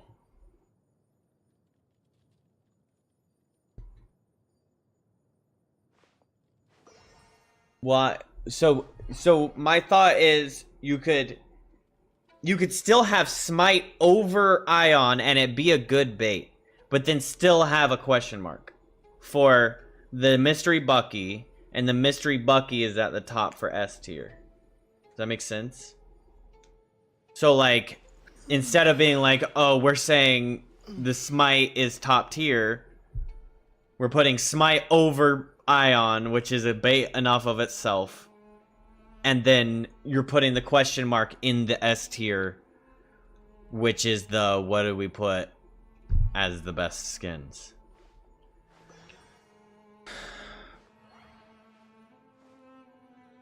That's what I said? Yeah. Wait. And then put the Mystery King Bucky up top. Yeah. Yeah, or so you could add an extra layer and put a crown in over the S, like in the next bracket. Put a crown. Yeah. Put a crown and then another question mark. And you could put something in A instead of the question mark so you don't overdo the mystery Bucky stuff.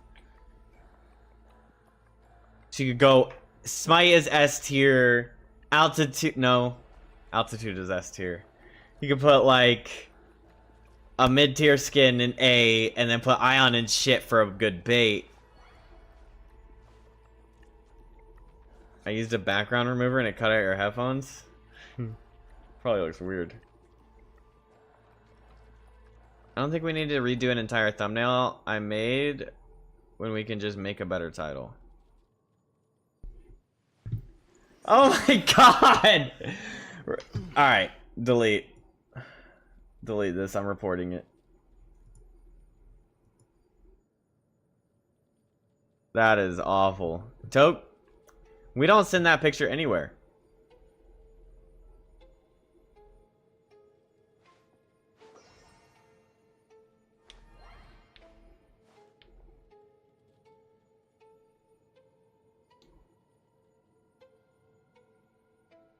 For real, please. Yeah, I think they can enhance each other. I just don't think... I think they can enhance each other. I just don't think... And the best Bucky skin is... I don't think so either, because it's like a drum roll, please. And then people are just going to click in and go to the end of the stream. And look for the... look for the answer.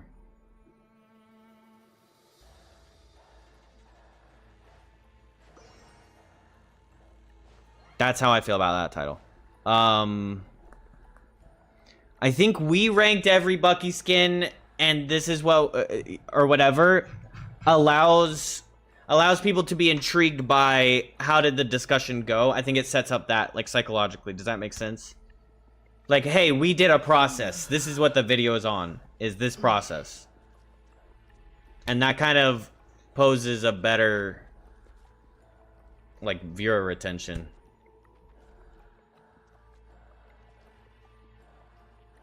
Add.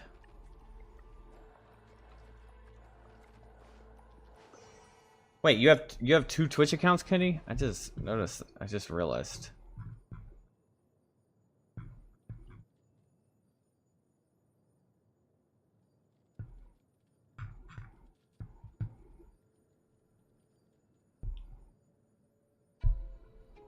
All right, Karam. Sorry, the text chat got minimized. Have a good day at work. I don't pirate games ever. I don't think I've ever pirated a game.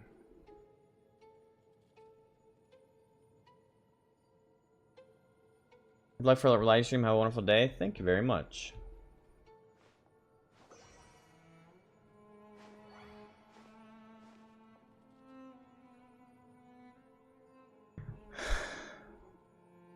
Goodbye, goodbye.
Are you back, Kenny? And Toke?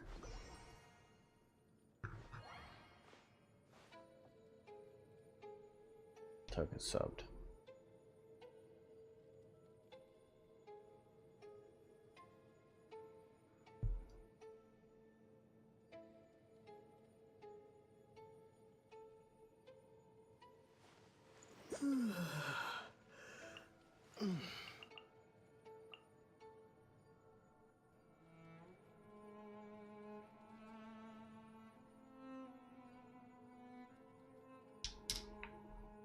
I guess he's not.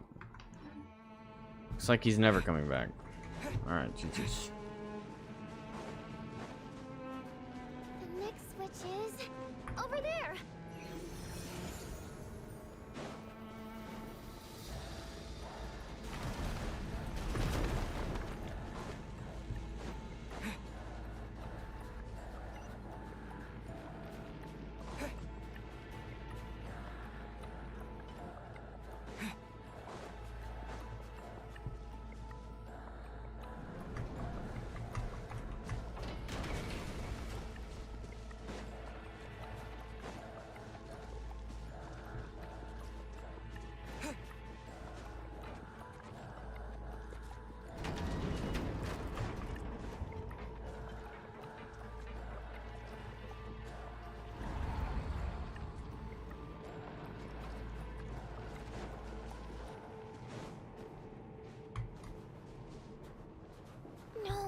Night Prayer is here too.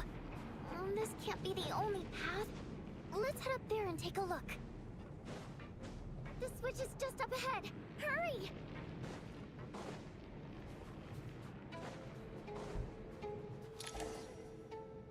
It's too dark. We're not gonna make it. Come on, faster! Jesus. Die like this. Not on my watch. Reaper Town. Even though it's not permanent, dying is definitely not a pleasant experience. Great. You're back. Yeah, thanks to you. Time for you to get out of here. Quick, before the light runs out. What about you? You're not coming with me? I can't. I've already been used up. A guardian spirit's skills are finite. I can only resurrect someone so many times. I might not look any different, but my essence has been exhausted. Now, I will slowly start to fade away. I can go no further. The black mist is where I belong. It's okay. Why didn't you tell me sooner? Because it wouldn't have changed anything. That knowledge would have just burdened you. The guardian spirit's role is to protect. But... Go. Now, before it's too late. I already hear Night Prayer approaching.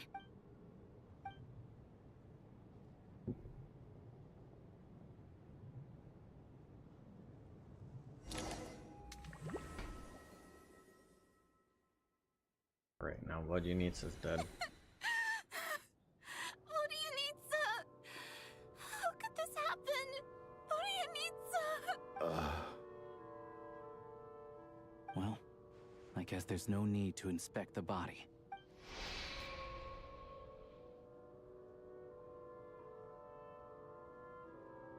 For the long, the lament of countless water imps seems to resound around the theater, full of deep affection and sorrow for what you need.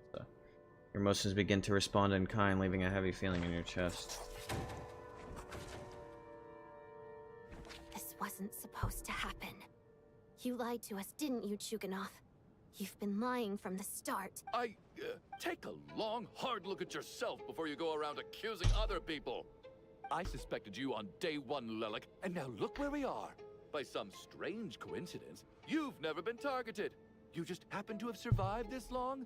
No, you should be the prime suspect. And you, little hunter, ever so content with staying on the sidelines. Yet you were the one who stopped us from leaving from the start. Why are you trying to keep us here? Now you're just lashing out indiscriminately. That's either a sign of anxiety or a guilty conscience. Where was all this passion and bravado before? Decided to fight until the bitter end. Is that it? Is that a threat? Fine, bring it on. You think I'm afraid to die after all this?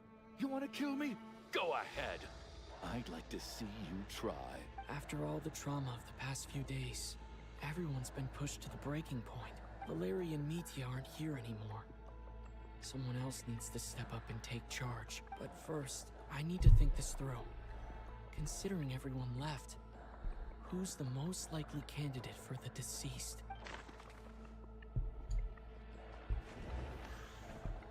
Of those who remain, the only person we've never met, but people are easily misled by first impressions. Now that I think about it, Child's sister was in fact a label I imposed on her due to my own assumptions. But Mr. Chuganov vouched for Tonya's identity yesterday, with basically no other possibilities left.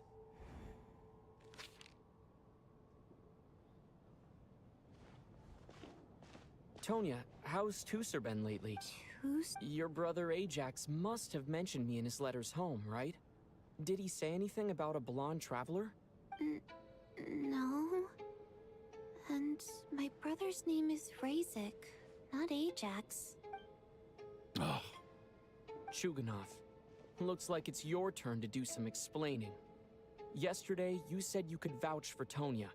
Why did you give us a false testimony? I knew you were behind this, Chuganov. You've been lying through your teeth from the start. Everything about you is fake. Down to the wife and daughter you're always talking about. Your entire family man persona is a charade, isn't it? That night, when I infiltrated your place as Lelik, I noticed you were home alone. Didn't think much of it at the time. Just thought everyone else was out. But thinking back on it now, that doesn't seem very likely. My guess is, you live alone, don't you? Even that was a lie? But why would he lie about having a family? Oh, curses. Oh, why is there no end to this blasted snowstorm? If it would just stop. If it would just stop. I think I remember now. I know how I ended up here. It feels like a distant memory. This evil hoe has been the imposter from the start. Just like it was yesterday. The reason I'm always coughing is because I got sick with frostbite. The locals usually call it the snow cough. It's not a very common illness. It's partly genetic and partly caused by the cold climate, but it can be fatal. They sent me to the hospital as soon as they found out I had it. And I spent so long lying there in that hospital bed. After a while, I felt myself growing weaker and weaker. Nothing seemed to be working anymore. Neither the treatment that the doctors were giving me, nor the medicine my brother was brewing from frost fairy flower leaves. So one day, I told my brother that I wanted him to take me outside for once, so things could be like they used to, just for one day.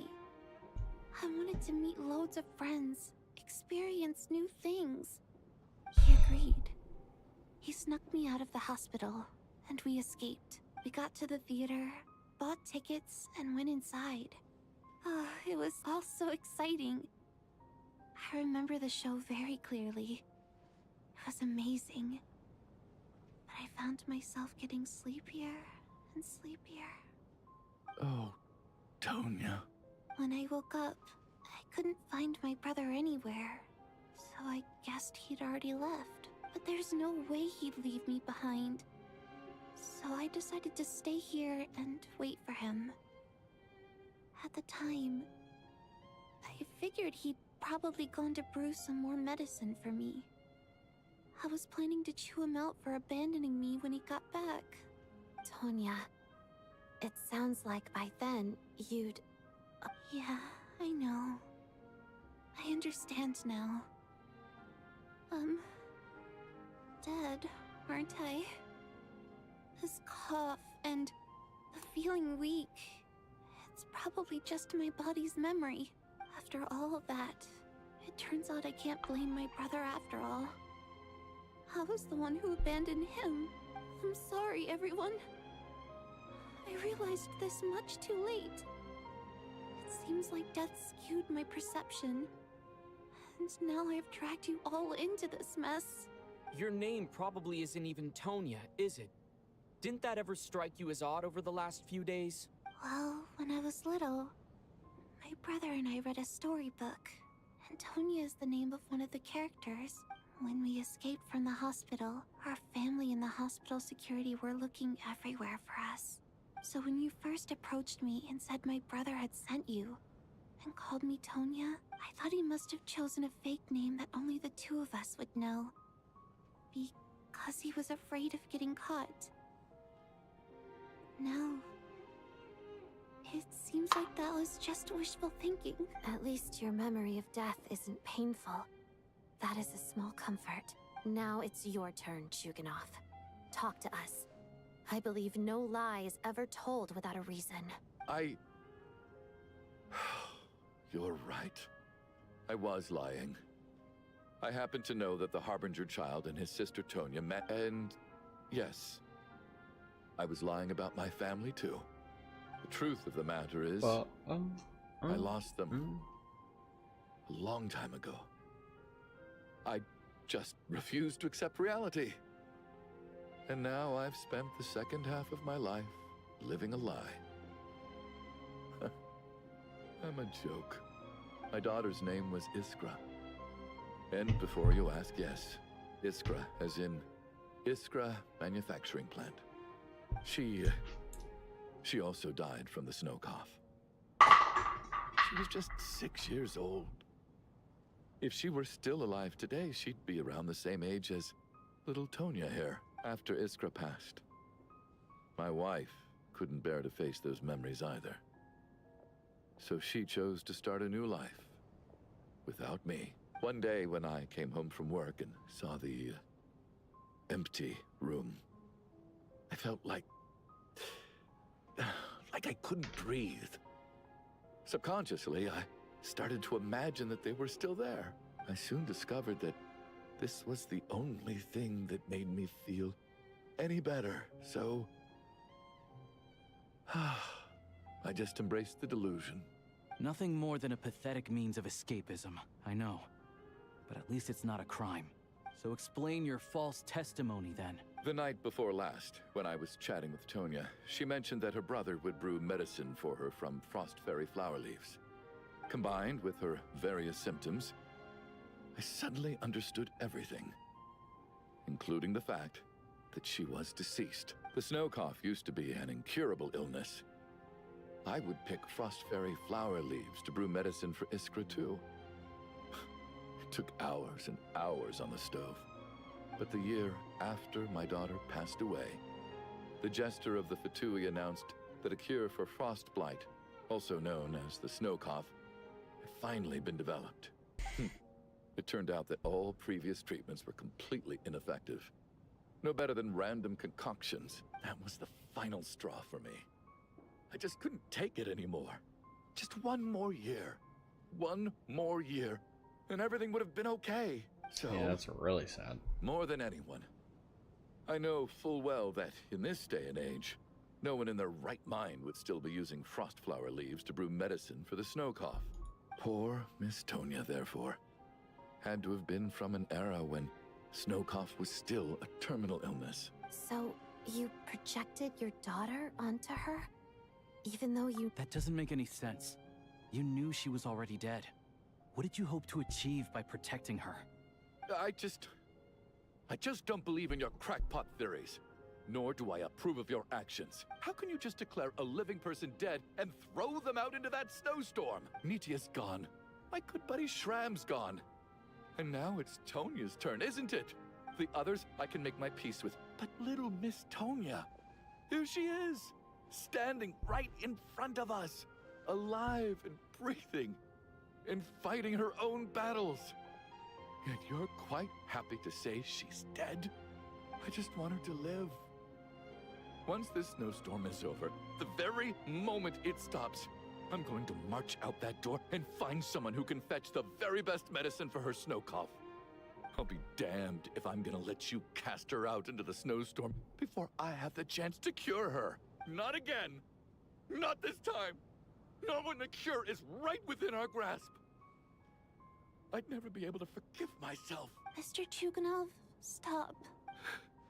By the sounds of it, you've known I was dead since the night before last, right? I really liked Mr. Valeri, Mr. Mitya, and Miss Vodyanitsa.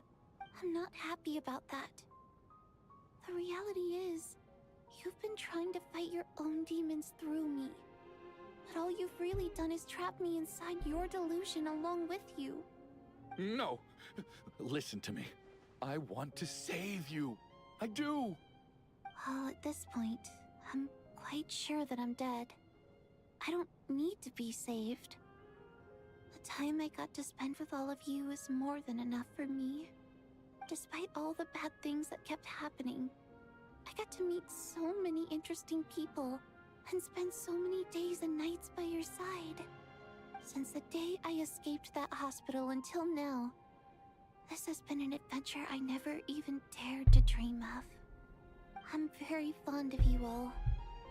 If it were only possible, I'd trade my soul to bring back the ones who died. If it meant things didn't have to end like this. And that's why I'm not fond of you at all, Mr. Chuganov. Got him. I'm sorry. It's them that you owe an apology to, sir. Not me. Well then, I suppose this is it. It's time for my adventure to end. I've caused enough trouble. You're leaving already? It's still early. No, thank you.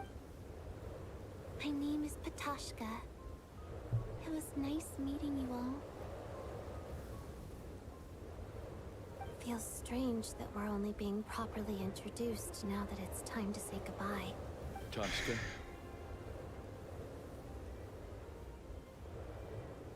What are you doing, Chuganov? Are you crazy? Let me leave. I can't keep lying to myself anymore. In your dreams. Don't think you're getting off that easy when you had a hand in the deaths of so many people. What's up, sleepy baby? The Fatui have honed quite an array of enhanced interrogation techniques since they were founded. I know. Once we're out of here, Lelik will personally give you a taste of every last one.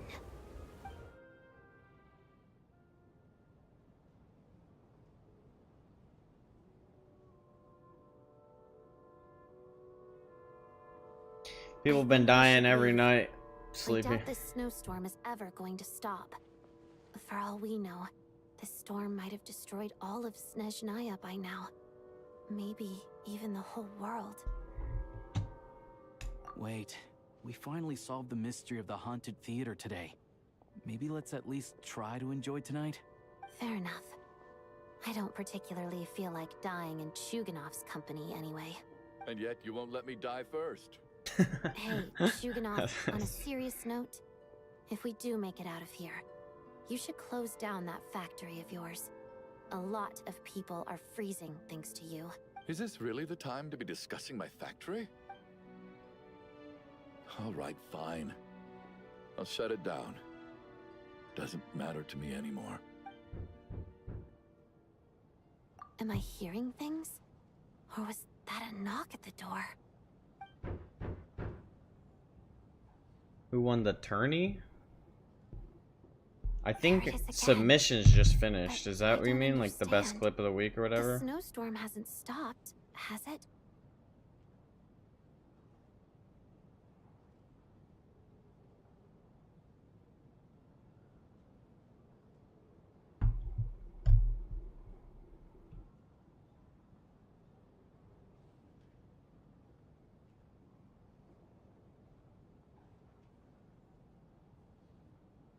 Should we open the door? Is this it? It's gonna be Mitya. Is this nightmare finally over? If the last few days are anything to go by, Competition. probably shouldn't Yeah, be getting my hopes up.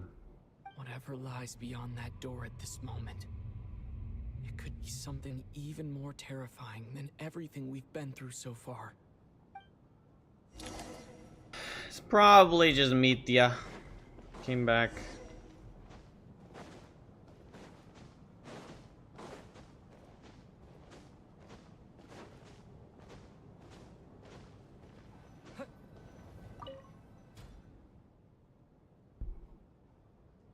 Dun dun dun!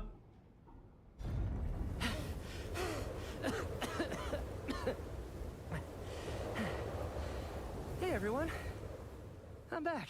How are you doing? Feeling any better? Much better, thanks. Whew, it is so good to have you guys here. I was a little worried that the theater would be empty by the time I got back. Let me see. Tonya and Vodyanitsa are missing, which means Vodyanitsa died last night. And then you discovered that Tonya was the other dead person. Am I right? Not Tonya. Pitashka. First, tell us how you made it back here. Given the conditions outside, no one should be able to return alive. Well, what? You're right. The thing that got me back safely was a song. I heard someone singing.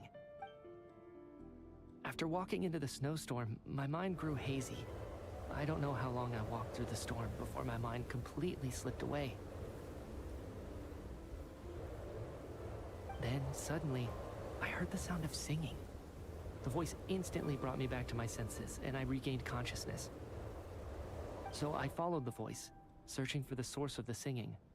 I searched and searched, until finally, just a few moments ago, there was the entrance to the theater, right in front of me.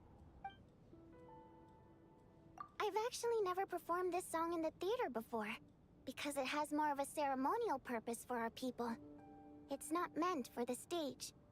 It means something like, "May those we have lost watch over us, and follow this song back home in the night, so that we might be reunited once more." That must have been Vodyanitsa's Requiem. Who knew it actually worked? That song is meant to guide the souls of the dead. Mitya, that must mean that you... Huh. No kidding. Huh, seemed like I guessed right then. This is what I've been so desperate to tell you about. When I first stepped out of the theater, I was still quite lucid. My memory of it is still pretty intact. I remember the outside world being completely different than what I'd expected. It was like this was a world where only the snowstorm existed. There wasn't a trace of any humans or buildings ever having been there. I don't know how else to describe it, except to say that it just didn't seem like the real world. And as for the Requiem, if I was guided here by Vodyanitsa's song, it can only mean that I must already be dead. And this is my soul, not my body. But I didn't experience a clear moment of death while I was out there. Nor do I feel any different now than before I walked into the snowstorm. You don't seem any different to me either. In fact, this is something I've been wondering about for a while now. If souls aren't physical, shouldn't they lack tangible form? Both Shram and Patoshka were clearly deceased, and yet their souls didn't look or feel like ghosts at all. They were visible, tangible, no different than you or me. This raises a truly terrible thought. Is that really what Mitya is suggesting?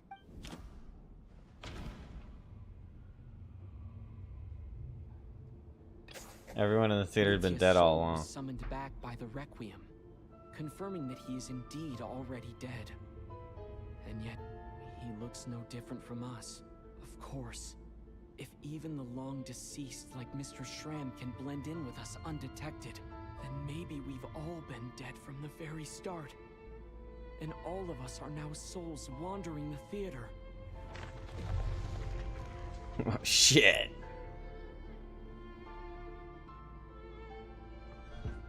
Yes. Everybody I dead. think that this is probably the afterlife. What did you say? We're You heard me. We died all in the beta theater. testing now. We got All of us 3. did. But due to an obstruction in the theater's ley lines, our souls are trapped here, while an endless, infinite snowstorm rages outside. Every Valorant Bucky skin is. We got these 3. Ranking every Valorant Bucky skin. Is Smite the best Bucky skin? We ranked every Bucky skin in Valorant.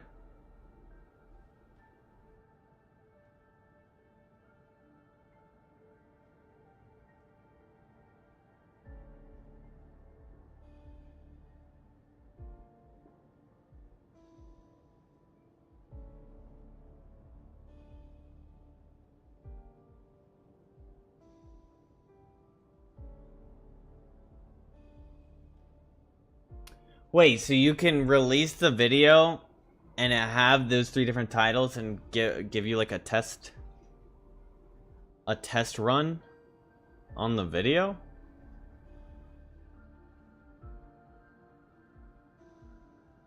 And then you re-release it with the best title?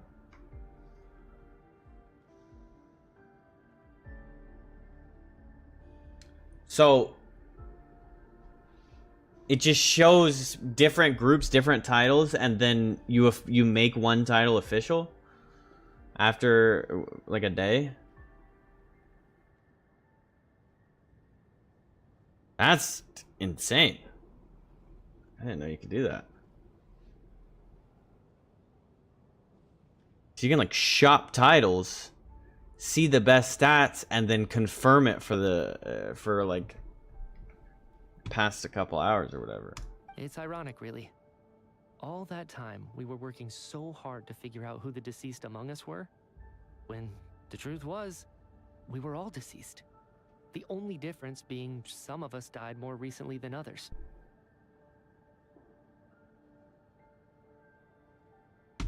Among Us? Do you remember that note, "Death is near"? Seems like we misunderstood what it meant after all. Death was nearer than we wanted to think all along. The note simply meant that all of us were already dead. Alright, go to bed. Good night, Kenny. So all our attempts to survive, our search for the deceased, it was all for nothing? Hard to say. At the very least, we I'm hope not going to two bed. lost souls find clarity and go to where I'm they not can. going to bed, puppy. The presence of those two is probably what caused our souls to be drawn in by the ley lines. In which case, the deaths we've awoken to over the past few days were just souls returning to the ley lines for good.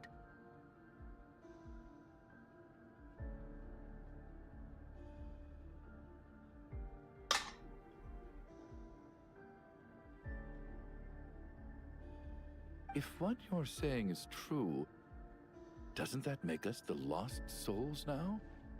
Mr. Puppy. The puppy town, the puppy This afternoon, town. when I was moving Vodyanitsa's body, I noticed that the other bodies in the room hadn't decayed one bit after all these days. That's further proof that those aren't physical bodies at all, but merely our shells here in the afterlife. Am I really dead? This doesn't feel real to me at all. No, that's impossible. This cannot be how it all ends. I still find it hard to believe that all of us are dead. How exactly did we die in the real world? None of us have any memories of dying, right? Not even knowing how we died is preposterous. Good grief. Surely there has to be some reason. Exactly. It's hard to rest in peace when you don't even know how you died. It gave me lots to think about as I strode out into the snowstorm. I racked my brains trying to remember the cause of my death, the exact moment I died, the root of all of this, right up until my consciousness faded. Wait. Hold on. Right before I lost consciousness, I think I saw something. I can't remember. And I think I lost my notebook and pen. Mitya, your hand. Is that blood on your fingers?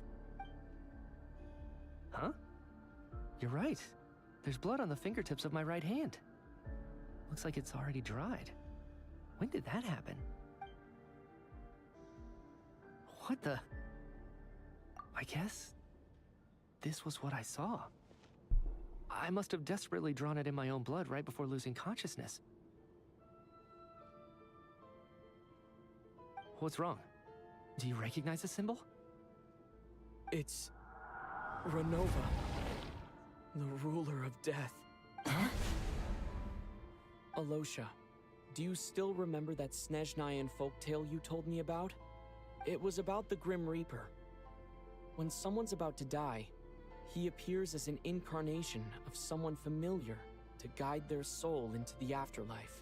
And as soon as you recognize his face, your life is over. I heard a similar tale when I was little. You think the Grim Reaper in this story refers to the ruler of death you mentioned? That's right. In which case, death is near could also mean that the Grim Reaper is here disguised in a familiar form. Death, the deceased, and the Grim Reaper? So it's a triple entendre. When I first saw this note, I thought it contradicted the investigation report. But now it seems like that was the whole intention. So the Grim Reaper deliberately misled us. Then, we started suspecting each other and searched for the deceased while they hid in plain sight. By that logic, the one person most likely to be the Grim Reaper incarnate is...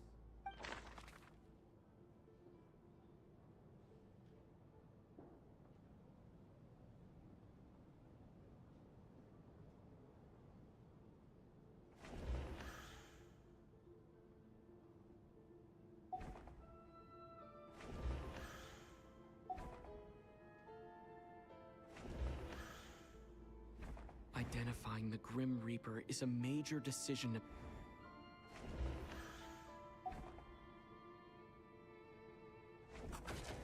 The Reaper is right here among us. The Reaper is...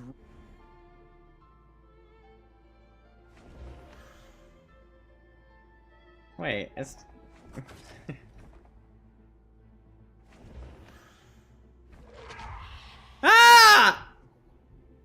No doubt about it. It's Alosha. Looking back at how everyone has acted over the past few days, Alosha is most likely the Grim Reaper lurking among us.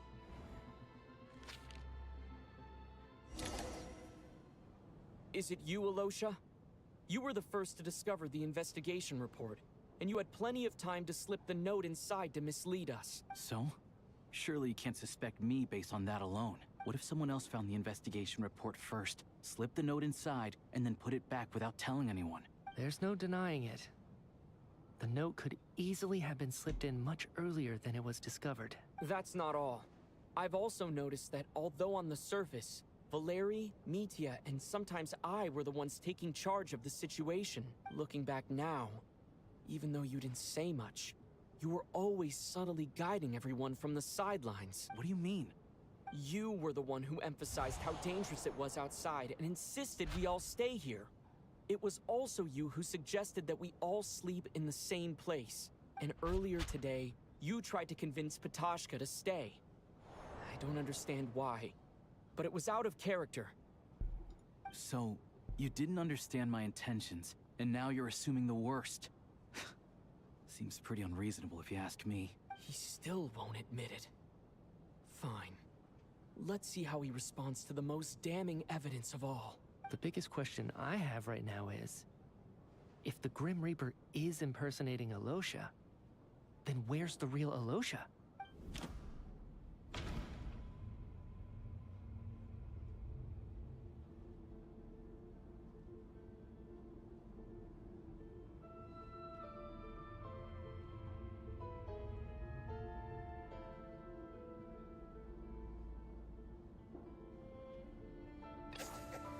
That's right.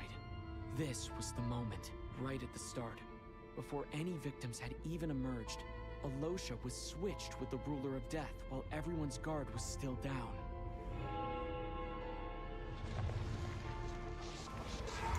No, I don't like that. I'm freaking... When all this began, right after the performance ended and the snowstorm began to Dun pick dun up, dun! no one suspected anything unusual. So Sleepy, how you doing, buddy? We just assumed we were snowed in.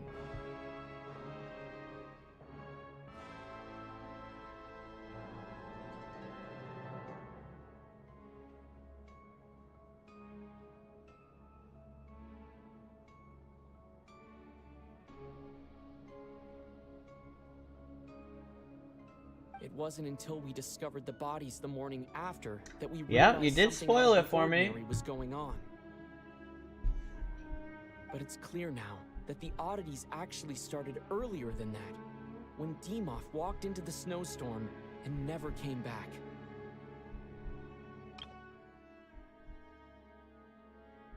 Months began right after the performance ended and the snowstorm began to pick up. No one suspected anything. We just assumed we were all snowed in. It wasn't until we discovered the bodies the morning that we realized something out of the ordinary. It's clear now the oddities actually started earlier than that, when Dimov walked out and never came back. It's alluding to expecting something big to happen, so then you rack your brain and you consider, and then I only have a limited amount of missions. It's like being like, oh my gosh, that movie was so good. I cried so hard, I can't believe someone died. Oh, I didn't tell you who died, it's not a spoiler. Okay, but now from the beginning of the movie to the very end of the movie, I'm gonna sit there and wonder who's gonna die. And then try and make predictions based off of the way the plot is going. So, it's like that. Right. I have a So Mr. Dimov was the first victim, not Sobolova and Torkov. different perspective on spoilers, though. And if we pinpoint that moment as the beginning of this incident, then one thing becomes clear. Alosha, you are the only person who walked into the snowstorm and came back without the help of Vodyanitsa's Requiem. I didn't say he was the one who was switched. No, it's just the greater principle of it. More precisely, Alosha never came back at all. The one who came back was the Grim Reaper.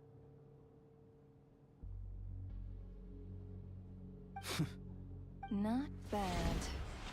Well, since you've backed me into a corner, I suppose there's no point in keeping up the act anymore. Alosha? You're the Grim Reaper? I am no such tired cliché. Mortals should address me as the ruler of death. Before being wiped out for good, you identified the two deceased, and even sensed my presence. A commendable achievement. Far beyond what I expected. I heard you can ferry souls. Those deaths each night. Were they your doing? Your initial conclusion was correct. Due to the existence of the two deceased, the ley lines yearned to reclaim those long-lost souls. Every night they devoured an equal number of souls to fill the void. This required no intervention from me. Though of course, ferrying souls is indeed my authority. Here, take a look.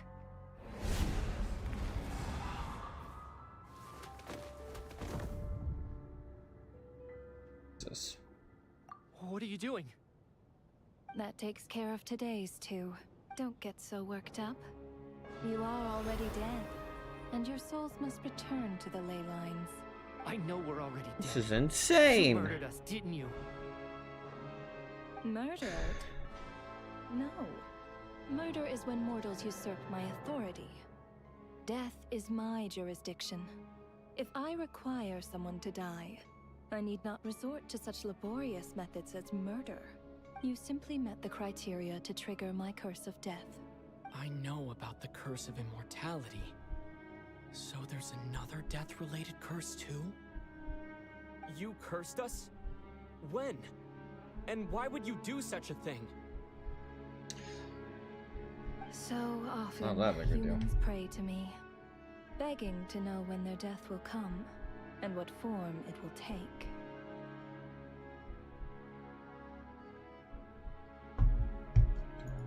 But few people ask why. If you must have an answer, know that death comes simply because one's time has come. So you're not gonna tell us the truth? Hold your tongue. By all rights, you shouldn't even be allowed to speak with me. Those angels from the past are to blame for the reckless renovation of the ley lines here. It's made my work on this occasion infuriatingly complicated.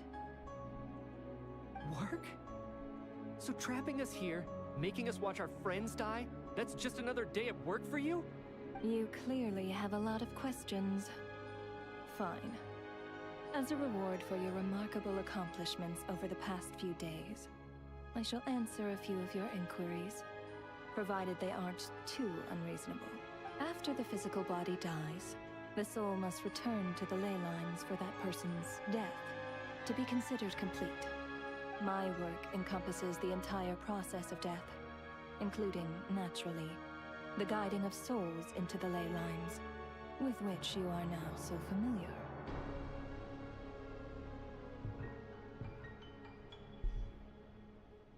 You must also be rather familiar with Natlan's Night Kingdom, I presume? It was I who supported the creation of the Night Kingdom. It provided a convenient means of guiding the souls of Natlan. Here, too, the ley lines connected to the theater underwent some modifications. The angels hoped to make them capable of accommodating the souls of some special creations. But this actually hindered their ability to accept ordinary souls to some degree. This effect manifested itself after you died from the curse in the theater, leaving you stranded in the afterlife, unable to achieve a complete death. But if souls who die from the curse of death fail to return to the ley lines within a short window of time, they will miss their chance for good. Then, they will remain forever suspended between life and death, no longer subject to the authorities of either. So if you don't resolve this matter soon, and see all our souls return to the ley lines before long, we'll escape your control. Mitya's sharp. This must be what Renova was worried might happen, and the reason she got involved to begin with. But if you have the authority to guide souls, why didn't you just show yourself and get it over with? Why hide among us in the form of Alosha? You seek to understand the mind of a god? Very well. I'll tell you. This is a theater, and I decided I wanted to watch a show about death. That's why I encouraged you to take the events to the stage. I found myself getting quite immersed. I suppose the entertainment you provided makes Just up playing for with the our trouble souls. you've caused me by being so defiant in the face of death. There. Are you happy with my answer? Can't say I am. Really? But it fits the stereotypes you humans have about gods. Just moments ago, you were complaining about how infuriatingly complicated your work here has been. Work is work, I get it. There are times when it's a huge pain, but you just have to get it done, right? That's a rather unique perspective for a human. You are in fact correct. There is a pain point in this case, due to the obstruction in the theater's ley lines. There is a hard limit on the number of souls they can receive each day, making it impossible for me to ferry all your souls at once. Revealing my identity too soon would inevitably have led to futile resistance, and there was a risk that any souls who chose to run would disappear. Then there was the issue of the 2 lost souls you called the deceased. The way you resolved that quandary was all part of my design. That's what I don't understand. If all of us were souls of the dead, what made their presence among us special? For centuries, they have refused to return to the ley lines, exploiting the issues created by the angel civilization to resist being drawn in. Centuries of obsession accumulated during this process. You may think of this obsession as the resentment of the dead, and in this quantity, it was a bomb that could have detonated at any moment. It reached the point where I could not afford to leave it unchecked. But the only way to fix it was to help them acknowledge their own deaths, make peace with their regrets, and willingly walk into the snowstorm. Only then, with my guidance, could they finally return to the ley lines. Otherwise, you would not like to know what the consequences would have been. I vaguely remember seeing Batashka, but in the most terrifying form. Was that in a dream? Is that what would have become of her if she hadn't returned to the ley lines? I see your dreams brought you many revelations. So you see, death in fact grants wisdom to mortals. Souls connect to all things in the world and see the chain of cause and effect between them. It's nothing unusual. Anyway, giving psychological counseling to lost souls is not my strong suit. That is more of an angel's role. It was something I could not resolve directly using my authority, so I decided it was easier to leave the bomb defusal to you. Meanwhile, of course, their presence caused the souls of other members of your party to return to the ley lines each night. From where I stand, that was killing 2 birds with 1 stone. As both issues slowly resolved one another without me having to lift a finger, all I had to do was stay close by and keep the situation under control. Then use my authority to wrap things up at the end. And, of course, while I was at it, I thoroughly enjoyed watching this drama, dealing with death from a mortal perspective, play out on the stage. Sounds like you had it all figured out, Grim Reaper. I just did the math. You said there's a hard limit to the number of souls the ley lines here can receive each day. It's 2, isn't it? That much is obvious, even to a fool. It's time to review this whole affair. If the ley lines can only take in 2 people per day, I need to go over the deaths from these past few days again.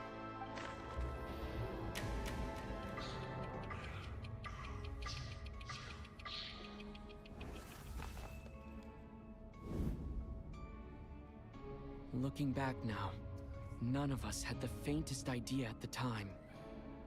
From the moment that staff member named Demoff walked into the snowstorm, the incident had already begun.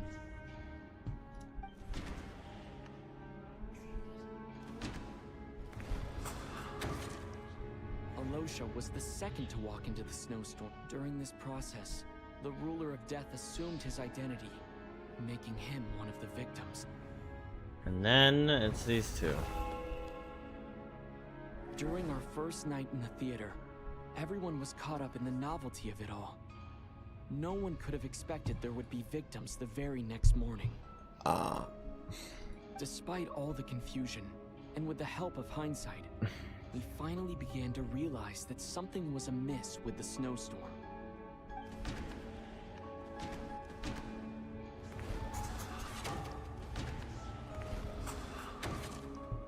The ley lines devoured Torgov and Sobolova on the first night. At the time, we thought this...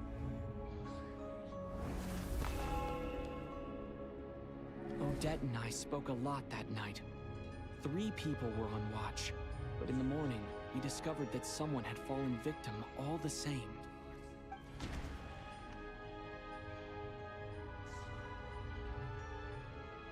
Wait, didn't she just delete her own rule then? Because it would be Tonya, him... Wait, we did too many people.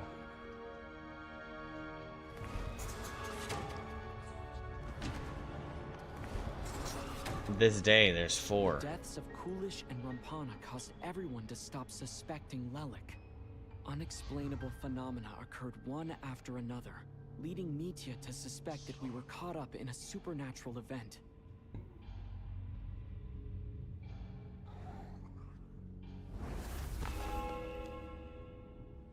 Later, we discovered that there seemed to be an extra person among us, and subsequently discovered the existence of the deceased.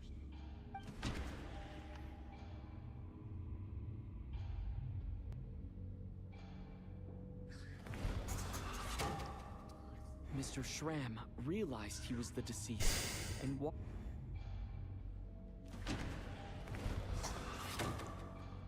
he thought it was all over. But Mr. Valeri's death was a rude awakening for a lot happened today. Mr. Valeri's death led us to discover the connection between the number of deceased and the number...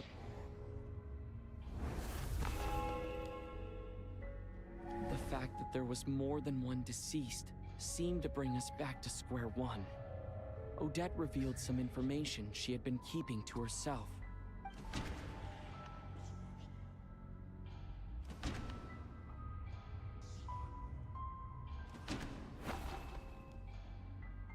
Although Mitya, the void in the ley lines hasn't been filled, so let's rule out Mitya for... Vodyanitsa was swallowed by the ley lines in her sleep, but the requiem she sang before falling asleep was quite a game changer.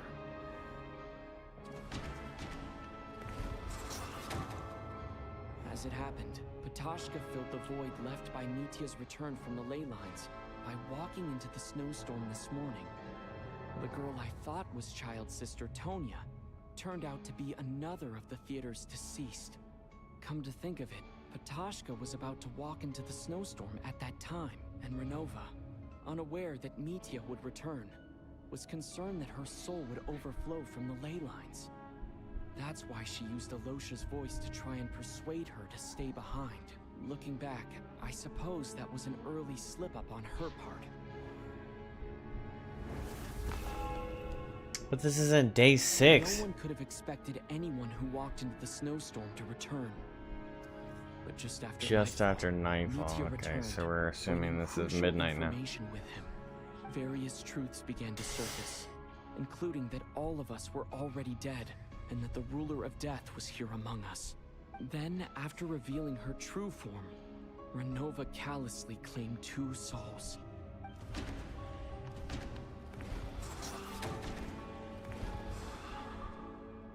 In fact, everyone was already dead by the time we took the photo. And in the days since, we've experienced many more partings in the afterlife. Now, only Mitya and I remain. And the true culprit behind everything still stands before us. In Mitya's eyes, I see the same anger and frustration that I feel.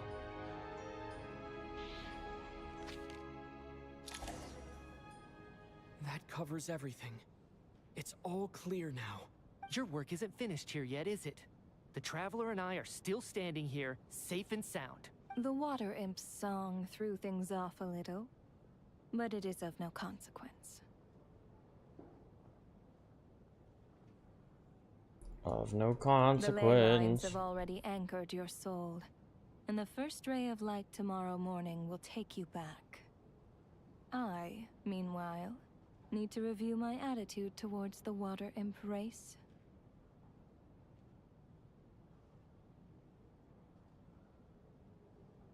Okay. I think I'm gonna go play a ranked game after I finish this, so if you want to tune back in.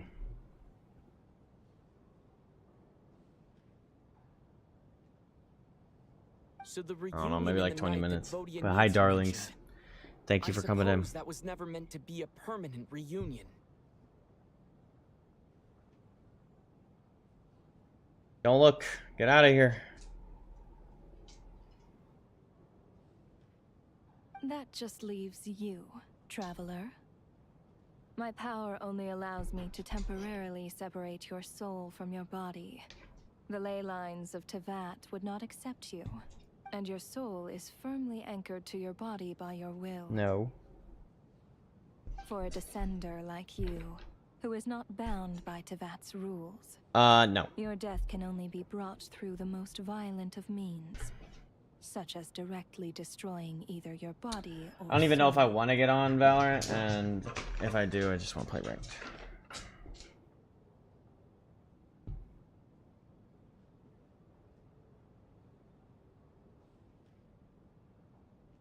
Your death can only be brought about through the most violent of means, such as directly destroying either your body or soul. Haven't done that yet. Hey, don't be bad. I have no interest in involving myself with Descenders. For now. Although, this may change if Asmodee remains missing. Or you insist on interfering with our affairs. One last question then. All our struggles and sacrifices here, they were meaningless from the very beginning, weren't they? Thank you for the alert, darling. Death abides no reason. Besides, what you call sacrifice is merely a concept created by humanity. To me, it is nothing more than a self-indulgent charade in the face of death. Mere mortals fantasizing that their actions could reclaim something from my grasp. A truly laughable idea.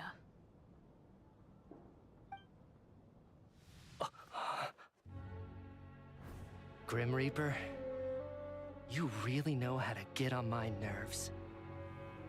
I'm not here to ingratiate myself with you. I kill merely because your deaths are necessary. Oh, you've made that quite clear. But humans don't take well to being scorned. Not even by the gods.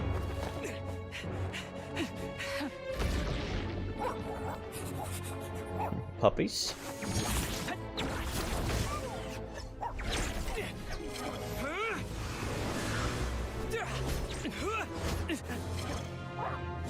Big message. I'll look right now.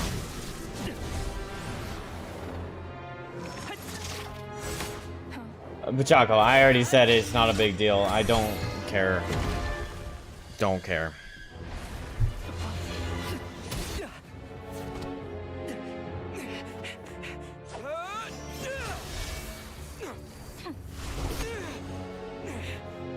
This is futile. You must know that you are powerless against me in my own domain. I suggest that you save your strength. For what? Maybe we can't change it. But if nothing else, we can at least teach you to have some respect for the dead. Audacious.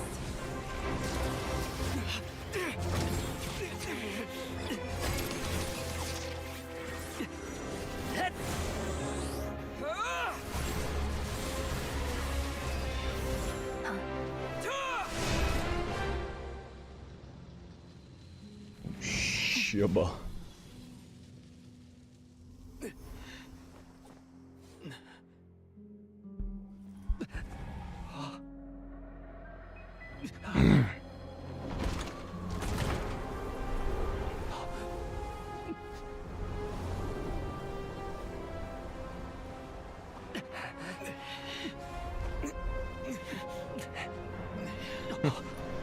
Doesn't even use his own hand, it's the scarf.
How are you holding up, Odette? Yeah. What happened to me? How much do you remember? What do you mean? Is the performance over? I can't seem to recall what happened. Has Odette already forgotten?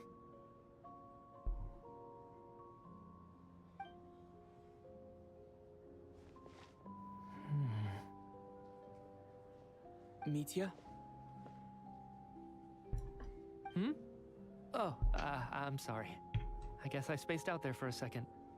Remind me who you are? Don't you remember anything?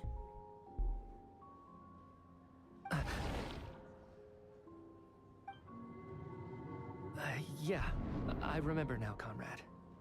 Looks like we guessed right. Just like me when Odette found me at the Armory Palace. For some reason, everyone killed by the Ruler of Death eventually came back to life. Just with one catch. They forgot what happened while they were dead. Odette and the others have already forgotten everything. Why were you able to remember this time? Could this be the reason? You said this is the Ruler of Death. I don't see anything there. You don't? Huh. Okay, I guess that makes sense. I carved this into my hand in the afterlife, so it's not visible in the physical world. Does that mean I carved this symbol into my soul? What an unsettling thought. Still, at least I get to remember what happened. I suppose it's a blessing in disguise. What about you, though?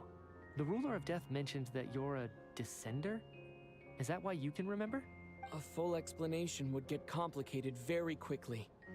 But that's essentially it. Well then, now that it's all over, let's figure out what we've learned. The first thing I notice is that everything here is precisely as we left it, right before our deaths. This confirms that time passes differently in the afterlife than in the real world. They say that right before death, time slows down, and your whole life flashes before your eyes. That must be how you know you have one foot in the afterlife by that point. Anyway, clearly the few days we spent in the afterlife probably only amounted to a few short minutes in the real world. This also aligns with previous reports of widespread temporary memory loss among the Armory Palace personnel. Now it seems likely that those were all brief deaths caused by the Grim Reaper's so-called curse of death. To those unaware of the truth, dying and coming back to life must feel similar to a short bout of catatonia.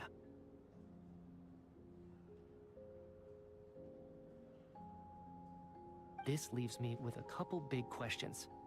What are the conditions that trigger this so-called curse of death? And why are we resurrected after we die? If nothing else, I think it shows that killing us wasn't her ultimate goal. We still don't know her true reasons for subjecting us to death. Right. This time only got complicated because of the situation with the theater's ley lines. That's why she had to approach it differently. If the previous incidents of amnesia among the researchers are anything to go by, killing us is usually a pretty routine matter.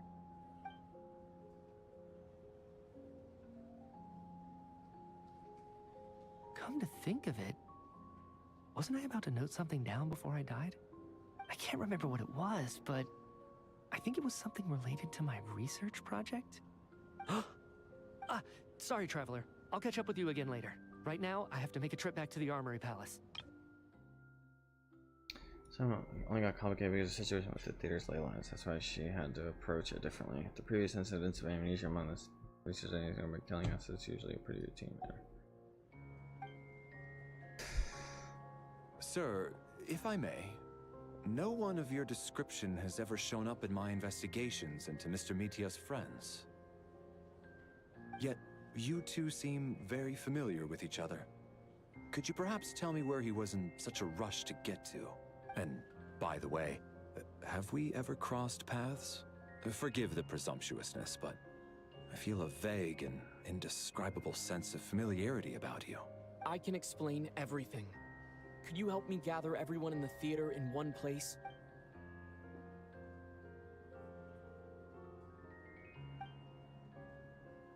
The unique properties of theater life seems no one has completely forgotten their experience in the afterlife.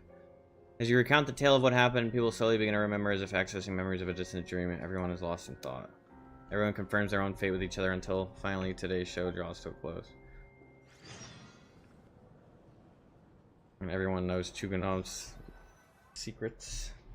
So Chuganov really is going to shut down the factory. I guess this theater incident actually did us some good after all. So, you said I promised to take you to the Armory Palace while we were in the afterlife, yes? I believe you. I think I even have a vague memory of it. Agreed. Let's check in on her first. The whole reason for our trip to the Armory Palace anyway is to figure out what's going on with her health.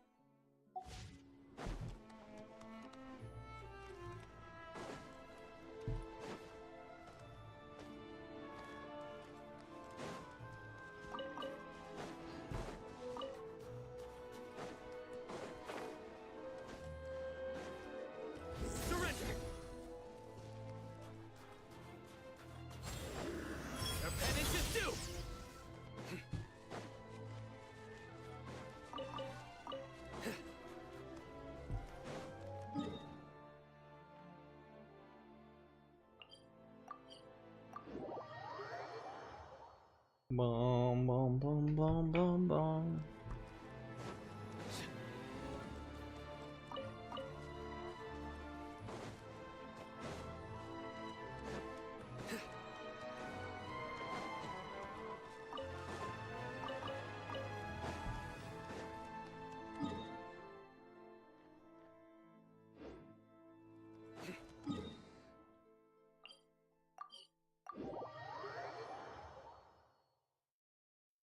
Dun, dun, dun, dun, dun, dun.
Luciana.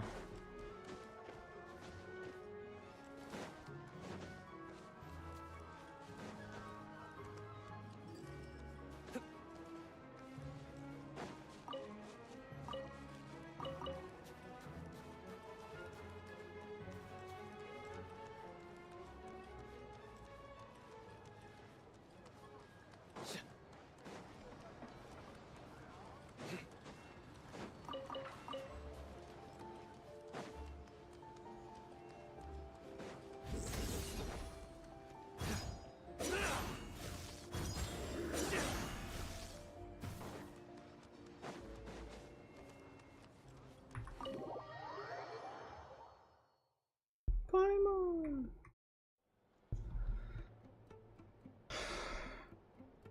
I'm finally back, even though a long time has passed from my perspective. As far as Paimon's concerned, I probably just went out to watch a very short show.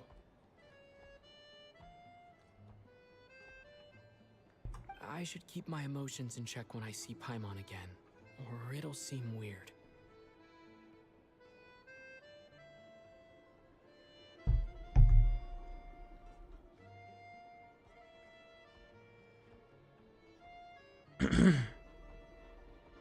Wait.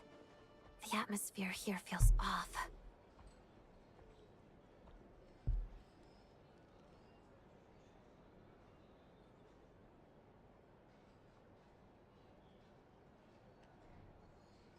Shh. Stay quiet. Let's go inside and take a look.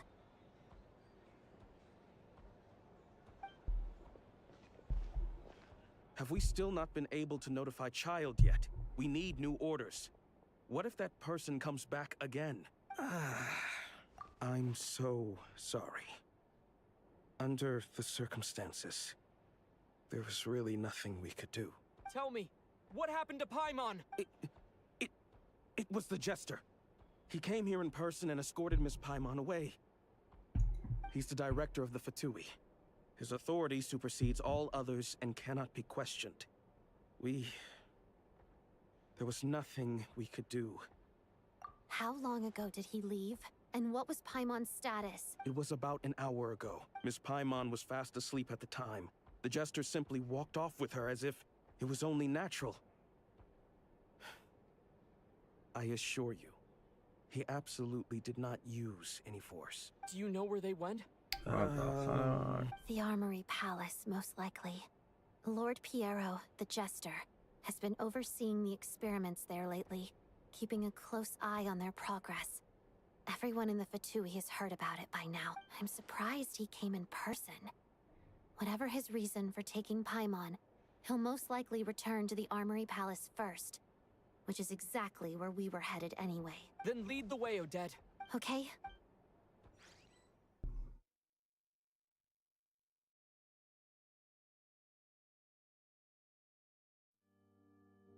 It's just up ahead. No, I'll go alone. You know I'm planning to force my way in. You're with the Fatui, so you should stay outside. I was hardly planning on taking you through the official channels anyway. I'm here to force my way in, just like you. I may be a Fatus, but I'm also Lelek, enemy of Project Stuja. Paimon's safety is paramount right now. With me around, you'll have an extra pair of hands. There might be devices inside that are easier for an insider to deal with. If you say so. Let's go. There's no...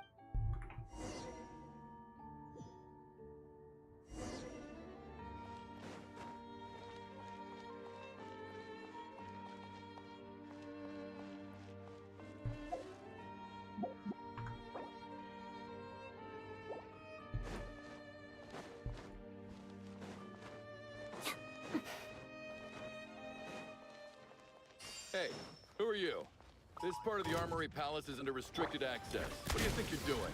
No questions, please. We're short on time.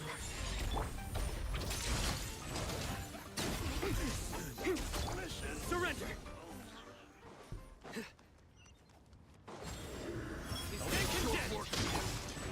Gray spot. Cheap shopping. Doggy dog! I'm always watching. Right now. Together.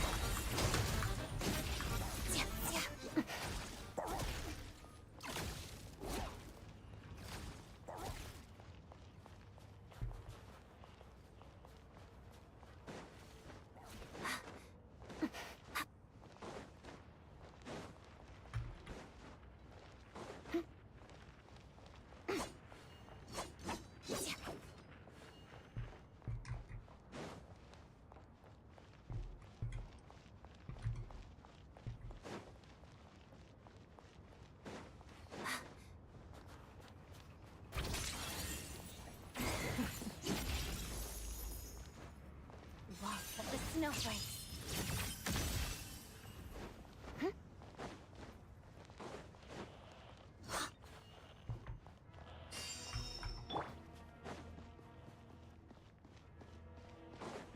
Here's a coming storm. My hunting days are over.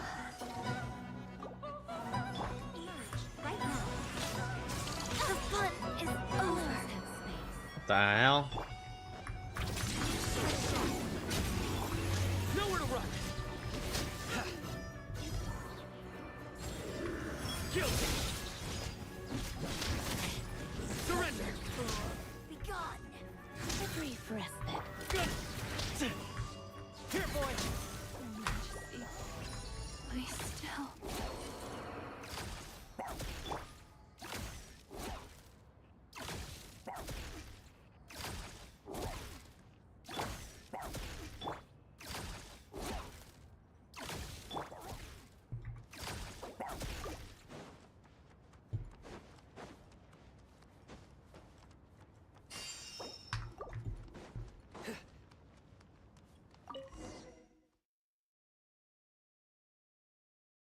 I guess I won't be.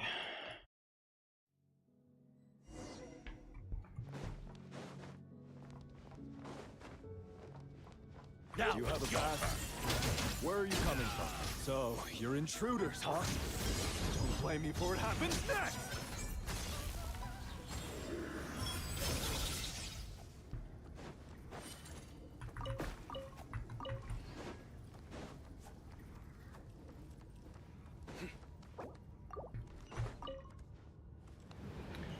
The Armory Palace is hidden this deep in? This place is much bigger than I imagined. They're conducting top-secret research after all. The deeper it's hidden, the better, is standard Fatui logic.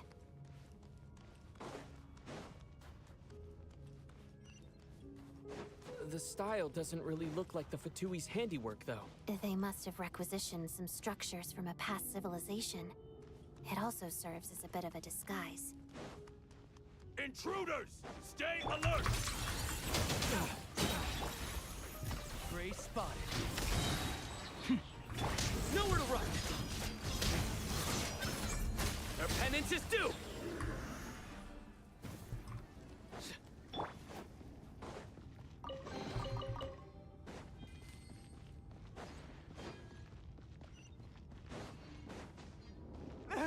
Intruders?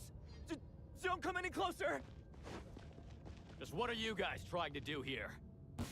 I'm short work of your skull! Doggy dog! That one hurt. Let's begin. Crystalline Adagio.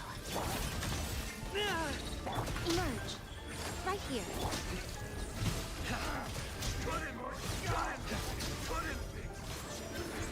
No one interferes with the Jester's work. 263,000 damage. Yippee-ki-yay.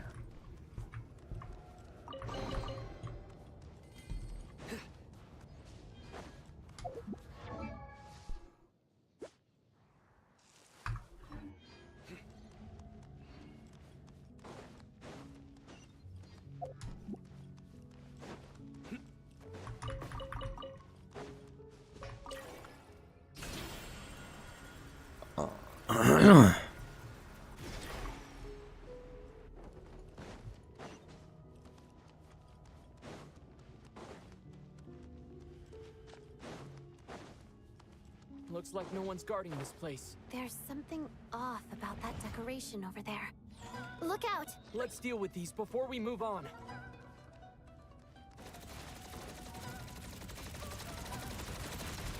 Surrender!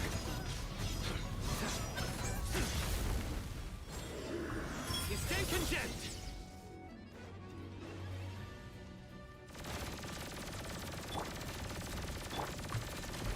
Gray spotted. Futile!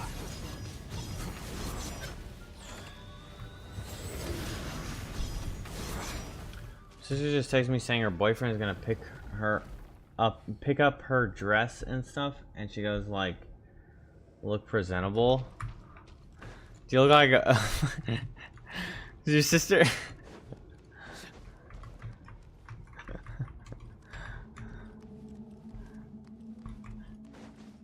Damn, she just roasted you.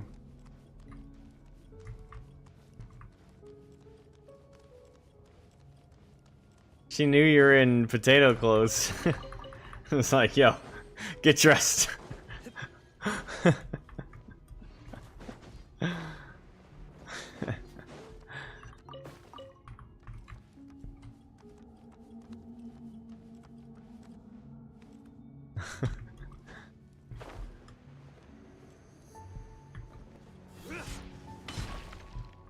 I'm sure she'll love The that. researchers here probably don't know that we're uninvited guests.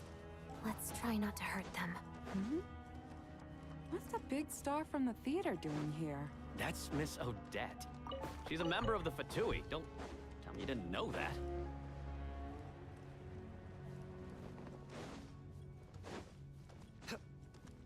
Damn! Reason for Project Stuja to support the research here at the Armory Palace? 113 Fahrenheit. What the? Planning. Are you in like Africa or something? Why is it so hot? You live in Florida? EU?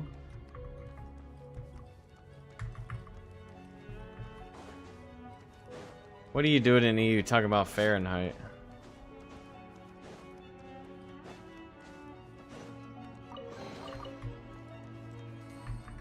Little country named Montenegro?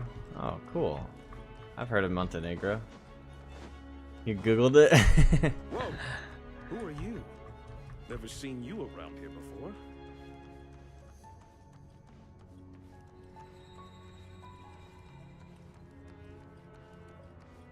Good heavens, that is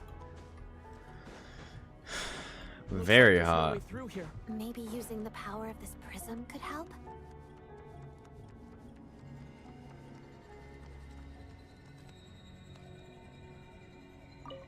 Most Canadians use Celsius.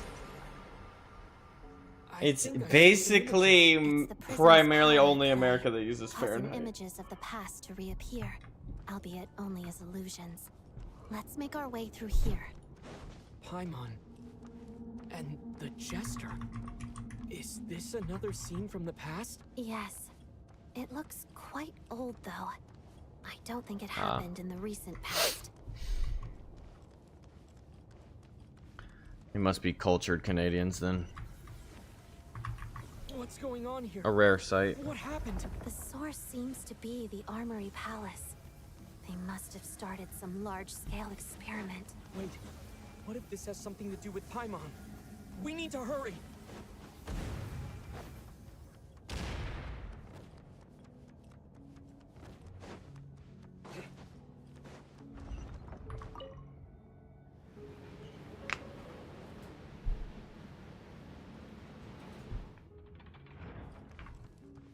We're almost there.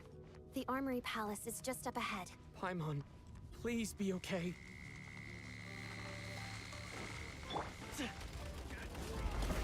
Gotcha. Shadow, silhouette. Right now, right here, emerge. Nowhere to run! It's a crowd. Your penance is due!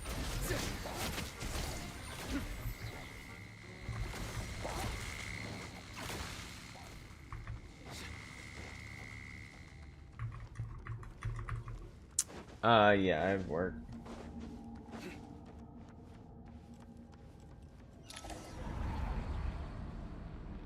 What's going on?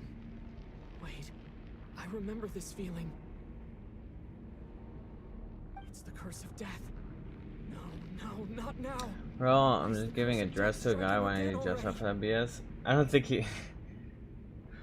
Maybe it's just like a warning, like... So you don't feel embarrassed if you know. Odette.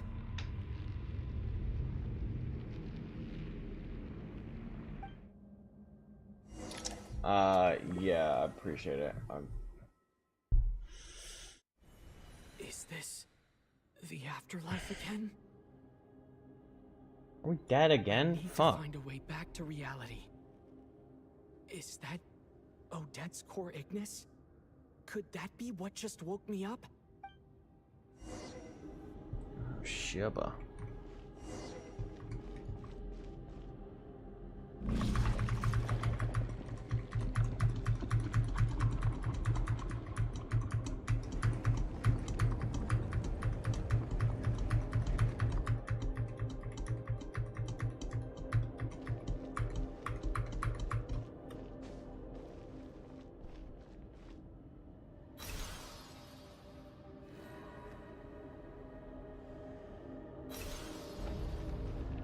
Yeah, come on!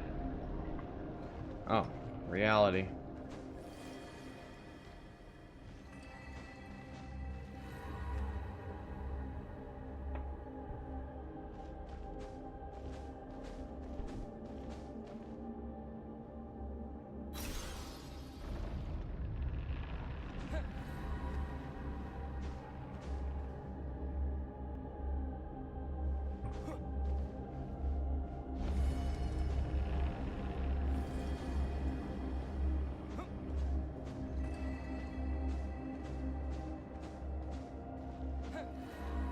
Da da.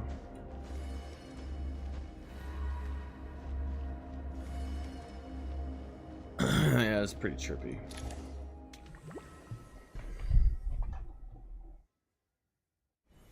Odette? Odette! No signs of life. But past experience says that she should be resurrected before too long. Did Odette intentionally use her core Ignis to guide my soul? I feel like something similar happened in a dream I had before. Thank you, Odette.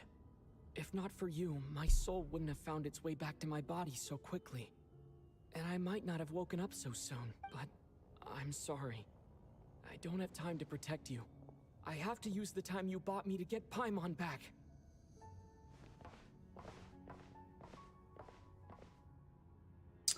She said she would shoot me, and I get that little normie, Valorant once she couldn't.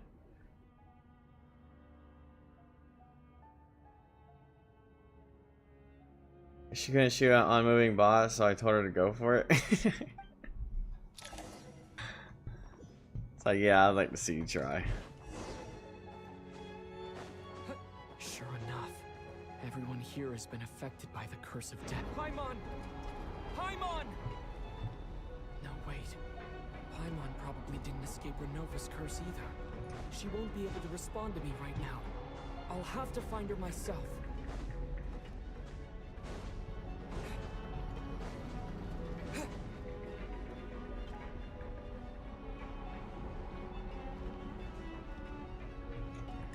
Wait, oh what?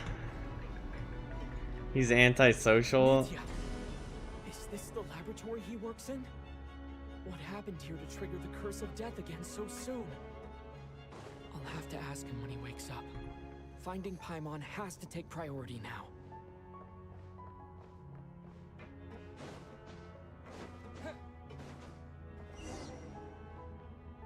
Yeah, no, I wouldn't even get changed.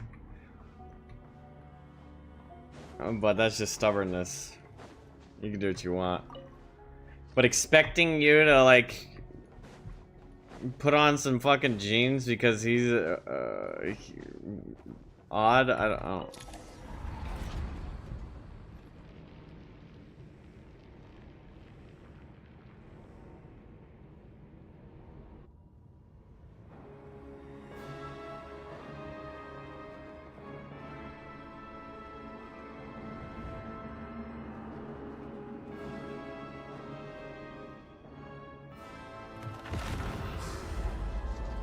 Damn.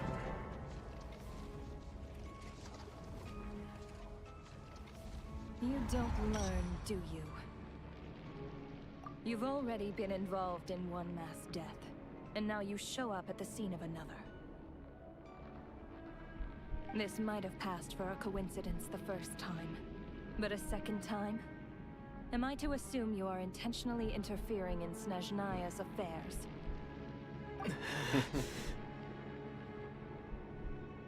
Judging by your expression, it seems that you understand little of what is going on here. In that case, a word to the wise. Do not interfere in Snezhnaya's affairs. A civilization that fails to learn its lesson constantly depletes its own worth. It will one day lose any reason for its existence. And as a descender, you are perfectly suited to be the lifeline to which a dying civilization might desperately cling. Consider your position carefully. No advice needed. I'll make my own judgments. Suit yourself. When the day of reckoning arrives, not even a descender can hope to escape unscathed. I look like The Jack time from for Band, resurrection Why fast Don't We? approaches. And The mortals motherfucker's here are ugly not as yet fuck. worthy to Damn! behold my form. So that will be all for today.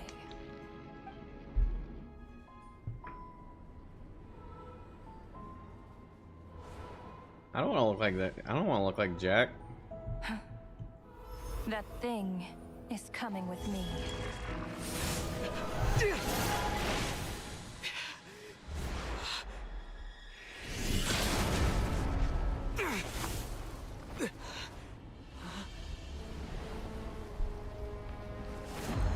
Oh, the boyfriend?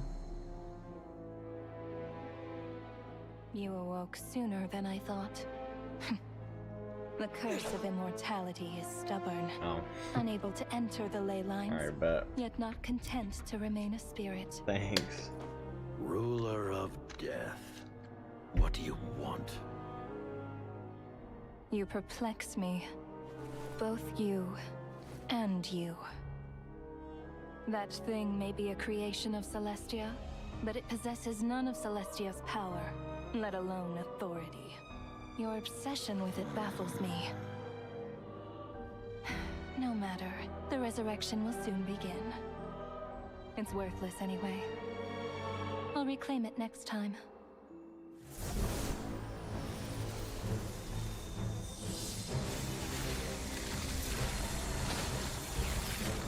Hey, who says there'll be a next time? Oh, shit.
Oh my gosh.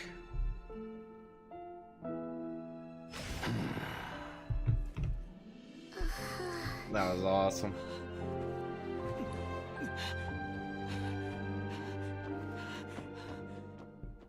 Look at the graphics here. Graphics have gotten even better for Snezhnaya cutscenes.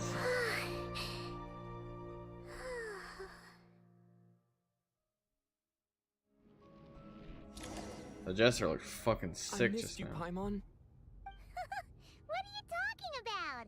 We haven't even been apart for that long, have we? It was different this time. You seem to be in pretty good shape. Yeah, Paimon's back in tip-top condition. It's the weirdest thing. Paimon fell asleep earlier, and when she woke up, she found herself here. The Jester and that guy talking to him used some kind of energy on Paimon, and she could kind of feel it canceling out that NANI? it was making her feel unwell. So, Mitya helped too? Apologies for leaving in such a hurry at the NANI? theater earlier. I was in a rush to verify some theories. Rest assured that your companion is perfectly safe. We reversed the effects that the experimental energy had on her. The Jester specifically instructed me to do so. I suppose this is our first official meeting, Traveler. I could not let Paimon suffer in her condition for a moment longer, and so I simply took her without explanation. I hope you do not mind. But why would a big shot like you care about what happens to Paimon? As I said when you first arrived in Snezhnaya, we once spent some time together in the distant past. Oh yeah, you did mention that. And Paimon did think you seemed strangely familiar the first time we met. I'm afraid the reminiscing will This have guy's to like wait. outfit design is Meet you. insane. Let us continue with the report. What conclusions, if any, did you reach from conducting the final experiment of our energy research ahead of schedule? The good news is, my hypothesis Ross regarding the Lynch. ruler of death has been verified. As for the bad news, I recommend we suspend the experiments and Project Mistleton until further notice. Currently, we have no means with which to make a breakthrough. I say this purely as a scientist, guided by reason alone. I will trust your judgment. We shall put the project on hold until the ruler of death has been eliminated. Wait, what are you guys talking about? You want to get rid of Renova? Like, how? By killing her? I feel like I've seen him before, but he looks Means older necessary, so long as than it removes the threat she poses to us. who I remember. Until then, everything we do will be in vain. After what just happened, I've ascertained Renova's goal. Or rather, the trigger condition for the Curse of Death. Well, thanks. Okay, let's hear it. What she's doing is blocking Snezhnaya's technological progress, preventing us from possessing any means with which to threaten the heavenly principles. Just like the little lapdog she is. So, any ideas?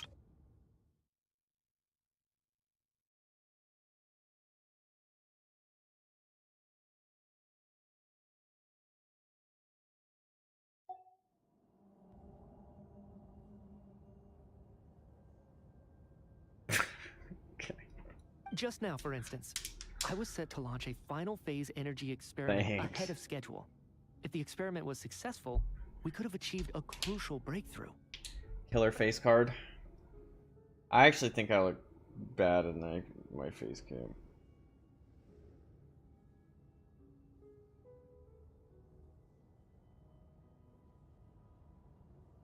I can't seem to get it to look good. As expected, Look though, hot. the Appreciate moment it. the experiment began, all the researchers, technicians, and witnesses died from the curse. All that effort, not to mention the energy and materials we relied on Project Stuja to gather for us, went to waste. In the end, nothing was gained. Apparently I look like Jack from Where We Should Be, or whatever the fuck. Ugly and ratty, huh? Who are we? What is that? What did you say? I'm gonna look them up.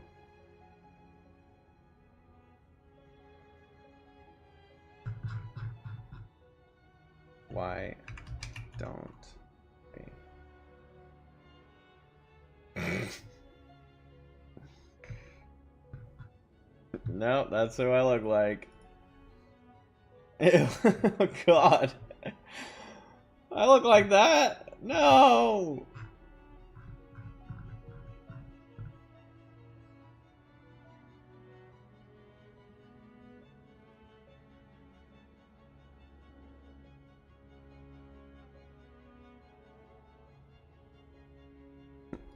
Does that mean something similar happened when we were at the theater?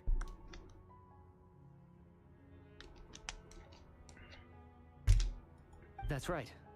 During the performance, I thought of an important breakthrough regarding the experiment and wound up dragging everyone into this. So the nature of the curse seems to be something like when moments of technological progress occur, all life in the vicinity is taken away.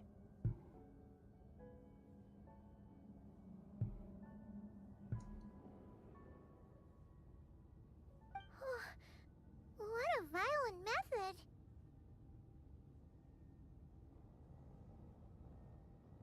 I'm Ross Lynch, and your sister's boyfriend is Jack.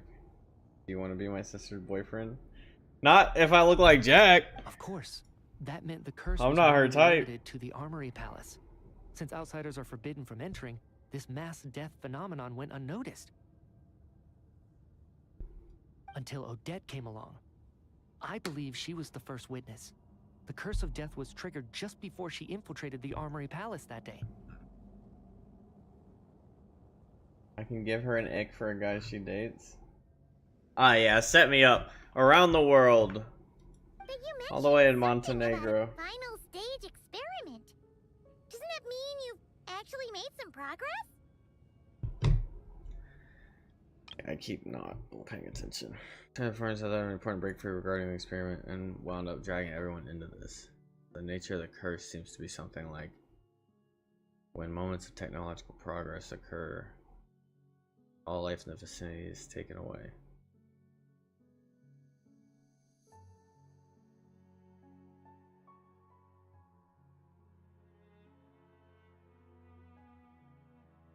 So everyone dies and they get amnesia, and so they can make no progress because they all die and come back. Even with the gods locking certain key components out of reach, humanity can still advance technology in incremental steps accumulated over time. But, as I'm sure Renova anticipated, even incremental progress has its limits. A point where the truth you're seeking must be put to the test in an experiment. You mean the experiment you were just about to do? Yes, we were at a critical juncture, a moment where the quantitative was about to translate into fundamental qualitative change. With this single experiment, we could have brought everything we've worked for to fruition.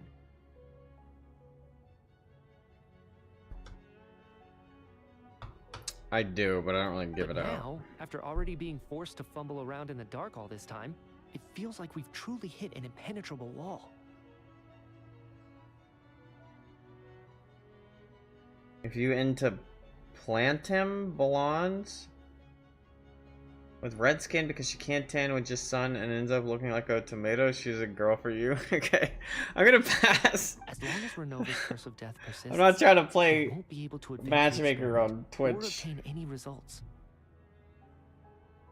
And with Project Stuja having been in effect all this time, at our nation's current strength, repeated trial and error is simply unsustainable. Only by eliminating Renova first will it be possible to continue advancing our plans. She's the ruler of death! She can just kill whoever she wants, right? That's gotta be the scariest power ever! Is it even possible to beat her? We'll see. But one thing's for sure. She definitely can't just do whatever she wants. The best proof of that is me, standing here, very much alive. So tired and dizzy, by the way. I'm sick and she wants me to be ready for her little man. Can't be bothered.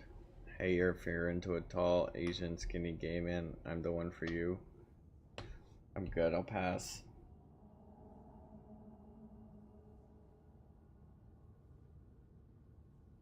And just do whatever she wants. The best proof of that is me standing here very much alive. Wouldn't it be easier to just kill all of us researchers for good? Why resurrect us over and over again? Why let us advance our technology to this point?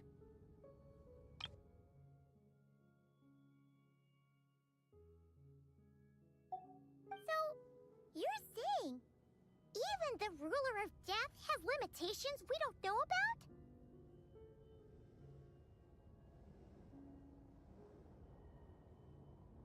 Exactly. And I think that's where the key to our breakthrough lies. Regardless, the ruler of death has always been an obstacle we must overcome. Indeed, we must face life, death, time, and space. After all,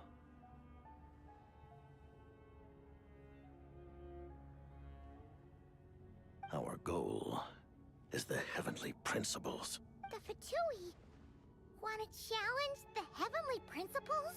For a long time, I've had a vague suspicion the Fatui and the Tsaritsa were targeting the heavenly principles. But hearing the Jester admit it is still a shock. No wonder the Tsaritsa's goal has always been kept a secret from the people. What kind of road will that lead Snezhnaya down? In that case... Lord Jester, I would like to request some leave. I'd like some time to organize my thoughts and go over the data. Granted. Get some rest, put the experiment out of your mind, and take care that the curse of death doesn't affect any civilians.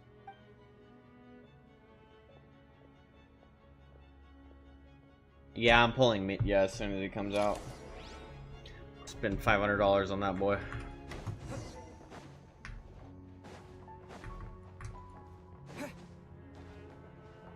This guy.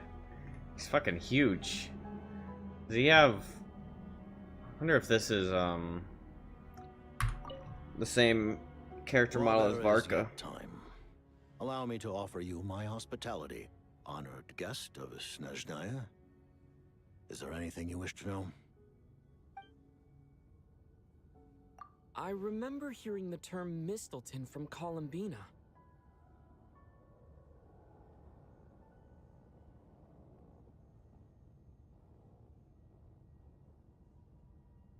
What is this I see? I don't know. I'll show the HTTP.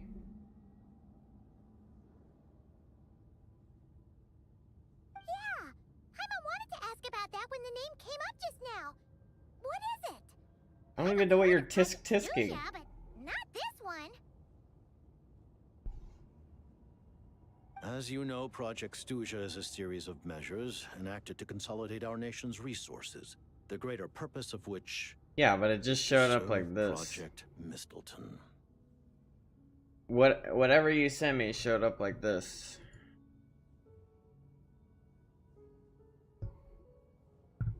So. Many of the things you have encountered thus far are essentially for the advancement of that project.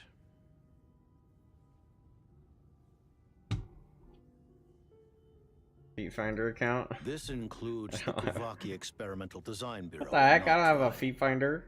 Researching Kuvaki was merely a facade. Its core objective was to use local resources and research findings to build Mistleton itself. And that's a weapon built for the final battle against the Heavenly Principles, isn't it? Huh? How did you know that? I was given some intel, and I made some deductions.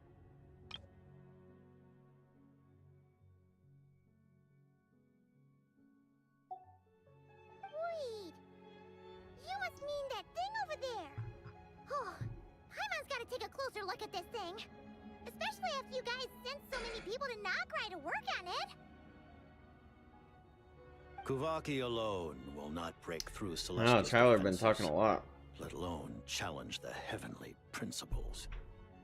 The Heavenly Principles are no doubt accustomed to combating the power of the Light Realm, and elemental energy is simply the power of the human realm, converted to that form by the Heavenly Principles themselves. Any attempt to use this power against its creator would be a futile endeavor. For now, therefore, we have set our sights on the form of energy associated with the Third Descender and the Stellar Linchpins. This may hold the potential to allow Mistleton to contend with the Heavenly Principles. You could say that by reverse engineering the Stellar Linchpins to extract the energy within, we have obtained a source of anti-Celestia energy. Damn. The Kuvaki Experimental Design Bureau, Project Stuja, and the new energy experiments. Huh. So, Project Mistleton is what ties it all together. And it looks like your plan is almost complete. No wonder the Ruler of Death came after you.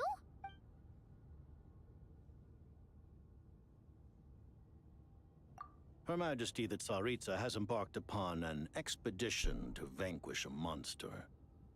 Were it not for this, I imagine she would have been delighted to grant you an audience.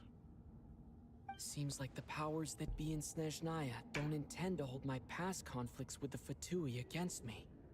The Harbingers have been granted significant autonomy in retrieving the Gnosis.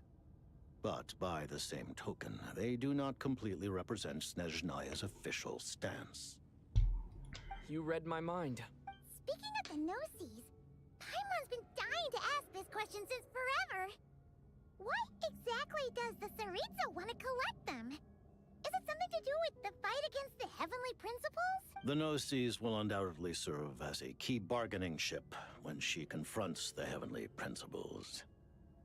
Beyond that, you had best ask the Tsaritsa herself. I am not sure if this information is mine to disclose. What do you mean, not sure? Don't you make the rules? You're the highest... Taking on the Heavenly Principles is something most people wouldn't even entertain in their wildest fantasies. Why is the Tsaritsa so fixated on this? Intervat today. Civilization is nothing but an illusion. Something whose very existence can be negated at any moment. Our civilization may very well be destroyed in the struggle, but as things stand, the heavenly principles could choose to negate our existence on a passing whim.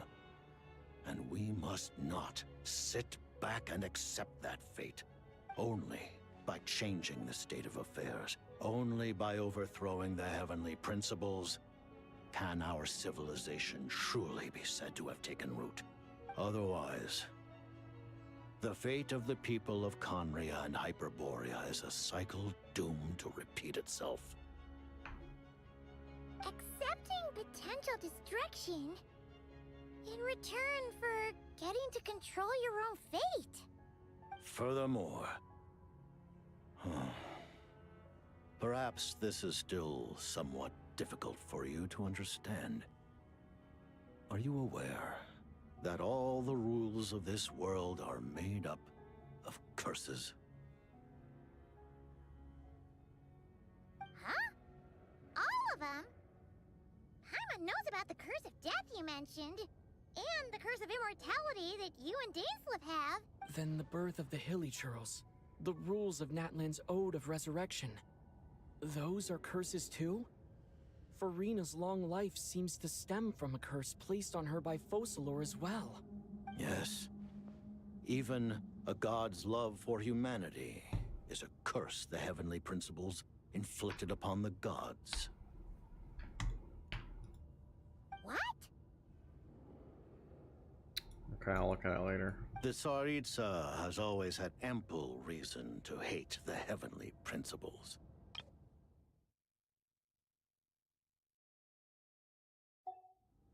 If she can seize their authority, she will reconstruct the entire world, and when that time comes, humanity will be completely liberated from curses and lies. Look forward to it. It will be a world beyond your imagination.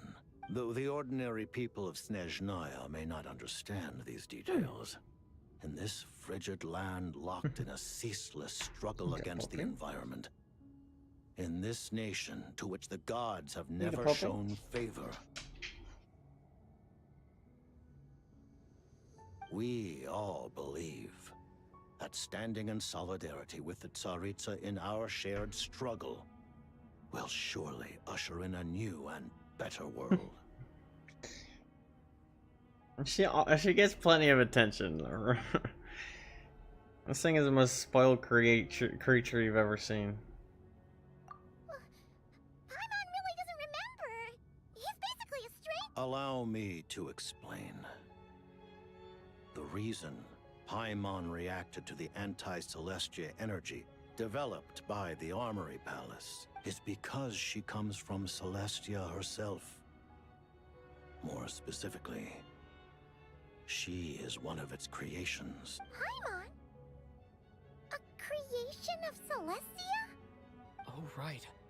I was blinded by anger earlier, but thinking back on it, Renova also said that Paimon is a creation of Celestia.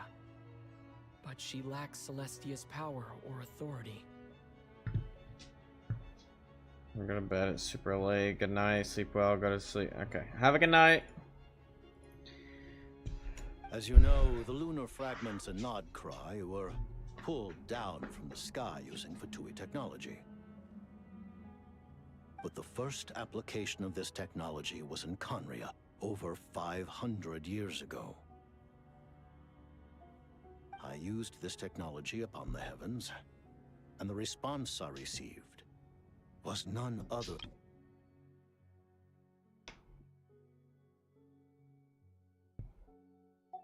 I presented her to the Vinster King, but he took no interest in this gift, nor did it satisfy him.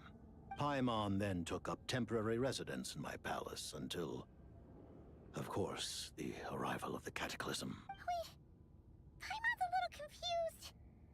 You're talking about things that happened in Conria 500 years ago, but Paimon doesn't remember any of that.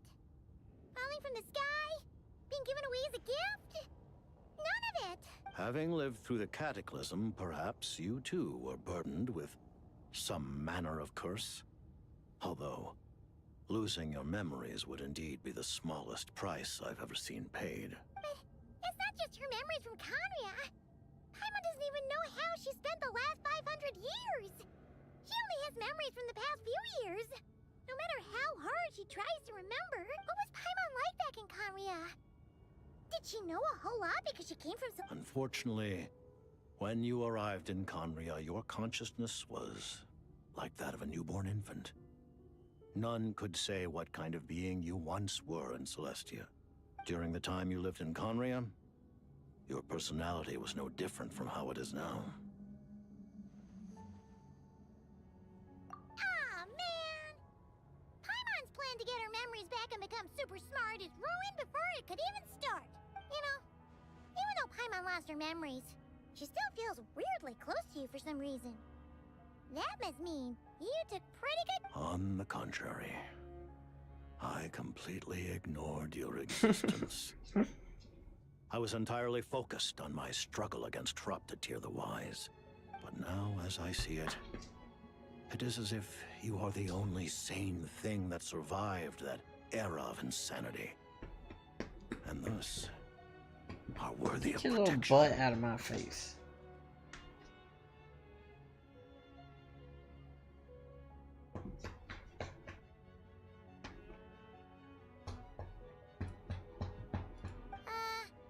Noted.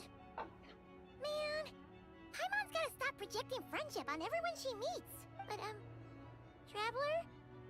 Even though you know Paimon's some creation of Celestia now, you still want her, right? You're not going to... Oh.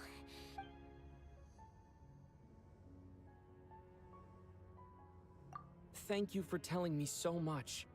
I'm a bit surprised, honestly. Paimon about to climb. I didn't Turns out expect you Paimon to is be the quite so transparent. is the leader of the Heavenly Principles and just kills us.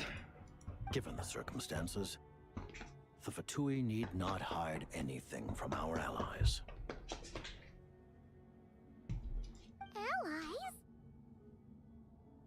To advance Project Mistleton, we must first resolve our issue with the ruler of death.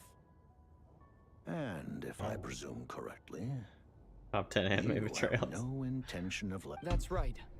Ever since she said she intends to reclaim Paimon when we next meet, I figured reconciliation was out of the question. Against an opponent of this caliber, deliberating over our allegiances would waste time we do not have. We must join forces unreservedly with whomever we can, if we are to stand anything like a fighting chance. You're going to challenge the ruler of death? Just for Paimon? Thank you. The Tsaritsa will return in triumph in short order, and the Fatui shall hold internal discussions regarding... I agree. We should have cooked her up like a sweet madame. Time for us to meet again. Back in Mondstadt. Got it. Thanks for your help with Paimon. I'll be sure to look after her for you. There was just one other thing. Well, it's just a request, really. Paimon, of course, Paimon knows it's top secret and stuff, but... Certainly you may. Oh, for real? Actually, maybe... While the technology is not yet fully developed, it has nevertheless reached the stage where Celestia's creations are unable to damage it. Oh. Wow. No wonder Paimon felt so out of sorts recently. Even though it was...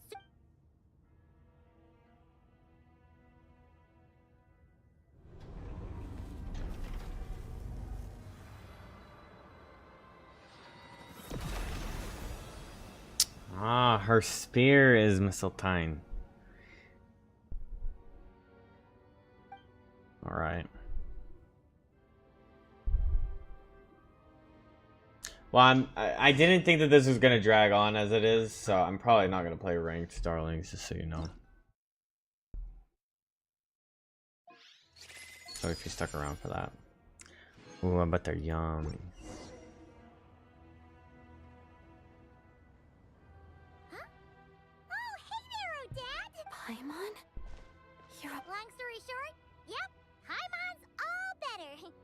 Yes? What are you doing here?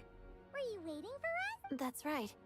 When I woke up, I wanted to go in after you, but the guards had woken up as well. Aye, aye, sir. Thank you. So I returned. It was thanks to you that my soul found its way back to my body so quickly. Thank you. Huh. That actually worked? Nice. I just figured I'd try my luck when that ominous feeling struck me. Really, you should be thanking this thing instead. Anyway, and now that things here are all taken care of, I have other things I should get back to.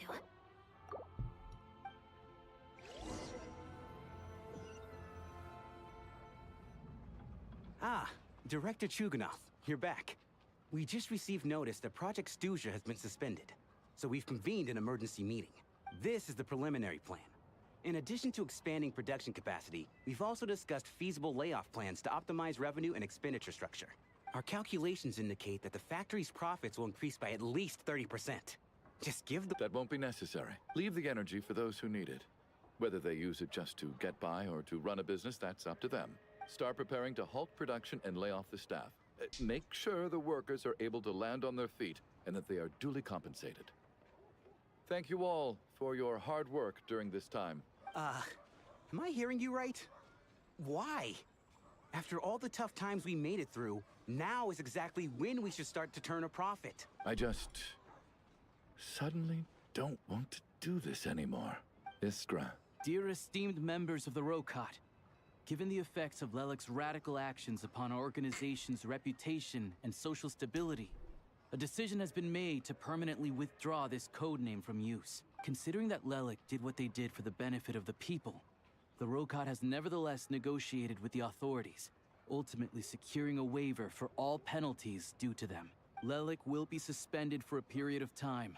Depending on their future performance, they may be allowed to adopt a new codename and continue acting as part of the Rokat. The purpose of this notice is to remind everyone once again that motives and methods are equally important when one operates in the shadows. Even with Project Stuja's suspension and our interim operational victory, we must guard against complacency and rashness and work to consolidate the progress we have made so far. We act only for the greater glory and solidarity of our nation. May the aurora shine ever on, and the tundra always stand firm. We act only for the greater Okay. glory. Looks like it. You mean... Just thinking out, I've never seen the Snezhna Gradvecha so lively before. I never once thought I'd come here. But I understand everything now, Rosaline.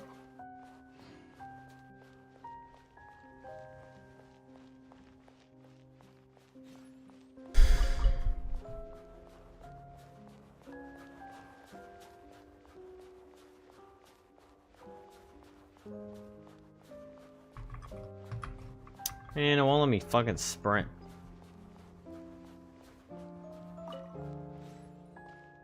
I've seen Spirit Seeker performed many times, including by your mother. Why do you bring that up all of a sudden? Even though the choreography is always identical, every dancer finds a way to make it her own.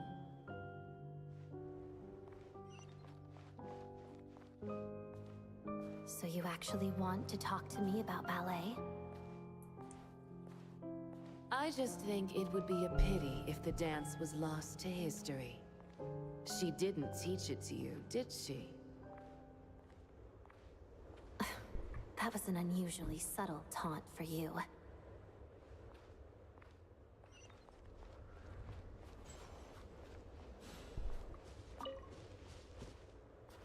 We embraced one another on the snow-swept plains, melting the ruthlessness of time.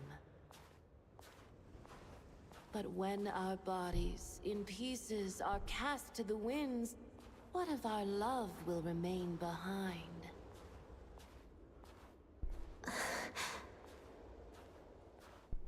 Don't tell me you can't sing. Shush.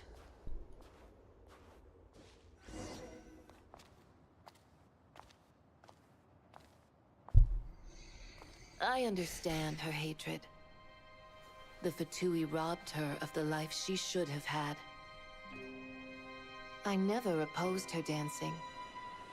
Yet still I became an enemy of her ballet. I'll just keep my distance. Many despise me. I'm used to it.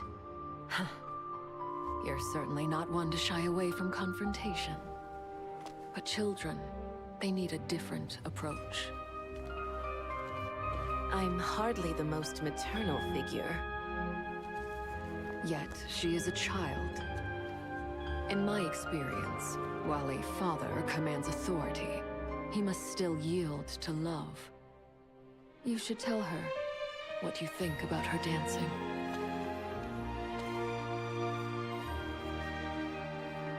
Odette will soon take the stage at the Koralyevsky Theater. This could be your chance. Geonosis secured. It went smoothly. I'll be there. Have them send me an invitation.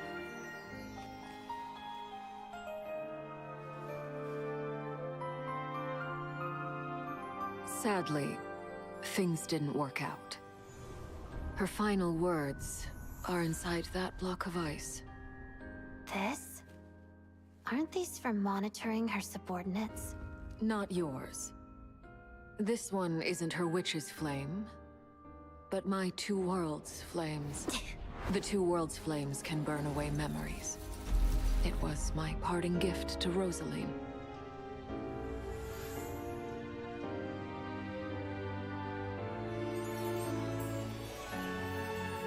If all goes to plan, she and I will both live to see the Tsaritsa succeed. I believe she'll find peace.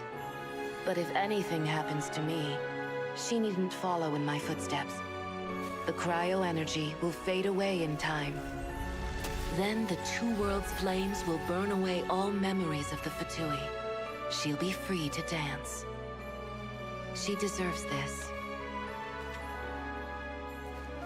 I will handle the aftermath.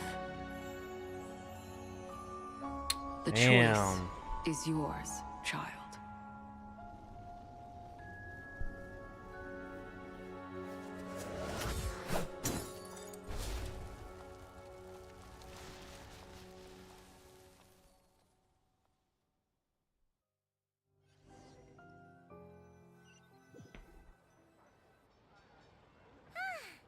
Fresh air at last! Paimon's head isn't spinning anymore, and the fever's all gone. Paimon's finally free to fly again! Oh, it's nice to finally know where Paimon That was a really came from, good delivery. too.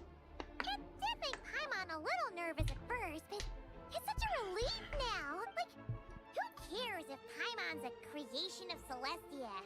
She's probably not anyone that important. Probably just the fairy of food and fun or something.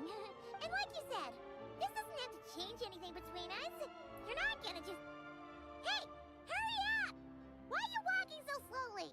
You've spent the last few days lying in bed and stuffing your face. I didn't think you'd be able to fly this fast. Says who? Paimon's as agile as ever. They don't call her White Floaty for nothing.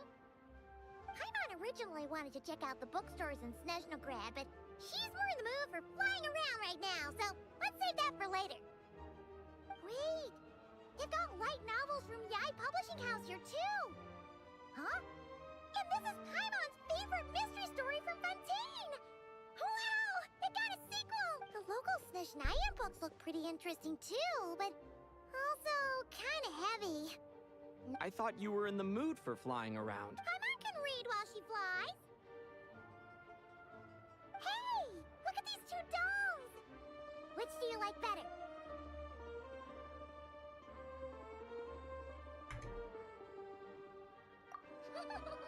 All right, boss, we'll take both. Paimon will have the other one. Oh, I thought we were only getting one. There you are. Thanks for visiting. Paimon will grab this and then... Huh? Huh?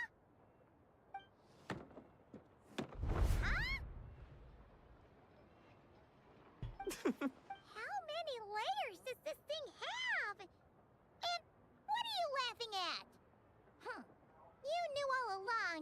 you. A whole bunch of people are gathered over. Oh my god, bro. It's just never ending. Like Tartaglia! Hey, Tartaglia! I know that voice. Of course. If it isn't Paimon and my old comrade. You're looking well, Paimon. All better? Yeah! The Jester knew what was wrong and fixed Paimon right up! Thanks for sending someone to keep Paimon safe, too.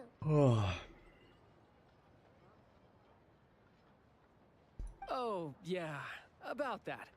That was kind of embarrassing. Who could have known that our director would go looking for you in person?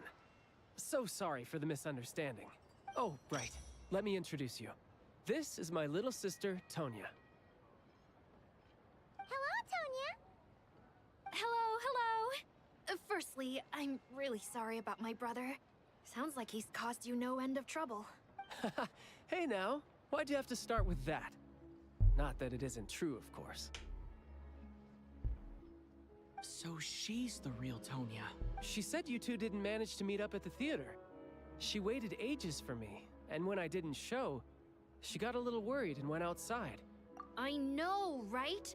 He didn't bother to say a word to me. I searched up and down the city for him, and he only told me about it when I finally caught him at the gates of Glupov.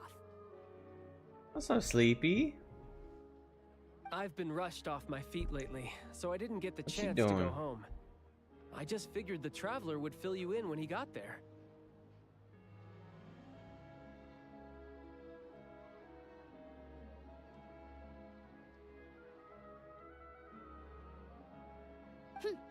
Well, the snow was bad, So and you you're can never come? late. So I was really worried about lonely? you. How was I supposed to know that you'd stood me up? I'm sorry, Tonya. I really Aw. am. I'll make it up to you somehow. Just please don't tell Mom Don't be and Dad. lonely, sleepy. Hang out with me.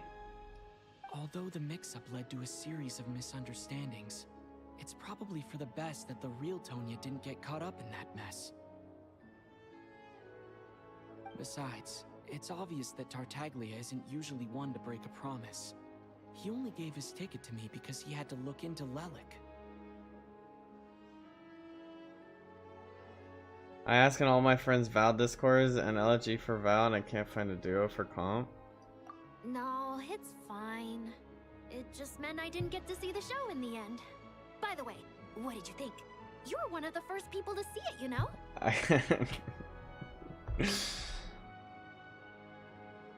I could pick a duo for you. I would say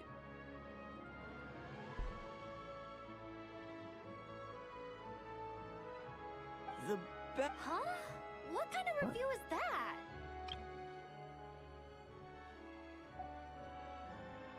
Hey, look!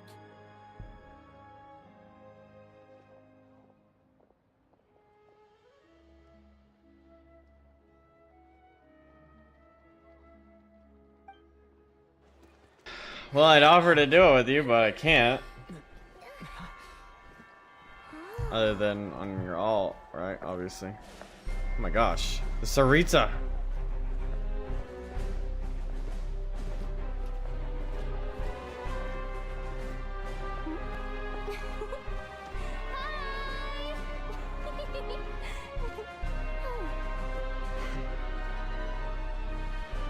I know. Dang, she actually looks cooler than she did in the trailer. She's tall.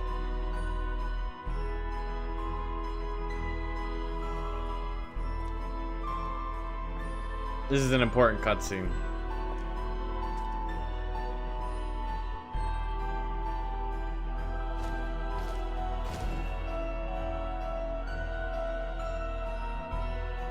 Sarita looks fucking incredible.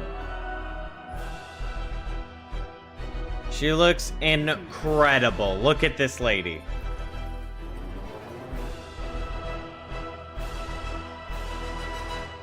She's back, baby. Well, if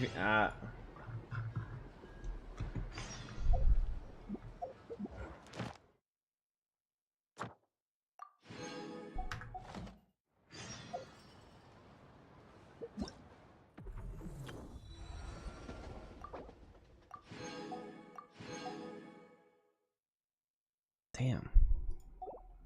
That's some damn primos.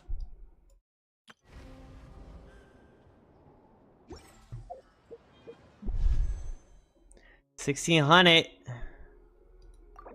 Let's do a 10 pull. Let's get that legendary pull.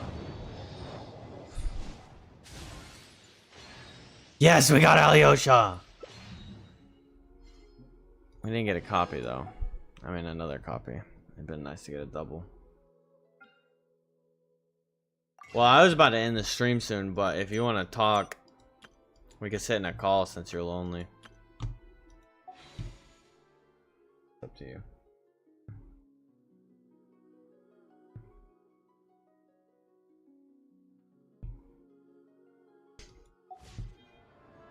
Luck. Poor thing.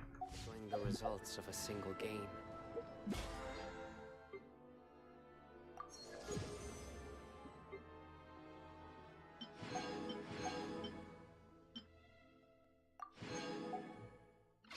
It's bound to run out.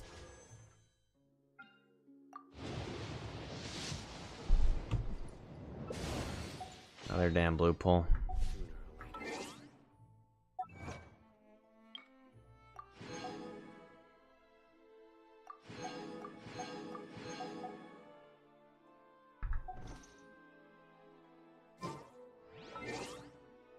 I have to go pee. I'll be right back.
Right.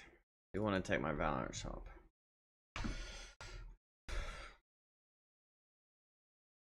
Have your games been going good, Sleepy?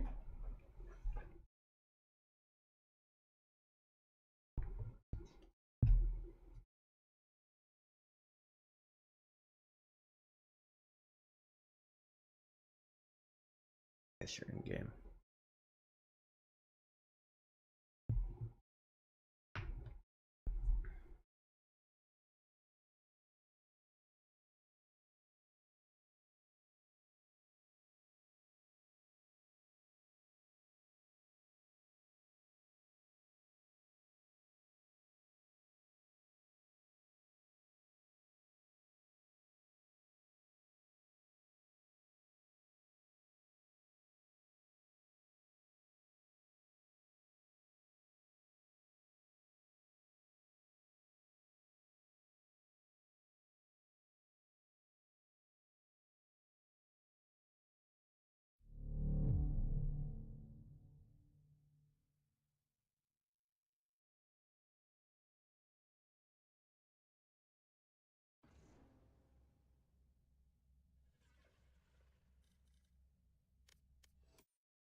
I literally never see this knight. Oh, that's kind of sick.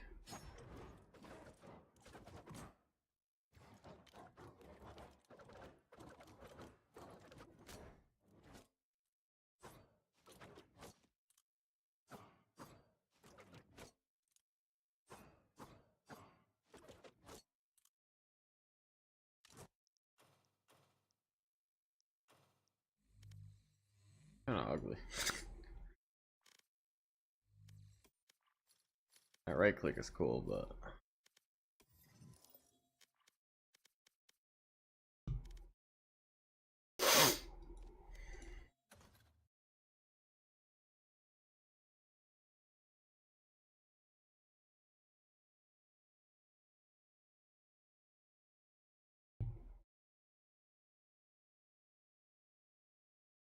wow. Well, well, well.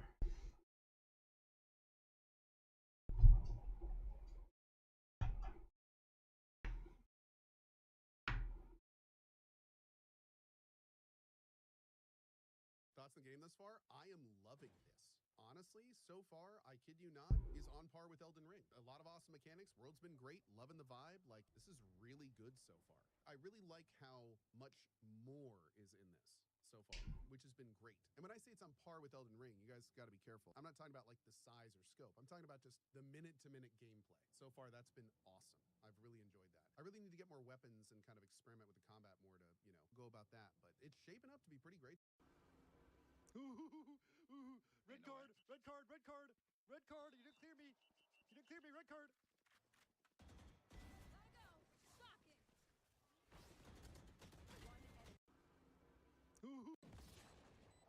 Last player standing. Oh my god, you have Sova ult, bro. What?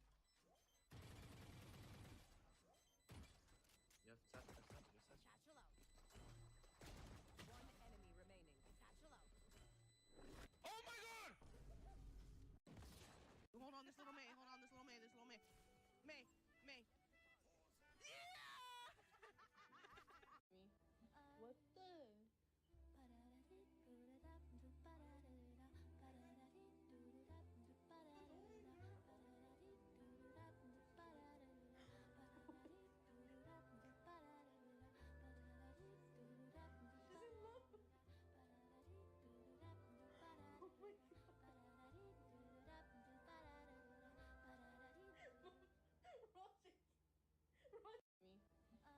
Hello, how's it going? Nice to meet you. How many flavor you have? We have 5. Okay, over here. Right there? Yes. And then you have other locations or no? Yes. Let me pop it up real quick. Yeah, we're not in this one. Alright, let's go just make this deliver. Yeah, thank you. Hello, how's it going? Nice to meet you. What? Yeah, I'm recording. Hey, record this whole I guess. Oh my god, he called it! No, he called it! Oh my god, he called it! Oh my god! I called you! I called it too!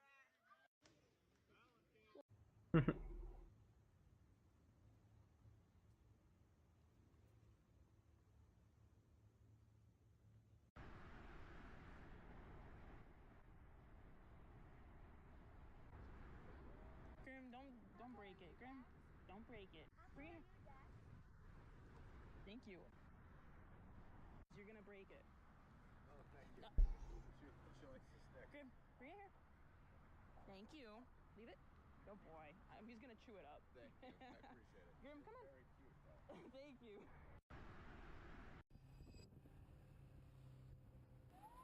I live right here! You!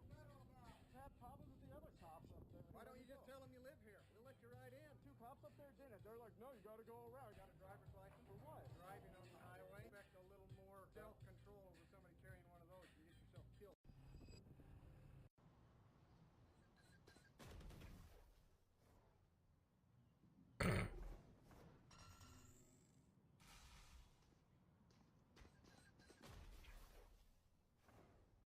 Proficiently is? I'm catching bait, cast net. Not with the net. Bait. Yeah, but I don't think you can use a net. Absolutely you can. I fish for a living. I can show you the statute. Oh yeah, it doesn't matter. If it's public water, this water's all connected. Really? With the cast net, you can get bait. You can't get game fish with cast net. These are carp that I'm after.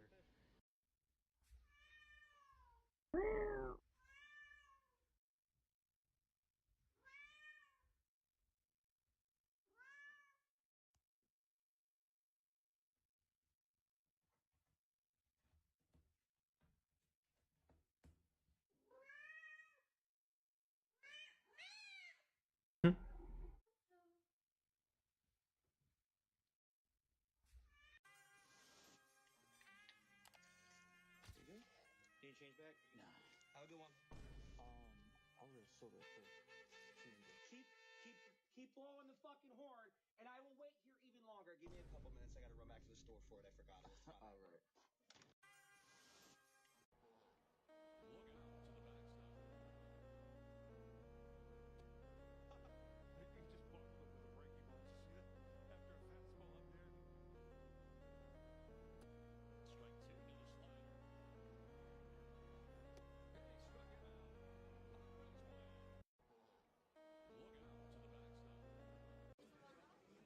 What's this? That's some ripsy you hit. 20. Oh. It's $20. I better pull something worth $20. It's just been before you open the pack. Well, it's not worth it if I don't pull anything. Was that an EX? That's an EX. Is that a hit? That's a hit right there. That's $20. Dude, it's not even worth it, bro. I'm out.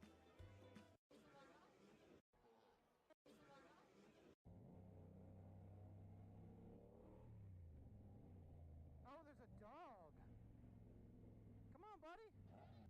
Okay, we gotta get this dog off the road. Yeah. Push him to the exit.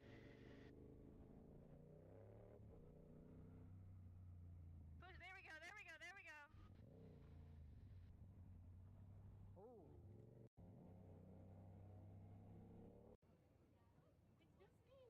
Hi, Paloma. Hi, Sabrina. You look amazing. Hi, Paloma. High and deep to right. Over toward the line, Acuna's got it. Tagging from second is B-Boss. Whoa! They got him! Are you kidding me? That's disgusting. That's disgusting.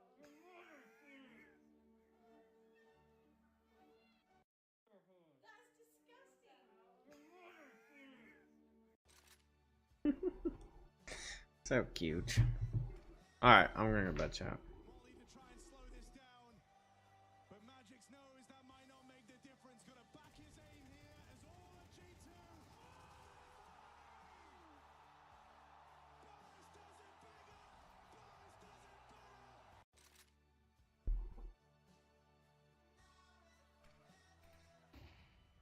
Try and slow this down, but Magix knows that might not make the difference. Gotta back his aim here as all of G2.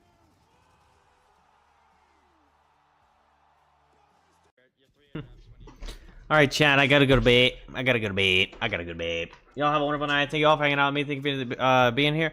If you're new to the stream, make sure you leave a follow for the baby. I'll be streaming again tomorrow. Come check out the stream tomorrow. Alright, bye-bye.